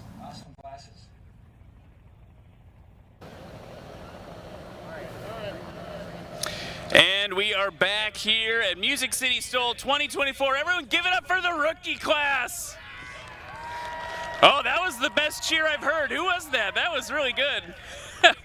It takes a lot of bravery to come out and try something for the first time, and I just want to thank the 5 of you for coming out and putting on a show for us. Mostly CW for your great outfit. Looking good. Party romper is what he just said. I didn't know that was a thing. All right, here we go with the scores. With a combined score of 514 feet. Give it up for Foster Carney. Up right up here, buddy. With a combined score of 398 feet. Give it up for Luke Lee. And in first place with a combined score of 258 feet, Paul Rogers. Paul, come on up here actually for a second. So I gotta ask, maybe it's predictable. You got a lot of time in the Navy flying things like A6s. Did that prepare you for STOL at all? Not at all. Whole different ball game, but different skill set. But I learned from a lot of these guys, and it's a privilege to be here thanks to National STOL. I had 3 goals. Be safe, have fun, and don't become infamous. So trifecta. He did it. Anyone you want to say hi to at home? My lovely bride over here, Renee, wave. My buddy Steve, and Lee Boyd was in sport class, and his wife Krista. Awesome. Get up there. It's time to celebrate, gentlemen. Rookie no more, by the way. Paul Rogers can't ever be a rookie again. Everyone's giving him a wide berth.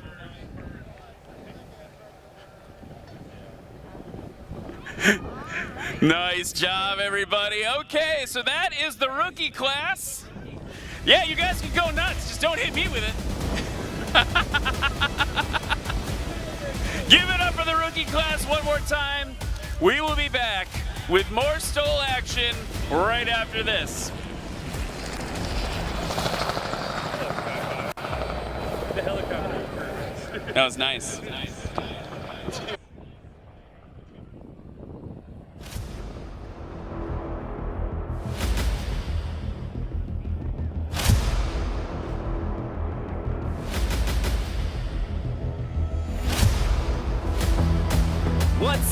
Nav geeks and STOL freaks, welcome to Lone Star STOL here in beautiful Sulphur Springs, Texas.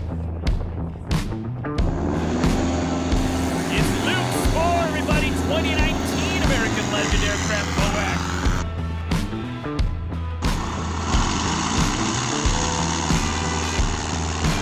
A round of applause for Chuck Olmstead.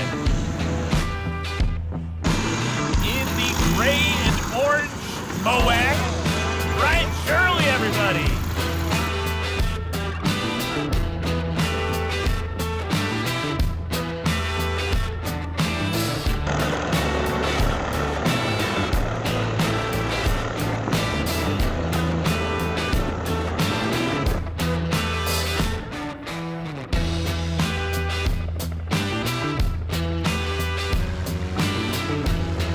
Give a round of applause for Brian Steck.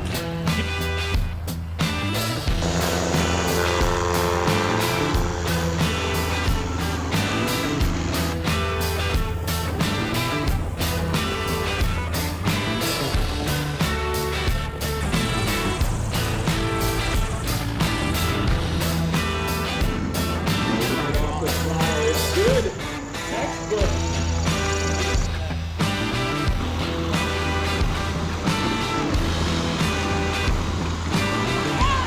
You might be sub 60 feet on that one. It's an unlimited class. It's what you've been waiting for.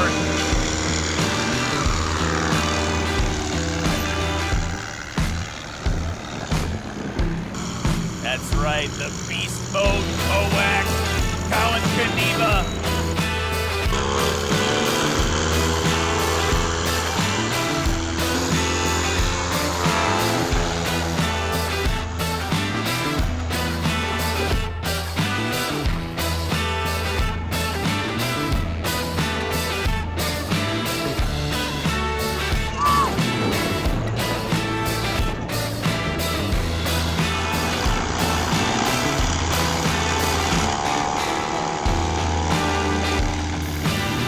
Oh my goodness gracious. Frank Knapp showing that he deserves to belong here.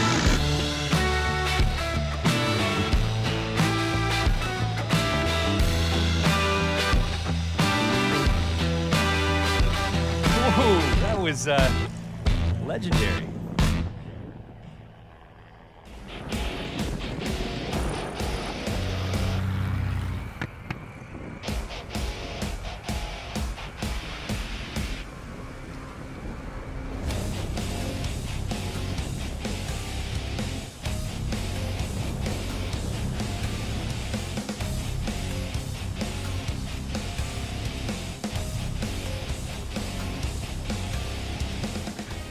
I'm Jeff Abrams from Ocala, Florida. Fly an aircraft called Piperzilla, 1965 Cherokee 180. Just enjoy it. It's a great experience, something different to do with the airplane versus just fly around the traffic pattern or go to nearby restaurants or whatever in the airplane, and gets me far away from home.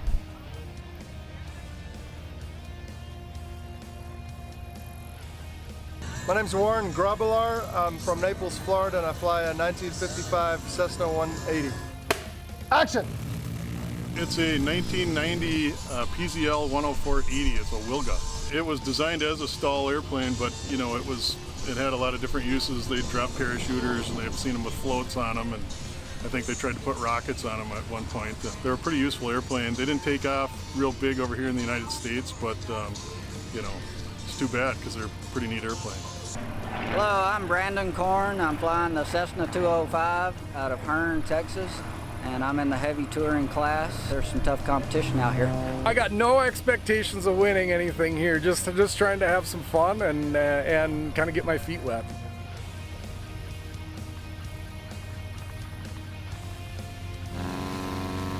Well, it felt good. It's definitely a lot different flying in this high altitude, but I like it. You got to really nurse it off the runway, though. Got some competition out here. Aaron over there, flying all over the country. So we're having lots of fun.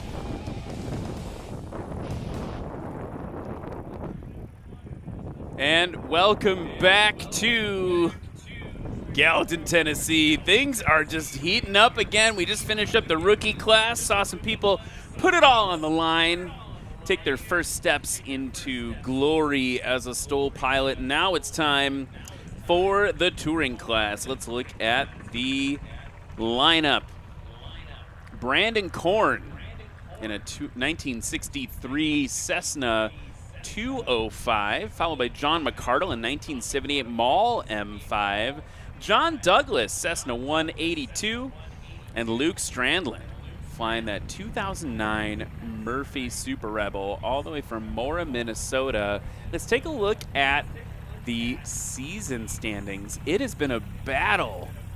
Absolute battle, Sheldon, from John McCardle and Brandon Korn have been swapping places in the season standings all season. John McCardle currently out in front with 94 season points. Brandon Korn just behind him with 88. Kyle Bushman not here this weekend, nipping at their heels, and the boss with 76 points. John Douglas and Luke Strandland, 4th and 5th place, respectively. So really, in terms of the national championships, today really matters. Yes. For the guys that are here, today really matters. It could put them on the podium. It could be the decider. There's just 2 more chances to earn points this season after this, right? They're going to earn points in Lone Star STOL, and if they qualify, they'll earn the final set of points during the national championships in Sulphur Springs, Texas. Now, it's time to introduce our touring class from Gauss, Texas, in race number 30, a 1963 Cessna 205. It's Brandon Korn. This is a huge airplane. And it used to be the biggest one in the circuit for a while. Yeah, and he's the Brandon Korn, I want to be clear, the 2023 Heavy Touring National Champion. And we'll talk about it a little bit more later, but he's got a lot of modifications on that airplane.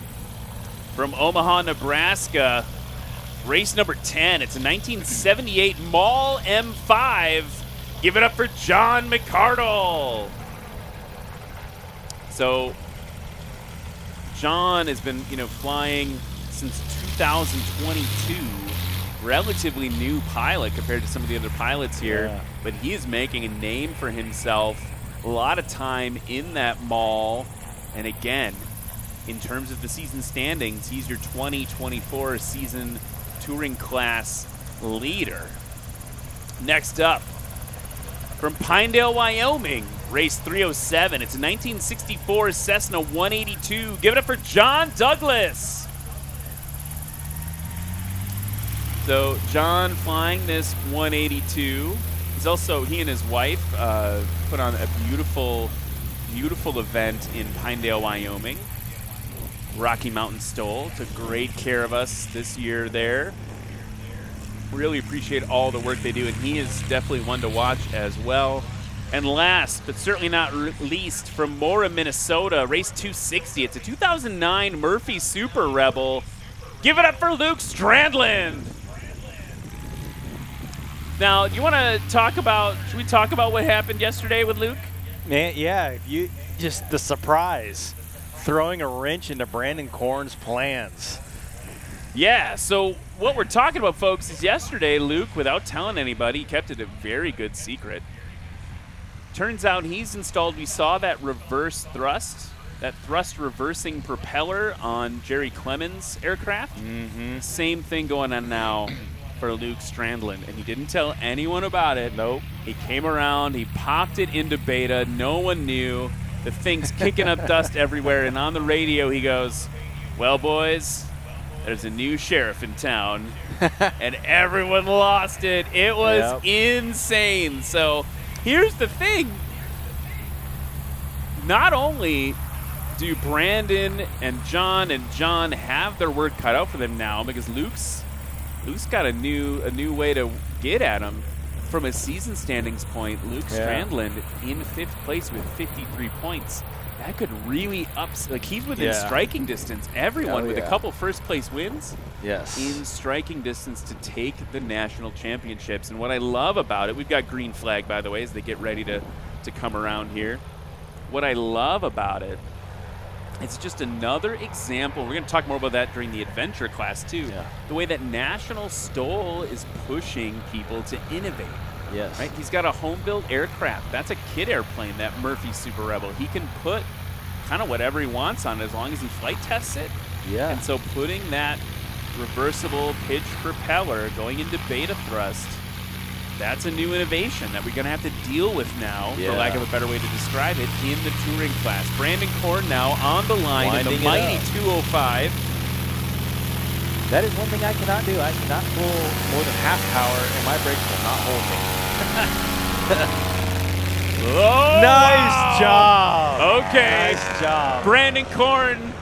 About He's like, look, you 160. guys, I know I'm the defending championship, but I'm not going down without a fight.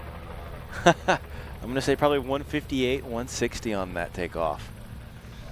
159. You are really good at that. All right, John McCardle now in the mall. The lightest airplane you're going to see in this class, but it's still 1,640 pounds empty. Whoa. He Getting that tail up. Does not mind going for it. Whoa! Oh, okay. just a hair late. And he says, Brandon, you were the winner last year, but I'm coming for you this year. Here comes John Douglas from Pinedale, Wyoming. And when we saw it yesterday, because we can't see it from this angle, but he's got a lot going on in that maul when he pushes it up, puts the flaps in. Yeah, he's got to lean all the way down to the floor to yank him back. Okay, here comes John Douglas now. Flaps down, pulling it back. Nice job. And in contrast, that's the opposite. All he has to do is hit a flap button, just like you would in a 172. And it says here, by the way, it says he's got a top secret STOL project in the works. So John Douglas, what is he doing for next season? Okay, Luke Strandland in the Murphy Super Rebel. The biggest airplane out here, and it's got some really good performance. 2,000 pounds empty, tail super high, floating it into the air. Yes. About 200 feet. Whew, okay, so let's see what the scores came back, takeoff scores. Right now, Brandon Korn with a takeoff score of 159 feet. Oh, wow. John McCardle a little bit behind him, 165. John Douglas, 256.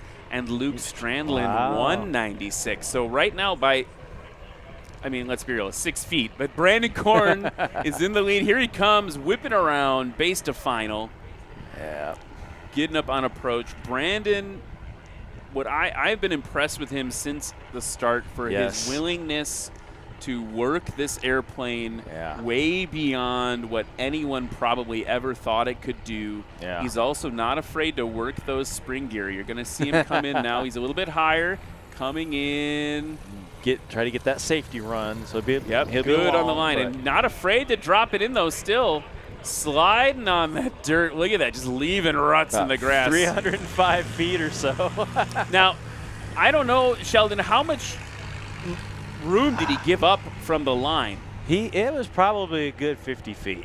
Right, so that's going to be something that Brandon's going to dial in between runs. And this was just an insurance run just to make sure he had something in the bag. Yes, and we've seen that, Brandon, for instance, he's used to flying low. Yeah. And in Pinedale, Wyoming, with that super high density altitude, the plane was totally different, right? Yeah. You're getting less performance out of it in every way. Even here, for me, the elevation's only a little bit. It's only a couple hundred feet higher than my home airport. Oh, John McCardle coming in really low, and looks like Lexi called it good. Got to get it stopped, though. We had to add a little bit of power, a little burst. A little bit of footwork to keep it straight. Let's look at the replay here. It's under review by the judges because they wanted to double check for a scratch. Yeah. Tail touches down. That's fine. Oh, there we go. Did that left main touch down? Yeah, the left main is down. It was down. So that's going to be a scratch for John McCardle on his first landing run. John Douglas, on the other hand, now short final. Crabbing into away from it. He's a little bit sideways there. Okay, he's straightened out now. There we go. A little bit of power. Boink. Yeah, well over the line. Maybe didn't need that power, but hard to tell, right? Yeah. Locking up the tires. Literally slid for about 200 feet. Yeah, a long way. And that's the thing about these. If you're flying a 182 and you don't have bigger tires, you're rolling on hockey pucks. So right now, as it stands, Brandon Korn holding on to the lead with 4:58. John Douglas in second place with 6:24. And Luke already getting it into high alpha. Yeah, this is something he was doing yesterday, and it's not something that everyone is comfortable with. When pilots have different approach techniques. There's a lot more that you have to think about when you're in that situation, nose high, and you in the Zenith, for instance, you got a lot less visibility when you're like that. I have to put my shoulder into the door. Just holding it off, holding it off, holding it off, holding it off, flying the slats and a scratch. So interesting there. The new sheriff in town had a problem. Heard him try to engage that reverse pitch, that reverse thrust, and every time he did it, it didn't engage. So it's actually pushing him further and further down the runway. Watch here on the replay, just sliding it in, and this is right here is about where you'd expect to have that big burst of air go the other direction, but no dice for Luke Strandland. We always talk about how that it's not a silver bullet because the cockpit workload is so high. Also, I want to point out while we were talking about it, judges reviewed it, and that one was also a scratch. So I guess if you're going to have your reverse thrust not work, have it work on one that you scratched. Yeah. Right now, the standings, Brandon Korn and John Douglas, the only ones on the board. Brandon Korn, 4:58, John Douglas, 6:24. And now we've got a little bit of jet action for you.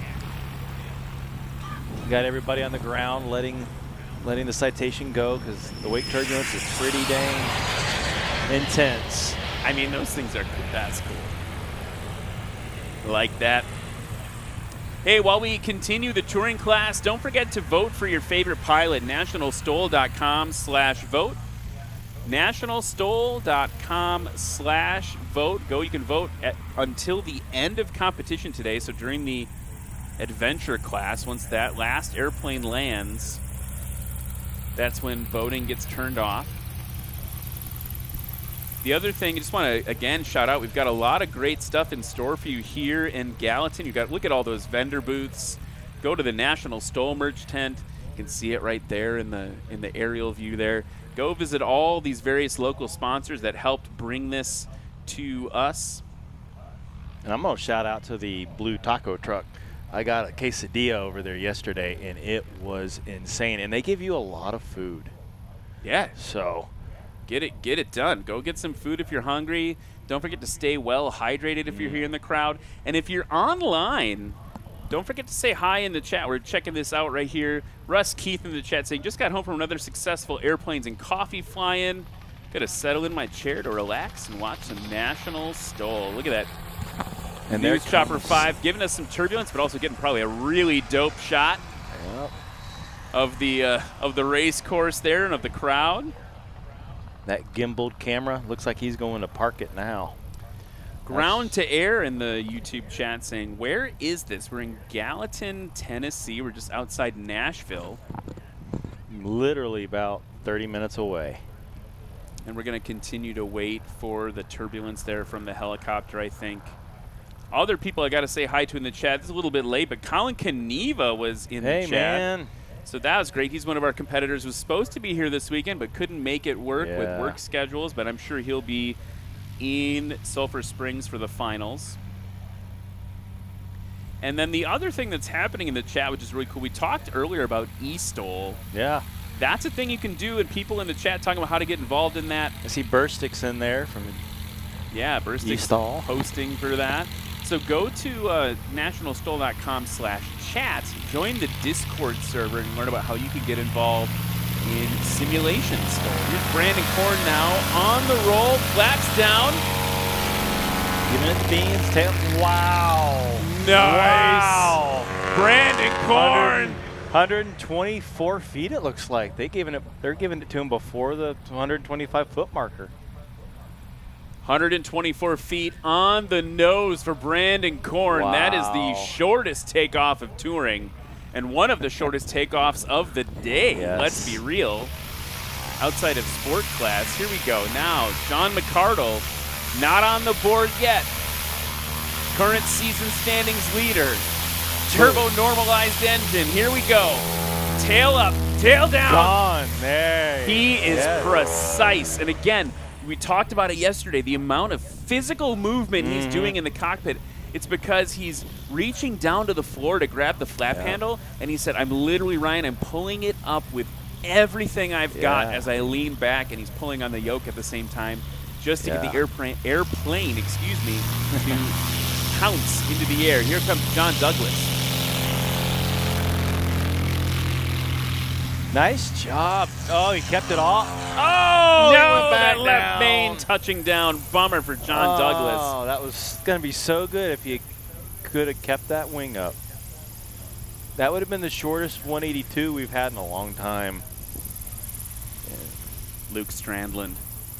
He's wondering how does he get his things to work with the cockpit here. Here he goes. Not an issue on takeoff. Getting that tail super high. Yanking it back. And he also has a little bit of left main stick, but not the same way as John Douglas. Yeah. So they are going to... And that's all a function of the wind is raising that right wing. And in these situations, it's hard to put crosswind correction in for such a short amount of time. Even though that's a good point. That's a good point. And look, we do have a crosswind from the right. We've got more wind on the nose, like Matt Peterson was telling us. Yeah. And it's you go back to McCardle, it's literally power, push, flaps, pull. And then you're airborne. That's it. It's like timing it out. Comes Brandon in. You can see he's on a little bit of a crab, bringing it into our stall course here. Burst of power, getting it restabilized after a little burble there. Good over the line, bouncing it, getting that tail and trying to use some tail hook action. 300, just like his last one. 300 feet. Right, there we go. Yeah, he was 299 last time. We'll see what this one is. It's going to be an improvement no matter what because he had a significantly shorter takeoff. John McCardle now down low, high alpha. The nose very high. Dropping it in. Get it working stopped. that rudder, getting it directionally controlled. Boom. And he's got some good brakes. You can see it right there. The amount that he's working it is doing real well. So Brandon Korn's score came in again with 299. So he's down to 423. But John McCardle significantly shorter on the landing, down to 361. So he's now in first place after that first run scratch. Here comes John Douglas to your left in the 182. And you'll see a lot of these guys in the 182, they can't get that AOA because the tail is so much longer.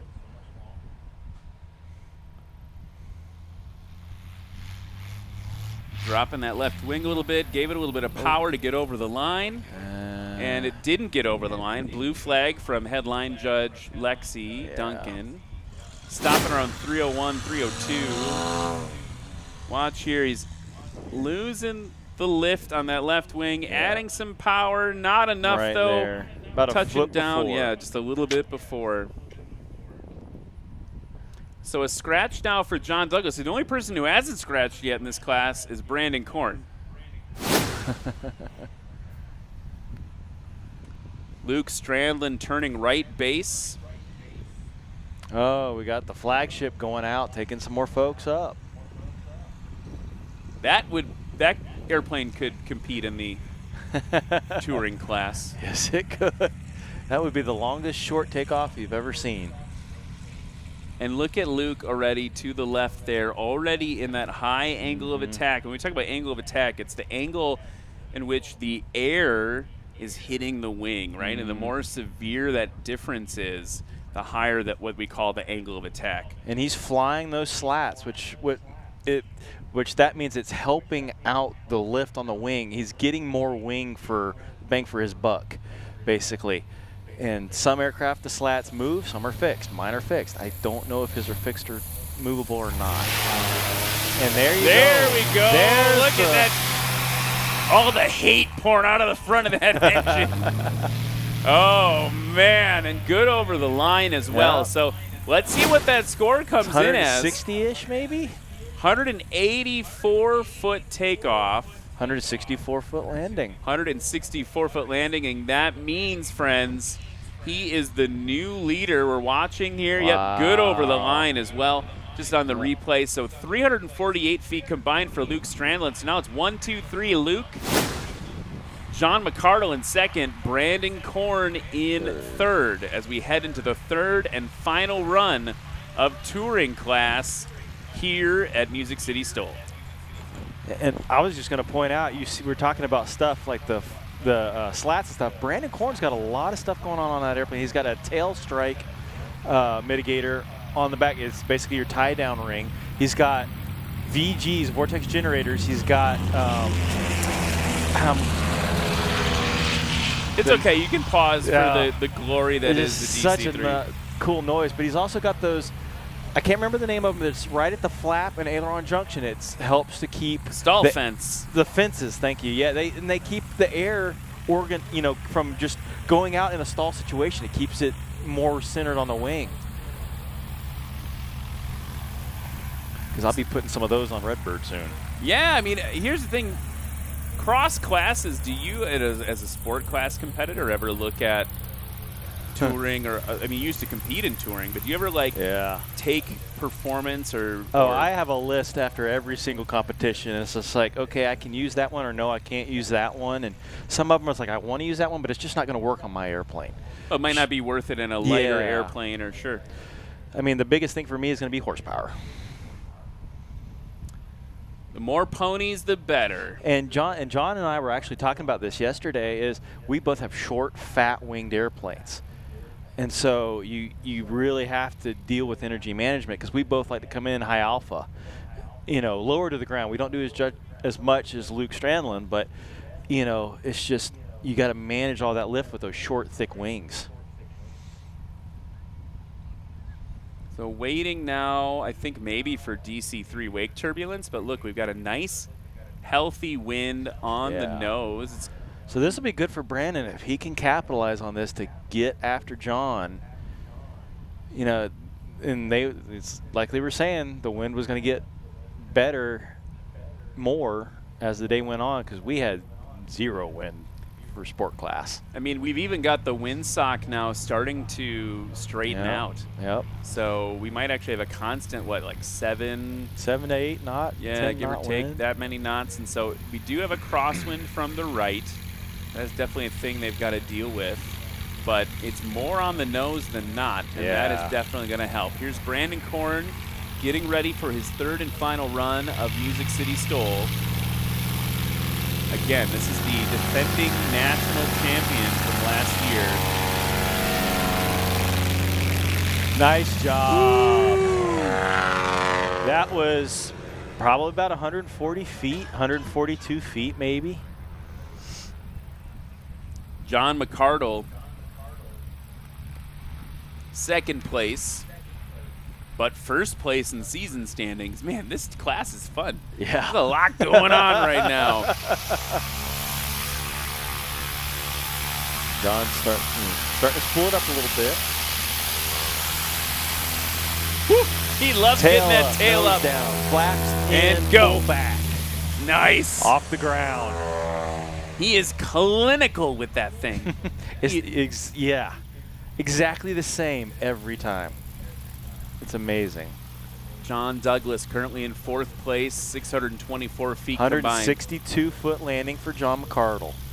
Or takeoff, excuse me.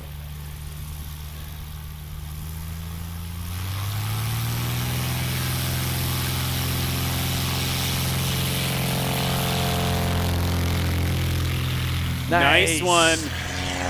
Got to keep it off this time. There we go, John. Okay, so he didn't settle back down this time. He balanced it just right. So it was about 196, 195 feet, something like that.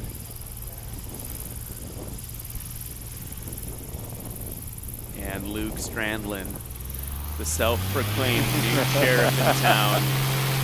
Tail up. Laps are in a little bit longer. Wasn't quite ready to take off Not that yet. time. So 194 feet for John Douglas on the takeoff.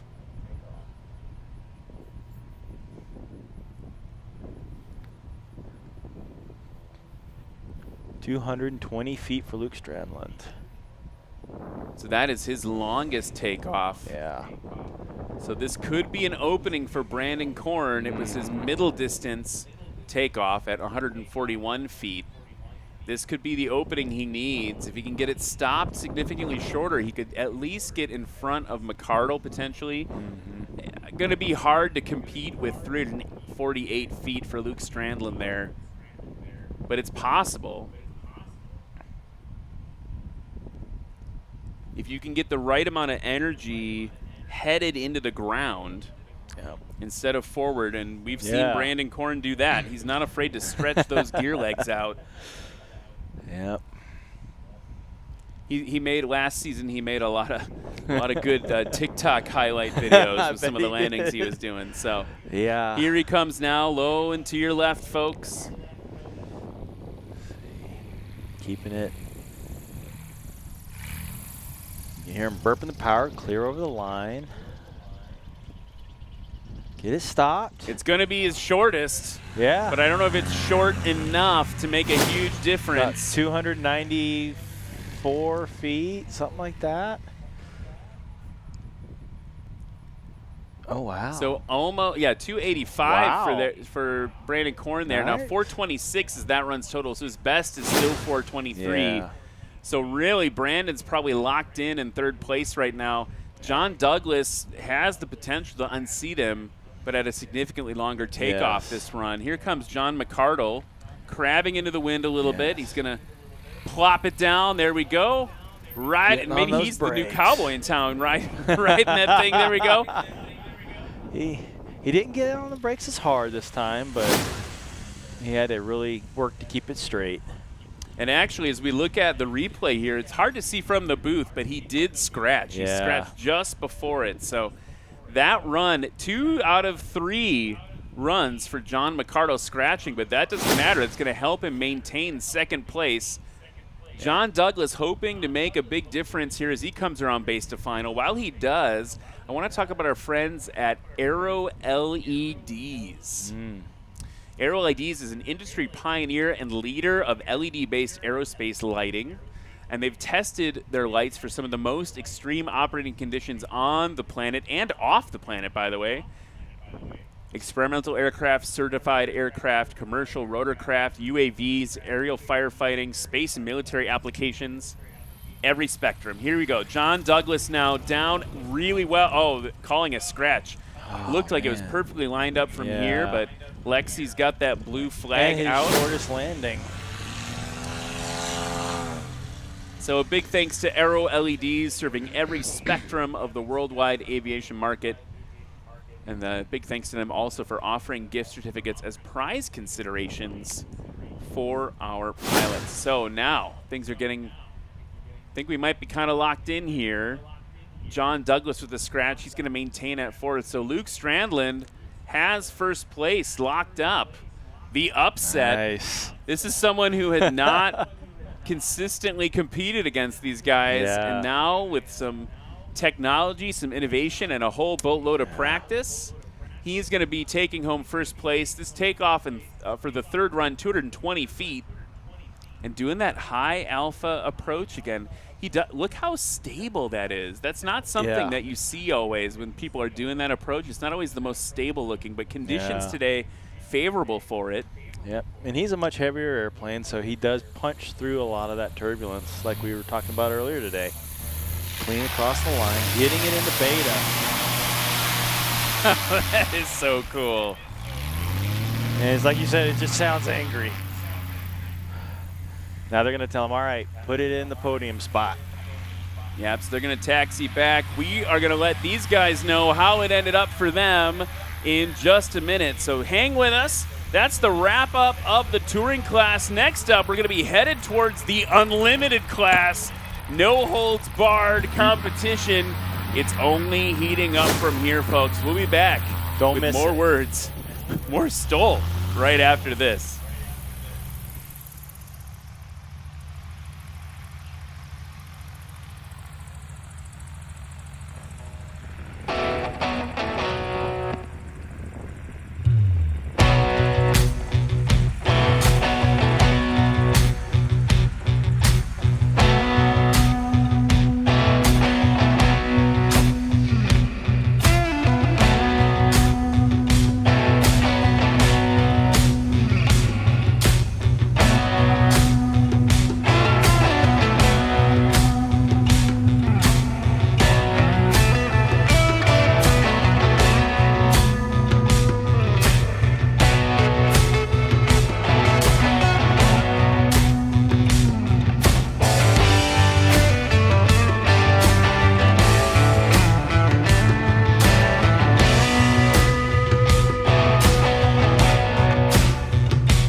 What's up, Av Geeks and STOL Freaks, everyone? My name's Ryan Dabrowski. Below me on your screen, the legend himself, Burstix TV, in Jennings, Louisiana for Swamp STOL, E-STOL today. And now we are ready for our second ever, if I'm not mistaken, E-STOL event. And Tom Smith. Here's Mark now, getting that tail down, he's up.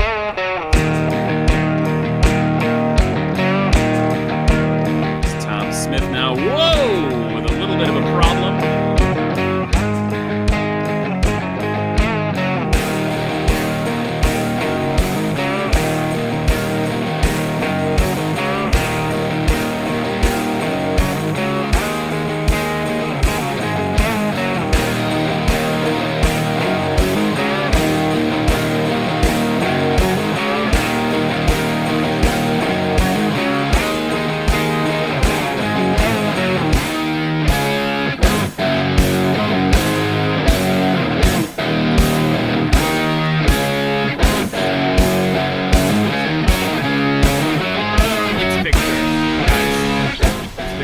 Big bounce for Byron now.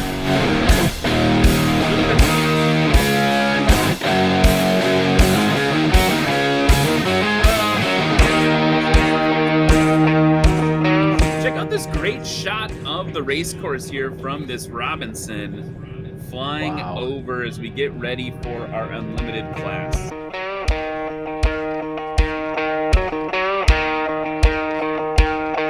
It's on Microsoft Flight Sim over on flightsim.to. The Rans S6S. Coming in hot.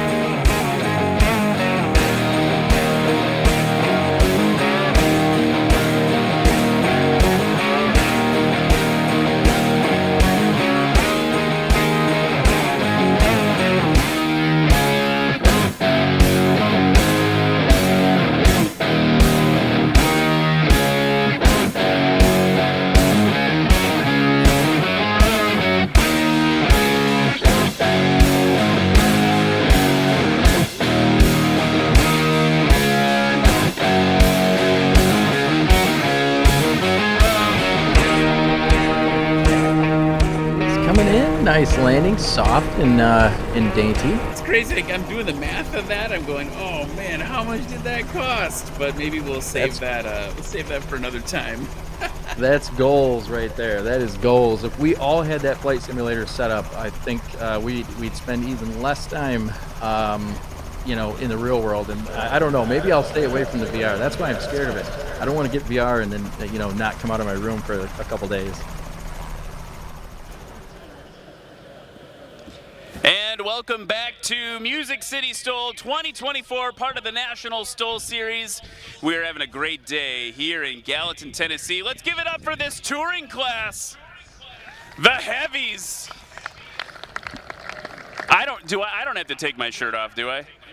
No, I'm not doing it. No one wants to see that. All right, here we go. In third place, with a combined score of 423 feet, give it up for Brandon Korn. In second place, with a combined score of 361 feet, give it up for John McCardle. And in first place, with a combined score of 348 feet, give it up for Luke Strandland. Luke, come here.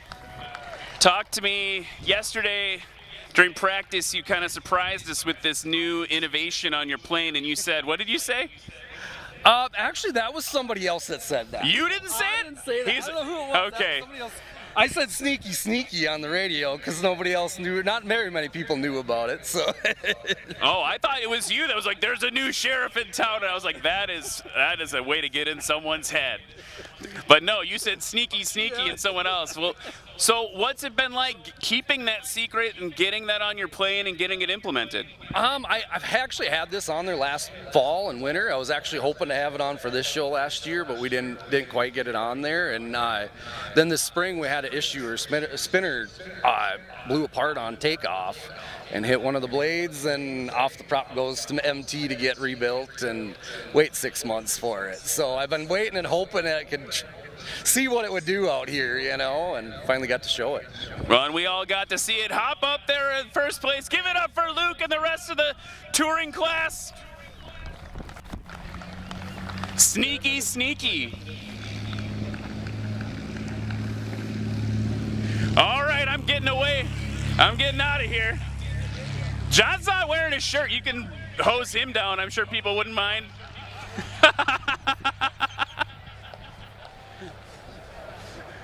All right, well, stay tuned, folks. We've got 2 more classes of STOL action. We're up next with the Unlimited class. It's going to be a good one. We'll see you soon.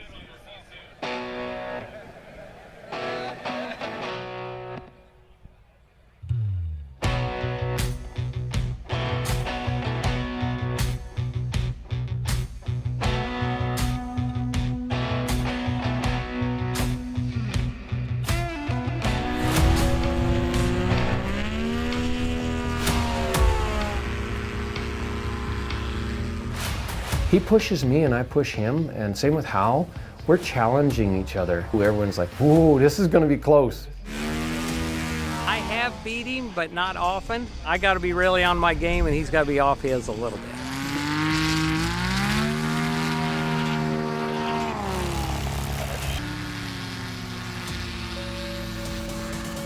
The hard work happens with the majority of what Steve does before we get here.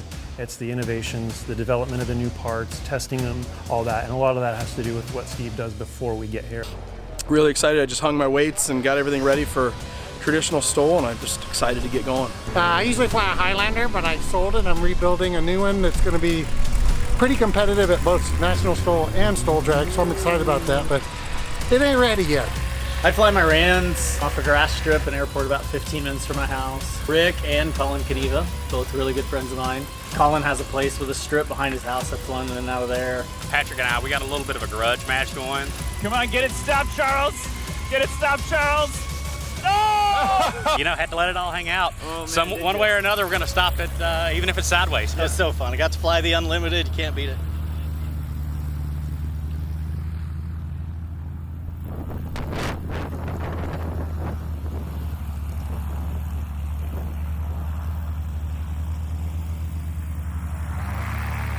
And welcome back to Music City STOL 2024. We are having a blast here in Gallatin, Tennessee. We've had a lot of crazy STOL action. We've had a lot of close heats, touring class, sport class, weird gyro thing that was an exhibition class, super cool. The backcountry class, so fun. We've also had a lot of great music. You can't have Music City STOL without some music, and we had great performances by Connor McCutcheon and Madeline Consor. Really appreciate them helping us out with the entertainment today. Stay tuned after the broadcast. If you're here in person, you're going to be treated to a wonderful concert by Noah Hicks. And you're also going to have an opportunity to, once the area is safe and the airplanes are all shut down, you can actually go meet today's pilots in the pits area. So they'll let you in once competition is over and that area is safe for you to go visit. Gearing up for the Unlimited class now. Unlimited class is kind of a fun one. This is where all the top STOL pilots in the world come play.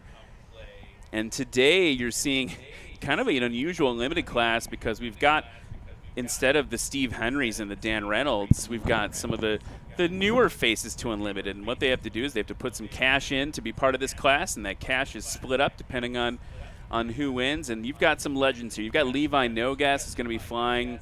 Pat McIntyre's playing, actually, the 2006 Rans S7. Keith Lang taking it old school with that Piper Super Cub. Rick Boardman in a 2015 Carbon Cub. And Micah Lindstrom borrowing Jeff Daly's plane. You're going to see this plane. It's called Warhorse. It's a Badlands Traveler. He's bringing that out to play in the Unlimited class as well.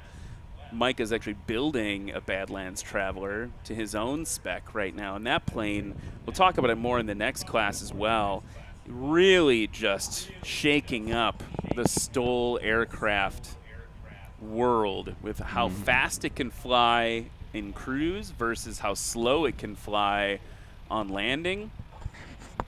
And we've seen it take off in less than 20 feet in the right amount of wind. It's just been something to watch. I think a lot of people are looking to get into a Badlands Traveler right now after seeing what it has done this season. As they get ready to go here, we're getting the line judges out as everyone's texting. I want to talk about one of our sponsors, Sarasota Avionics. They're a long-term partner of National STOL. They're your authorized Garmin dealer and #1 aircraft avionics installing dealer in the nation for panel mount GPS avionics systems. We love them not only for that, but because they offer Garmin prizes for our Unlimited class winners. So Sarasota Avionics providing those prize packages to the pilots you see in front of you in the Unlimited class. Big thank you to them. Also want to talk about iFly EFB by Adventure Pilot. It's one of the most complete EFB apps for Android. EFB means electronic flight bag, by the way, for Android, iOS, and Windows. They bring that perfect balance of tech and real-world flight experience. Fly your freedom. It's different up here. Check out iFly EFB. They offer three prize packs per event that rotates through the various classes. I believe sport class, or no, adventure class this time, competing for that. Okay, let's get to it. It's the Unlimited class here at Music City STOL from Belton, Texas. Race number 55, flying a 2006 Rans S7. It says in here, parentheses, Pat's plane. It's Levi Nogas. And it's also a battle between Levi and Eddie, who you saw flying earlier today for who has the best mustache of National STOL. You have any votes? I gotta go with probably Levi. Levi? Oh, vote for Levi. See, I like Eddie's mustache too, though. Okay, next up from Wasilla, Alaska. Race number 50. It's a 1956 Piper Super Cub. Give it up for Keith Lang. Keith is a Alaskan resident. He's a wildlife biologist. manages a wildlife control business. He's flown and owned 27 different aircraft, and he's actually explored the skies in over 82 different unique airplanes. That's a lot of entries in the old logbook. You're going to see him do some pretty impressive things in this Super Cub. Next up, from Henderson, Nebraska, race 94, 2015 Cub Crafters Carbon Cub. Give it up for Rick Boardman. Rick Boardman, and just an amazing pilot. That plane, one of the heaviest in the unlimited class, at 1,000 pounds empty. The only one that's heavier is this one coming up right now from Malacca, Minnesota, race number 99. Flying instead of he was going to fly this in his 2006 Vans RV4, which if you know, you know, that was going to be something special to watch. Instead, he's in a Badlands Traveler called Warhorse. Give it up for Micah Lindstrom. And Mike is the king of trolling. He does that a lot. And we're going to go now to what is happening. We're going to go now to Colonel Matt Peterson in the pits. Thanks, Ryan. How y'all? I'm here with John McCardle. And John, how do you think that went today? I don't know. I'm just speechless right now on how good you look. I have no words. I know. We're channeling two National STOL celebrities, Lexi Duncan and, of course, the lovely and beautiful John McCardle. You're a beautiful man. God, I wish I had that hair. Fortunately, I lost all mine, but today was a little rough in the landings. Takeoffs were good, but congratulations to Luke and his cheating reverse prop. Who uses those? Apparently the winners. And listen, I can loan you this hair later. Okay. Back to you, Ryan. That just happened. That just happened. All right. Man. Well, it's all fun and games here at Music City STOL. We're getting ready for the unlimited class. Somebody better be get a picture of that. Yeah, someone. I'm sure that'll be on TikTok in a little bit. Let's talk about Micah real quick. He's someone who's been really putting in a lot of time flying, and his airplane he's flying, this Badlands Traveler, is technically the heaviest at 1,030 pounds empty. Bought his first airplane, actually. Look at this. I wasn't thinking about airplanes yet after high school. Bought his first airplane, a 1946 Cessna 140, shortly after high school. That's a great plane to have your first airplane be. Yeah. Sounds like we got a green flag, and here goes Levi Nogas. Whoa, okay. Off the ground in just over 75 feet. So probably about 77, 78 feet maybe. Look at what the windsock is doing. We've got a crosswind from the pilot's right. Keith Lang there on the line trying to take advantage, cheating into the wind a little bit. Grabbing every ounce over the nose. Going to get that tail up nice and high. And look at that. Putting down competitive numbers in a mostly stock Super Cub. There's a few little modifications to it with the slats and whatnot. Here's Rick Boardman with that belly pod. That's another thing in the STOL community that is talked a lot about. It provides some lift, actually. It creates a little bit of a lifting body fuselage to the Carbon Cub. Here he goes. He's getting his tail up. Whoa! Oh, just a little bit too early, but that was still an impressively short takeoff. And it's time for Warhorse, piloted this time by Michael Lindstrom. This is the one to watch. I still wish you would have flown the RV4. Oh my gosh. Down tail. Oh, what just happened? About 60 feet. Michael Lindstrom is out for blood. 65 feet. That is just longer, 15 foot longer than an F-14 Tomcat is nose to tail. If you're wondering what the other takeoffs were, Rick Boardman with 81 feet, Keith Lang with 99, and Levi Nogas with 80 feet. So, wow. Micah, dropping the hammer. Here comes Levi Nogues in the S7. Plopping it on. And he's going to get shopped? He's going to get shopped and stopped. Super short. About 102, 101.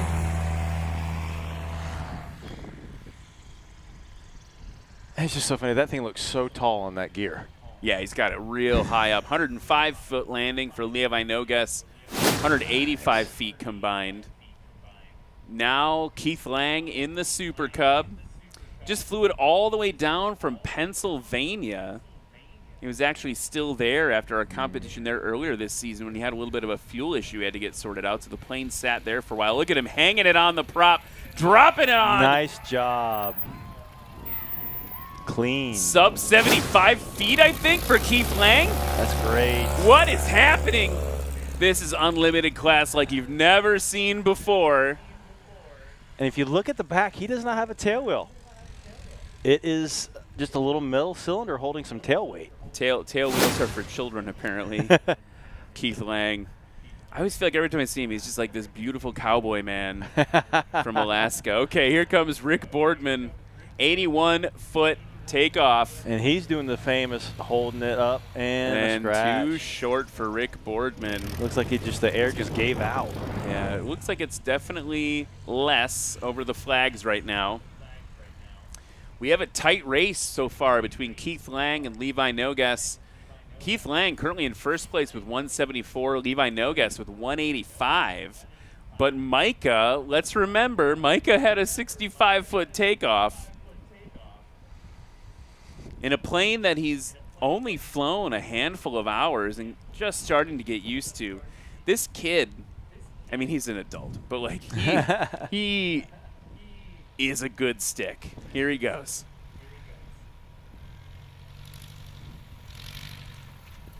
What? Wow. Wow. What? Maybe 80 feet, 85 feet. I want to watch the replay of that. I want to see how far beyond he touched down. He did give up about a plane length in touchdown. 90 feet. So a 90-foot landing for Michael Lindstrom that is going to put him up into first place. Keith Lang's technically got the shortest landing, but they traded takeoff for landing distance. So right now, as we head into the second run of Unlimited class, Michael Lindstrom first place with 155 feet, Keith Lang 174, and Levi Nogues with 185 feet combined. The wild card is Rick Boardman. Yes. He had an impressively short takeoff, 81 feet, but scratched that landing. Yeah. So we don't really know what he's capable of today yet. And when to put it in perspective on Micah, I was talking to him last night at dinner. He, as of today, he has 4.5 hours in this particular airplane. Yeah. Talking about how good of a stick he is. Well, and let's be clear, those 4.5 hours were pure STOL practice. Yeah. It's not like he did one takeoff and pointed it for a 3-hour cross country. Yeah. We're on board now with Levi Nogues in that Rands S7. Getting those flaps set right now. Giving it the beans, getting that tail up. And that is a nice short one. Shorter, maybe shorter than before. He had 80 feet last time. We might be around the same place right now. Look at what the wind's doing. It's going a little more crosswindy. And imagine now, you wonder why we do this in National STOL. Imagine that these are 4 buddies that just went and fly fishing on a sandbar, and now they're all departing. Nice. Keith Lang working that Super Cup. So about 97 feet, 96 feet. Rick Boardman, 81-foot takeoff last time. Getting ready to go. 96 feet for Keith Lang. So shorter for Keith Lang, still in second place. You see what the landing does. Rick Boardman getting that tail nice and going to mow the lawn for us. Pop it into the air. Job. Rick Boardman. About What? 78 feet or so, 79 feet. That was a fun one to watch. Here is Micah in the Warhorse, number 247 on the back because it's winning 24/7. 84 feet for this one. Wow. Oh my man. gosh. I don't even know what to do with that. My brain is like totally broken. And that's gotta be about 58 feet, something like that. What an impressive takeoff by Micah. Oh man, he is just 51 giving it gusto. feet. 51 feet, folks. That deserves a round of applause because that is man. insane. Give it up for Micah. That kid is rocking it. Okay. So Micah is dropped the gauntlet. Here comes Levi. 87-foot takeoff this run. Dropping it in about a plane length beyond the line. That's fine. It's safe. And it's going to be, I mean, now it's funny, right? Like everyone in the crowd is getting used to these very short distances. These are insanely short distances. Yes. We're training them up well, Sheldon. Now they're going to go to a normal airport and go, why are these people taking so long to get off the ground? Welcome to the STOL, fam. Man. Keith Lang bringing it in, starting to hang it a little bit.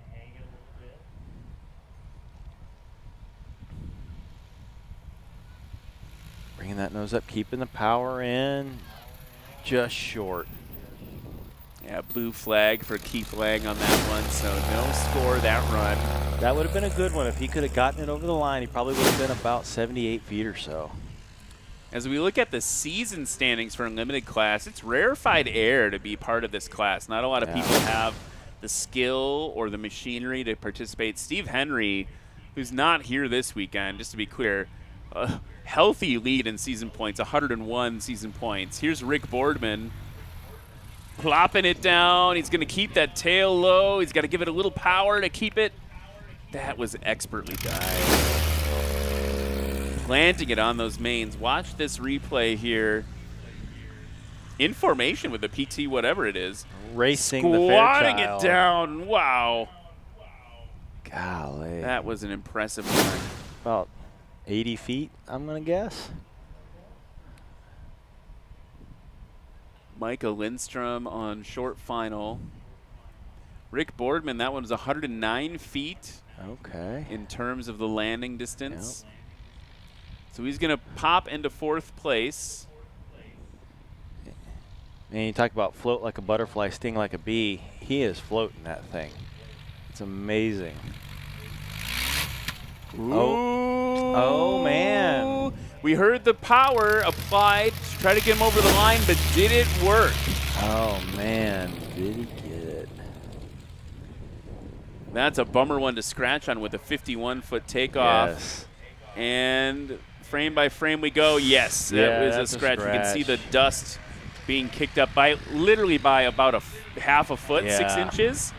So a bummer for Michael Lindstrom on that one, but he still holds first place. So as we move into the third and final run of Unlimited class, Michael Lindstrom holding on to first place with a combined score of 155.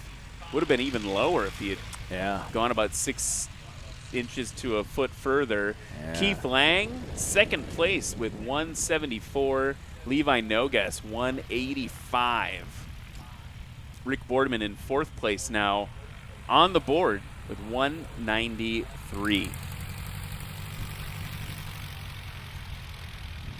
We've got Delta just hanging out. Where is that shot?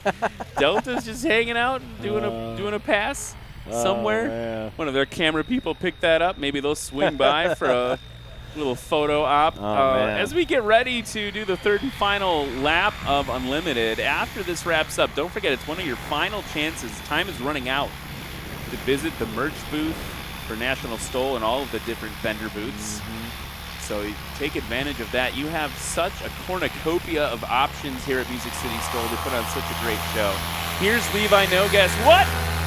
Nice. I had time to say his name. That's how fast he took that airplane off. Wow, so 60-something feet? 64 feet for Levi Nogas on that takeoff. Look out, Micah. Look out, Micah. What is happening? Oh, we are having a brawl here in Unlimited. Keith Lang now. Oh, man. A little bit long for him. Left main. That's going to be Keith Lang's best takeoff as well. I know we got a little bit more wind on the nose right now. He drugged that left man a little bit, but didn't seem to hurt him too badly. All right, Rick Boardman.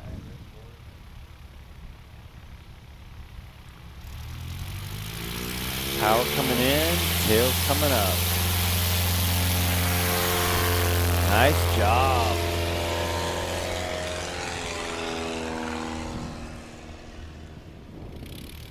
$77 feet. I'm gonna take us. Oh wow, 78 feet. So Rick Boardman putting his best takeoff into the books.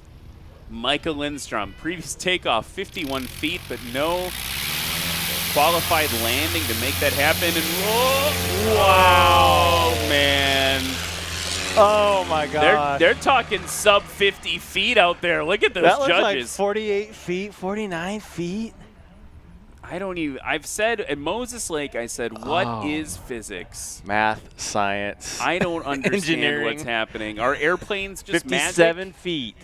Airplanes are just magic. That's what's happening in the Unlimited class here. You're seeing piloting at a whole different level than you've ever seen before. Here comes Levi Nogas for his final landing attempt. Gracefully down onto those shocks. Nicely done. I don't even know if I can breathe.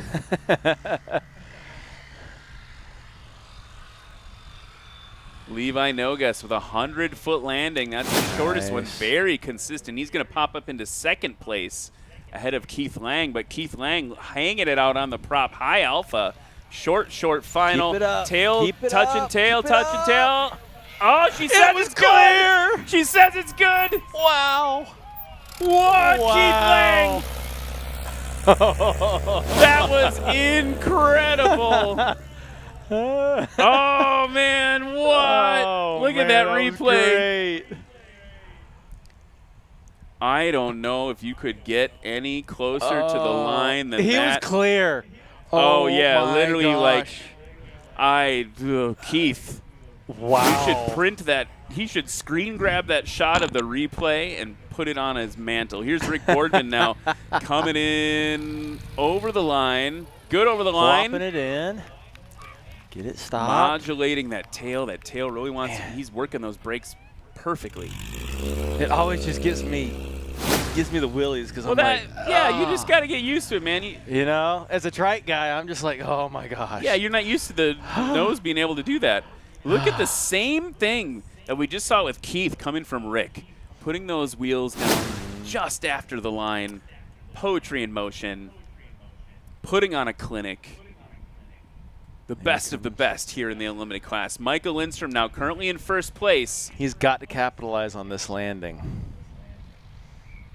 57-foot takeoff. Oh, yeah. Pair it with. Nice job. Nice job. Safety.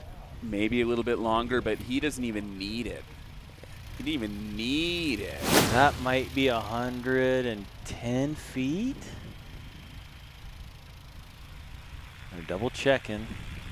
He wants them to make sure they score it. They are getting it done. That was an incredible Unlimited class. I don't know if I've ever seen something so competitive across 4 planes in Unlimited. That was absolutely a blast to watch. Hang with us as they taxi in for the podium presentation. We will be right back after this.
At Aerolids, we believe that innovation is equal parts inspiration and perspiration.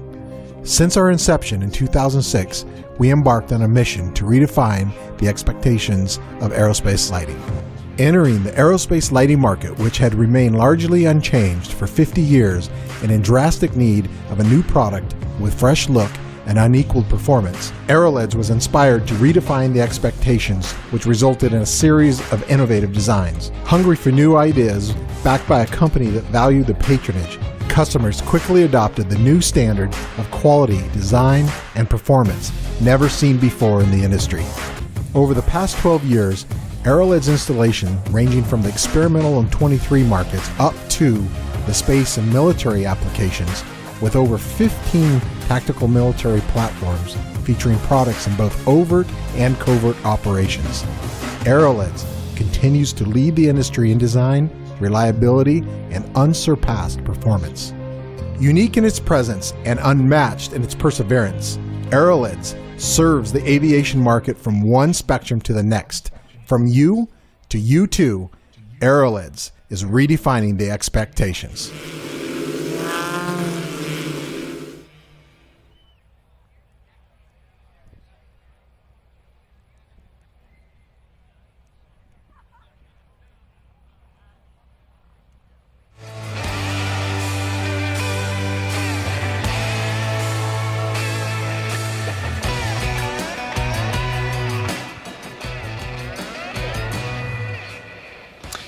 And we are back here at Music City STOL, Gallatin, Tennessee. Let's give it up for our unlimited class. Look at these guys. 50% of them cowboys, the other 50% will be cowboys. What a fun class. We had every one of you was slotting around in different positions the whole time. Let's get to the scores. Folks, I want to be real with you. There are 11 feet separating first through third place. Thank you, Lexi. Yes, gasp, shock, awe. In third place with a combined score of 166 feet, Keith Lang. Get on up there. In second place with a combined score of 164 feet. What? Levi Nogas. Yeah, get up there, buddy. And in first place with a combined score of 155 feet. He's glad he didn't fly the RV4. Micah Lindstrom, get up here. Micah, come talk to me. How much time do you have in that plane now? I got about 5 hours in it now. That's a nice flex. What's it like flying the Badlands instead of you were going to fly in the RV4? The Badlands, it's just such an incredibly easy airplane to learn how to fly. I wore that airplane right off the bat. There you go. Well, hop on up there. Let's celebrate. Here's your unlimited class winners for Music City 2024.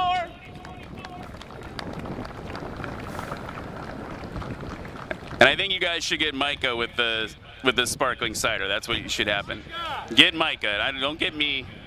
Don't do what. I mean, I'm not going to get in trouble or anything, but go for it. Yeah, celebrate. Oh. All right, we got one more big class right after this. The adventure class is coming up, and we can't wait to show it to you. And after that, don't forget, big old concert on that main stage at the end of the day. More STOL action right after this.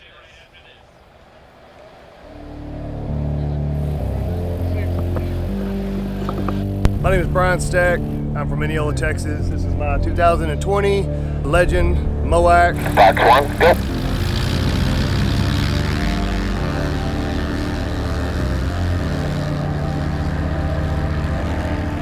You know, at the time, I had no idea what I was building. Went and talked to Darren and Randy at Legend Aircraft, and, you know, I just built an airplane that we could go fly in. And those MOACs make it challenging, don't they? Oh, man, them are some beautiful birds, and the pilots are good. You know, it's competition. He calls this airplane, not only does he call it Pepper, he also says it's part of the wolf pack.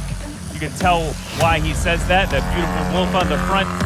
Schmack. For STOL, it's hard to beat a Super Cub. It's called a Lycoming 0290. It's only 125 horsepower. Being as lightweight as it does, it seems to compete pretty good, especially in the STOL stuff compared to the bigger guys.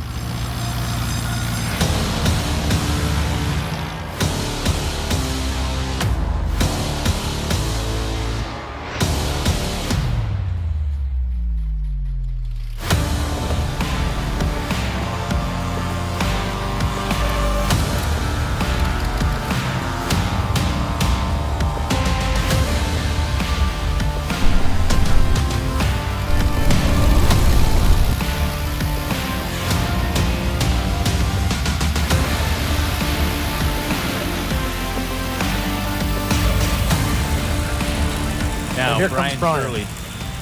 With a with a scratch for scratch. Brian Shirley. But now I kind of had time to regroup myself because it does kind of get in your mind a little bit that you got off your routine a little bit, and I was off my routine today altogether. Brand new airplane, just got it done. I've had it in the mountains at my home airport up there is at 8,000. I've had it at Leadville, which is 10,000. Where I'm actually from is Dodge City, Kansas, and I've had it there is 2,600. So yeah, I've had all over the country. It's performing well.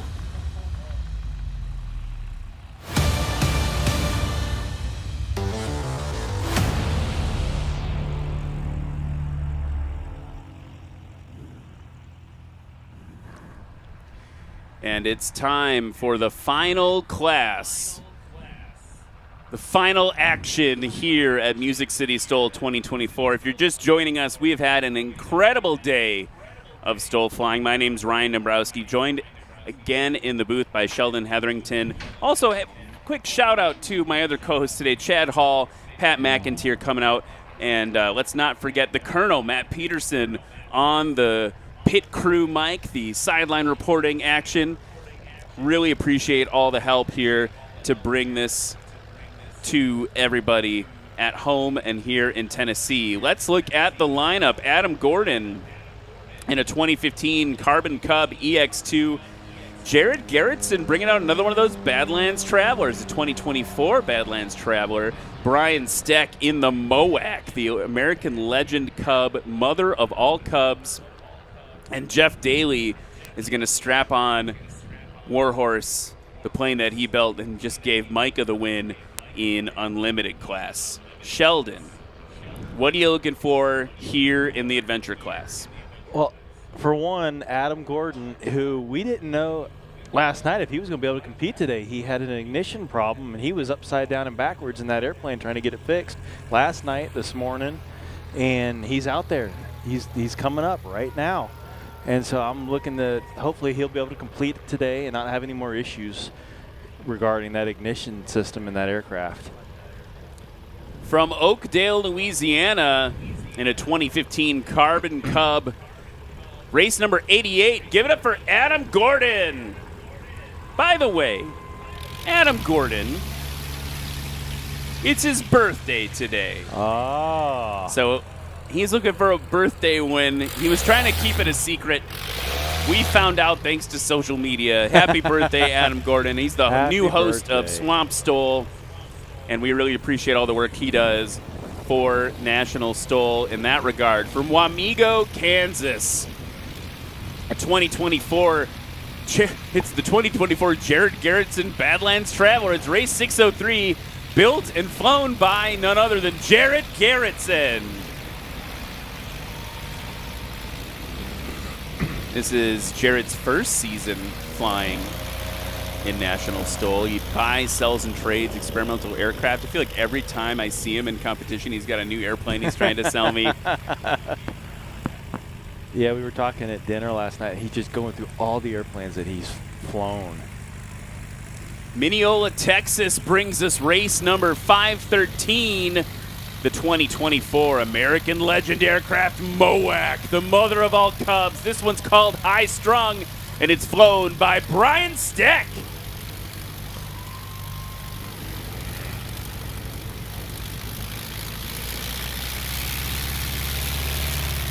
Brian Steck built this airplane with the Legend Aircraft team, custom to his needs.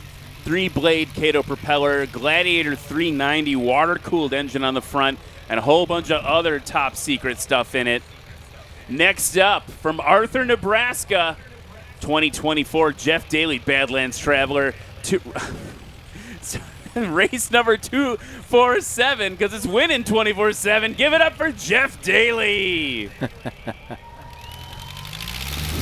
And you just saw this plane fly in the limited class. Jeff's going to fly now. 215 horsepower, 29-inch airstreaks.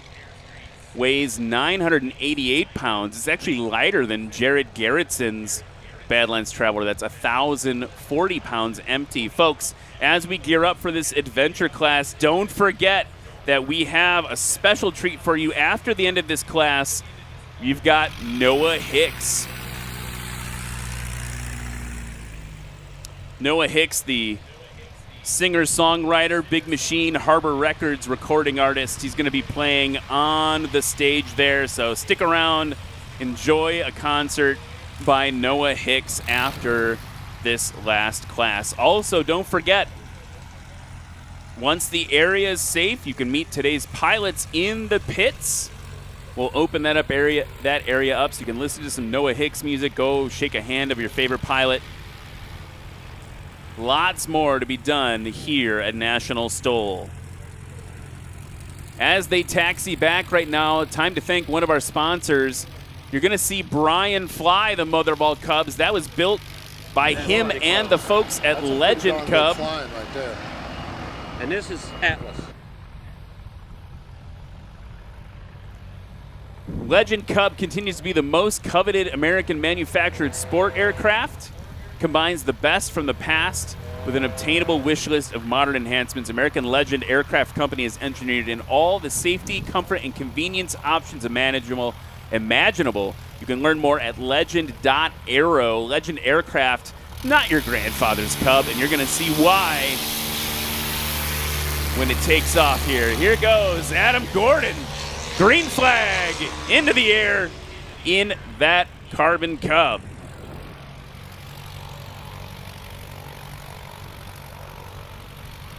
Jerry Garrettson on the line now. Don't forget, you can go to nationalstol.com/vote.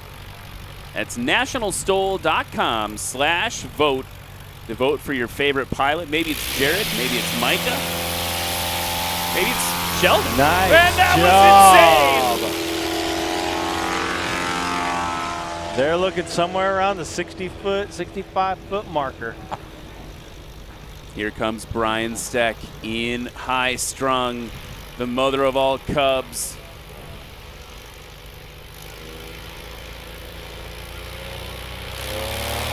This is the heaviest airplane in this class today. What? Whoa! Up there, shorter than 50 feet. What just happened, Brian? Wow. He told me he's always improving that airplane, and he said, hey, Ryan, I put a muffler on it for you finally because it's so loud. It's still pretty loud, Brian. Wow. Looks like they were saying 48 feet or so. 46 feet for Brian Steck. Jeff Daly, not to be outdone. They're all pointing a little bit more than 50 feet. And we talked about this before. This class in particular in 2024 has been where a lot of the innovation in National STOL has been happening. Brian Steck, Legend Aircraft MOAC, custom, built just for this. Jeff Daly and Jared Garrettson, Badlands Traveler, custom, built just for this. You've got two companies fighting in innovation to try to keep their pilots on top. Never mind Cub Crafters. Adam Gordon. Keeping it in. Oh, man. Nice job. About 168 feet or so, maybe 169 feet. Jared Garrettson now just about tree level, off to your left in his Badlands Traveler. Combined score for Adam Gordon, 278 feet combined. As Jared comes in right now, I want to talk about the fact that he had a 67-foot takeoff. Brian Steck, 46-foot takeoff. What? Jeff Daly, 61 feet.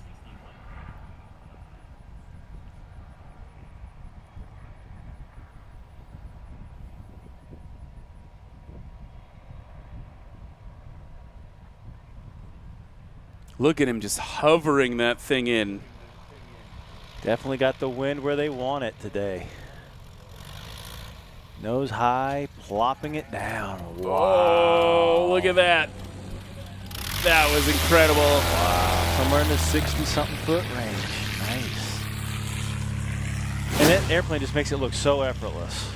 Well, and look at the differences, too, within the two models, right? Between Jared Garrettson, that's 132 feet combined for him, by the way. Yeah. 67-foot takeoff, 65-foot landing. Wow. Look at him compared to Jeff Daly, even within the same type.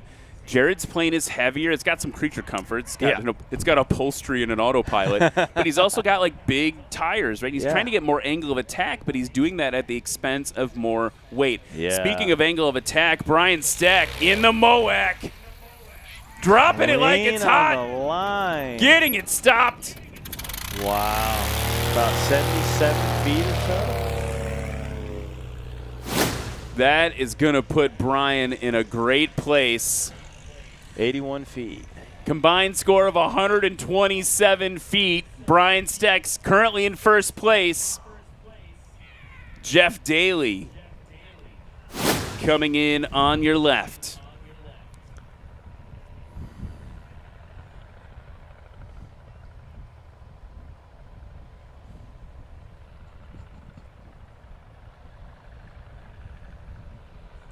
Sheldon and I have been stunned into silence after the limited class and now an adventure class. This is what STOL flying is all about. Look at him coming down.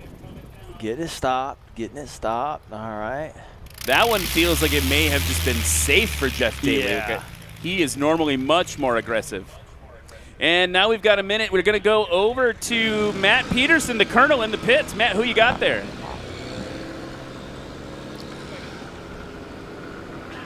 Thanks, Ryan. I'm here with Keith Lang. Keith, congratulations. You podiumed at a National STOL Series event. And who's your co-pilot here? This here is my grandson, Atlas. And he come to visit. First time that he ever got here, and he came with his new brother, month-and-a-half-year-old Valor. So got the family here. It's awesome. It's a family event. They got to see Granddad podium. Heck yeah. We came in, we got close, we got third. I am tickled with that, against Patrick and Levi and, those guys.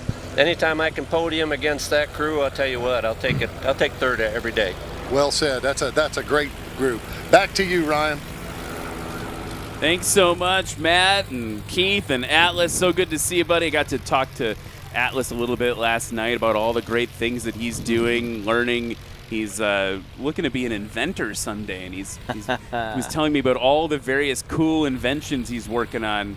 Really passionate about engineering at such a young age. So cool to see. Okay, we're gearing up now for the second run of Adventure Class. Brian Stack currently in first place, 127. Jared Garrettson, 132. Jeff Daly up in third with 184. Here goes Adam Gordon, the birthday boy. Get it up. About 128 feet, maybe 127 feet. I gotta say, it's kind of cool to have News Channel 5. Yeah. Chopper 5 up there hovering. I wish I could see the footage from that thing, too. Like, whoa. Jared Garrettson on the line, poised and ready. I don't even know what just happened. So that angle of attack is working for him, right? He's just over 50 feet, it looks like. Yeah. That may be his shortest. Well, definitely will be if it's just over 50 feet. Mm-hmm. Probably 53. 58. Dang. 58-foot landing, so still Brian Stack with the shortest, though. Can he do better? Look at that tail up. Didn't want to fly quite as much as it did last time. Look at the wind. We may have a little more crosswind right now, maybe a little bit less wind on the nose. Jeff Daly, really got to bring the landing distance down for Jeff Daly now. He's got 61 feet with a 123-foot landing on the first run. Okay. Oh, nice. Looks like they're calling it about 49 feet. They had to get around the indicator on the ground. That was a really good So takeoff. he's coming for Brian Steck then. 50 feet for Wow. Jeff Daly on that takeoff. You can applaud that. That's nuts. That's great. Crazy things are happening. We're wrapping the day out with crazy. Adam Gordon coming in on final. Working that Carbon Cub down. Good over the line. Holding those brakes. A little bit of directional loss of control there for him. I don't know if that will be enough for a warning from the race control, from the judges. He cannot lose directional control like that, but there's literally an amount of degrees acceptable. A bit of a threshold. But it does say here that he was issued a warning.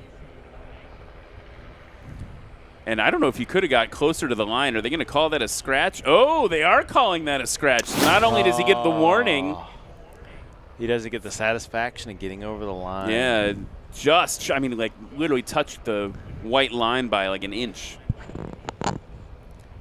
Jared Garrettson climbing up a little bit there, got a little bit low, repositioning himself back into the pocket.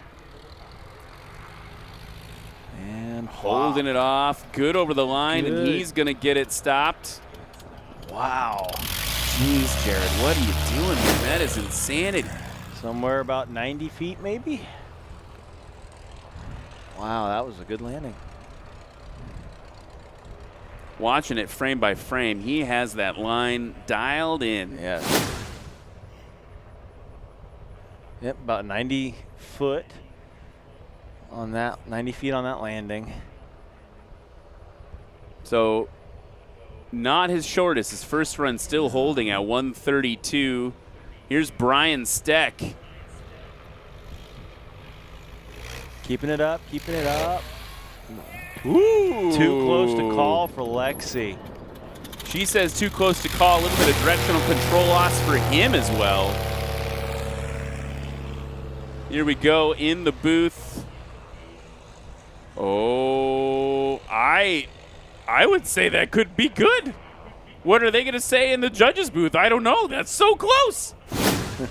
They're calling it good.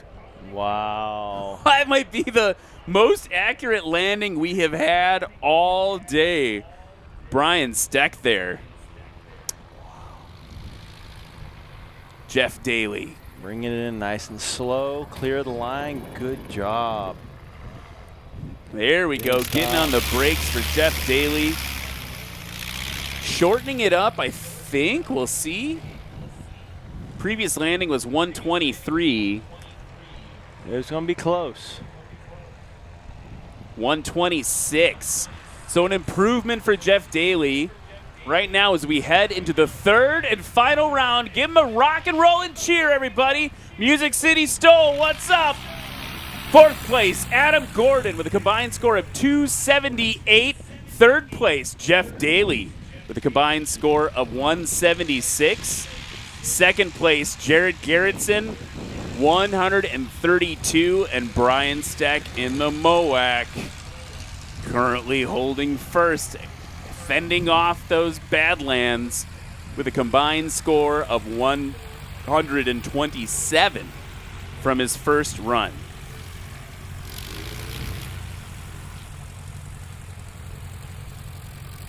Get them all restaged.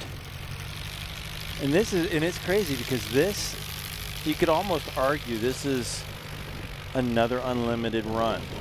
These guys are getting such good numbers. Yeah, this class is becoming like unlimited 2.0. Adam Gordon pulling up to the line now.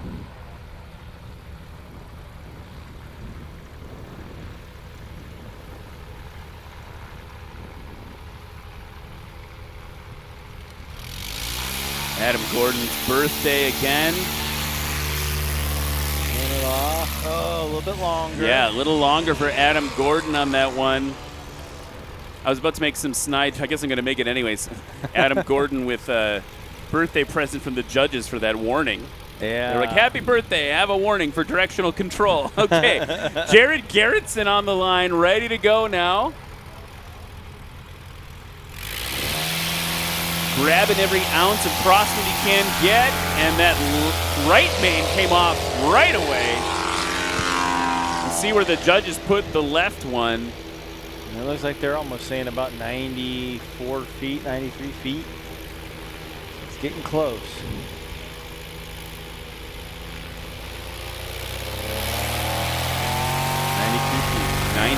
Feet, yeah. Brian Steck trying to make everyone deaf. Holy cow, that thing is still so loud, Brian. They need to put that up against Steve Henry and see who's louder. I think my personal opinion is that Brian Steck's Moac is louder than Steve Henry's Yeehaw.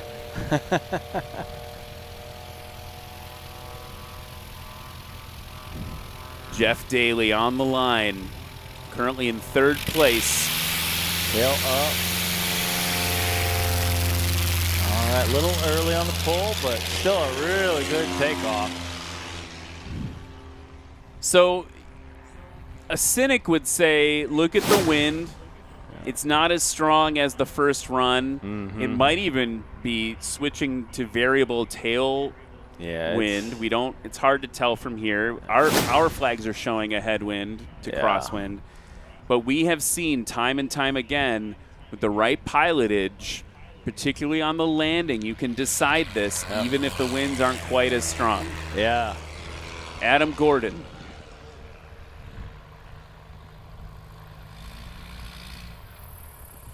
Good over the line. Nice job. Get his And again with the directional control issue, that was his third and final run. But the judges and race control are not going to be happy with that. That's not something you can do twice in a row. Yeah.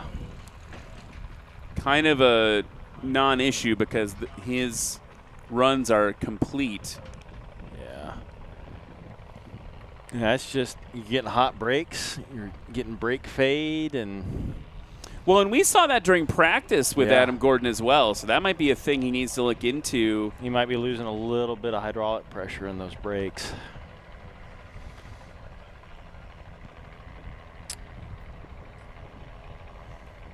Race control saying that they've decided not to count that run for Adam based on the additional directional control. So his first run of 278 will hold here. Whoa, dropping it in for Jared. And it looks like that was a scratch. Oh, so close. So Jared unable to unseat Brian Steck with the scratch. Therefore, if anyone's going to do it, it's going to be Jeff Daly, who's turning base to final behind Brian right now.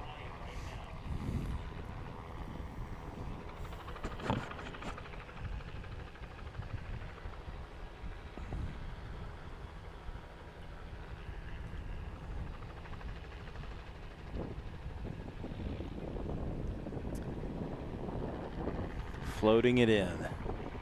Holding it off. Really high alpha. We saw that with Luke Strandland. We're seeing that with Brian. Look at that. The belly.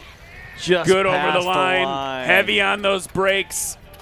Wow. Brian Steck, actually, when he first started flying high strung, he said one of the biggest issues he had was it can get so high, the nose can get so high, that high alpha approach, that his biggest adjustment was being totally blind over the front of the aircraft, whereas I think in his previous MOAC, which wasn't as custom the way he's customized this one, he still could kind of see over the nose on final approach. This, it's totally not possible. And if you look at the top of that cowling, there's actually a scoop that's even blocking a few more inches of visibility. Yeah, it's there. He's got a lot of stuff in his field of view, and my airplane does the same thing. Jeff Daly. Oh, that was, he's going to get that stopped short, but she says she's not sure. It's all going to come down to the replay. Oh, man. Here we go. Tail down early. Oh, looking like a scratch frame by frame for Jeff Daly on that last one. It wouldn't have been enough, though, anyway. It wouldn't have been enough to unseat it. So that is the adventure class. We'll be right back with more, but don't forget, Stick around for singer-songwriter and Big Machine Harbor Records recording artist Noah Hicks right after this. We'll be back with just a few more moments of STOL bliss.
We are back here in Gallatin, Tennessee, wrapping up Music City STOL 2024. Let's give it up for the adventure class.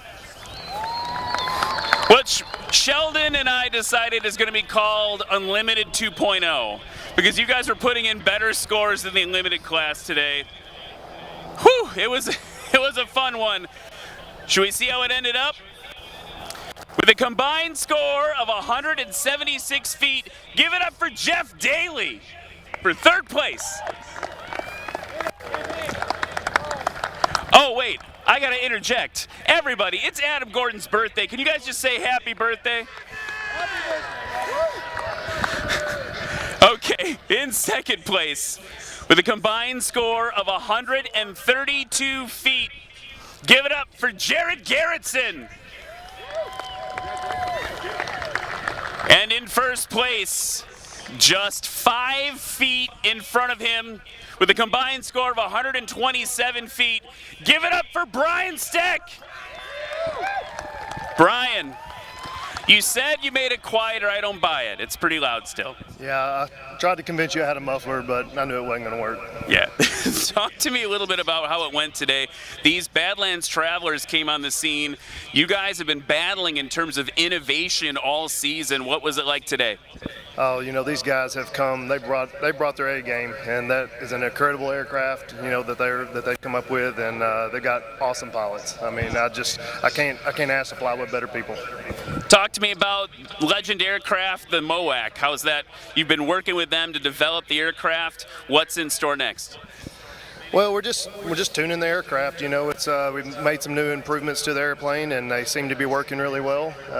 And you know, I spent most of the day yesterday kind of tweaking on it and tuning on it. Things weren't going real well, but at the end of the day, we got it fixed. Yeah, it paid off. Get on up there, buddy. Let's hear it again for the adventure class.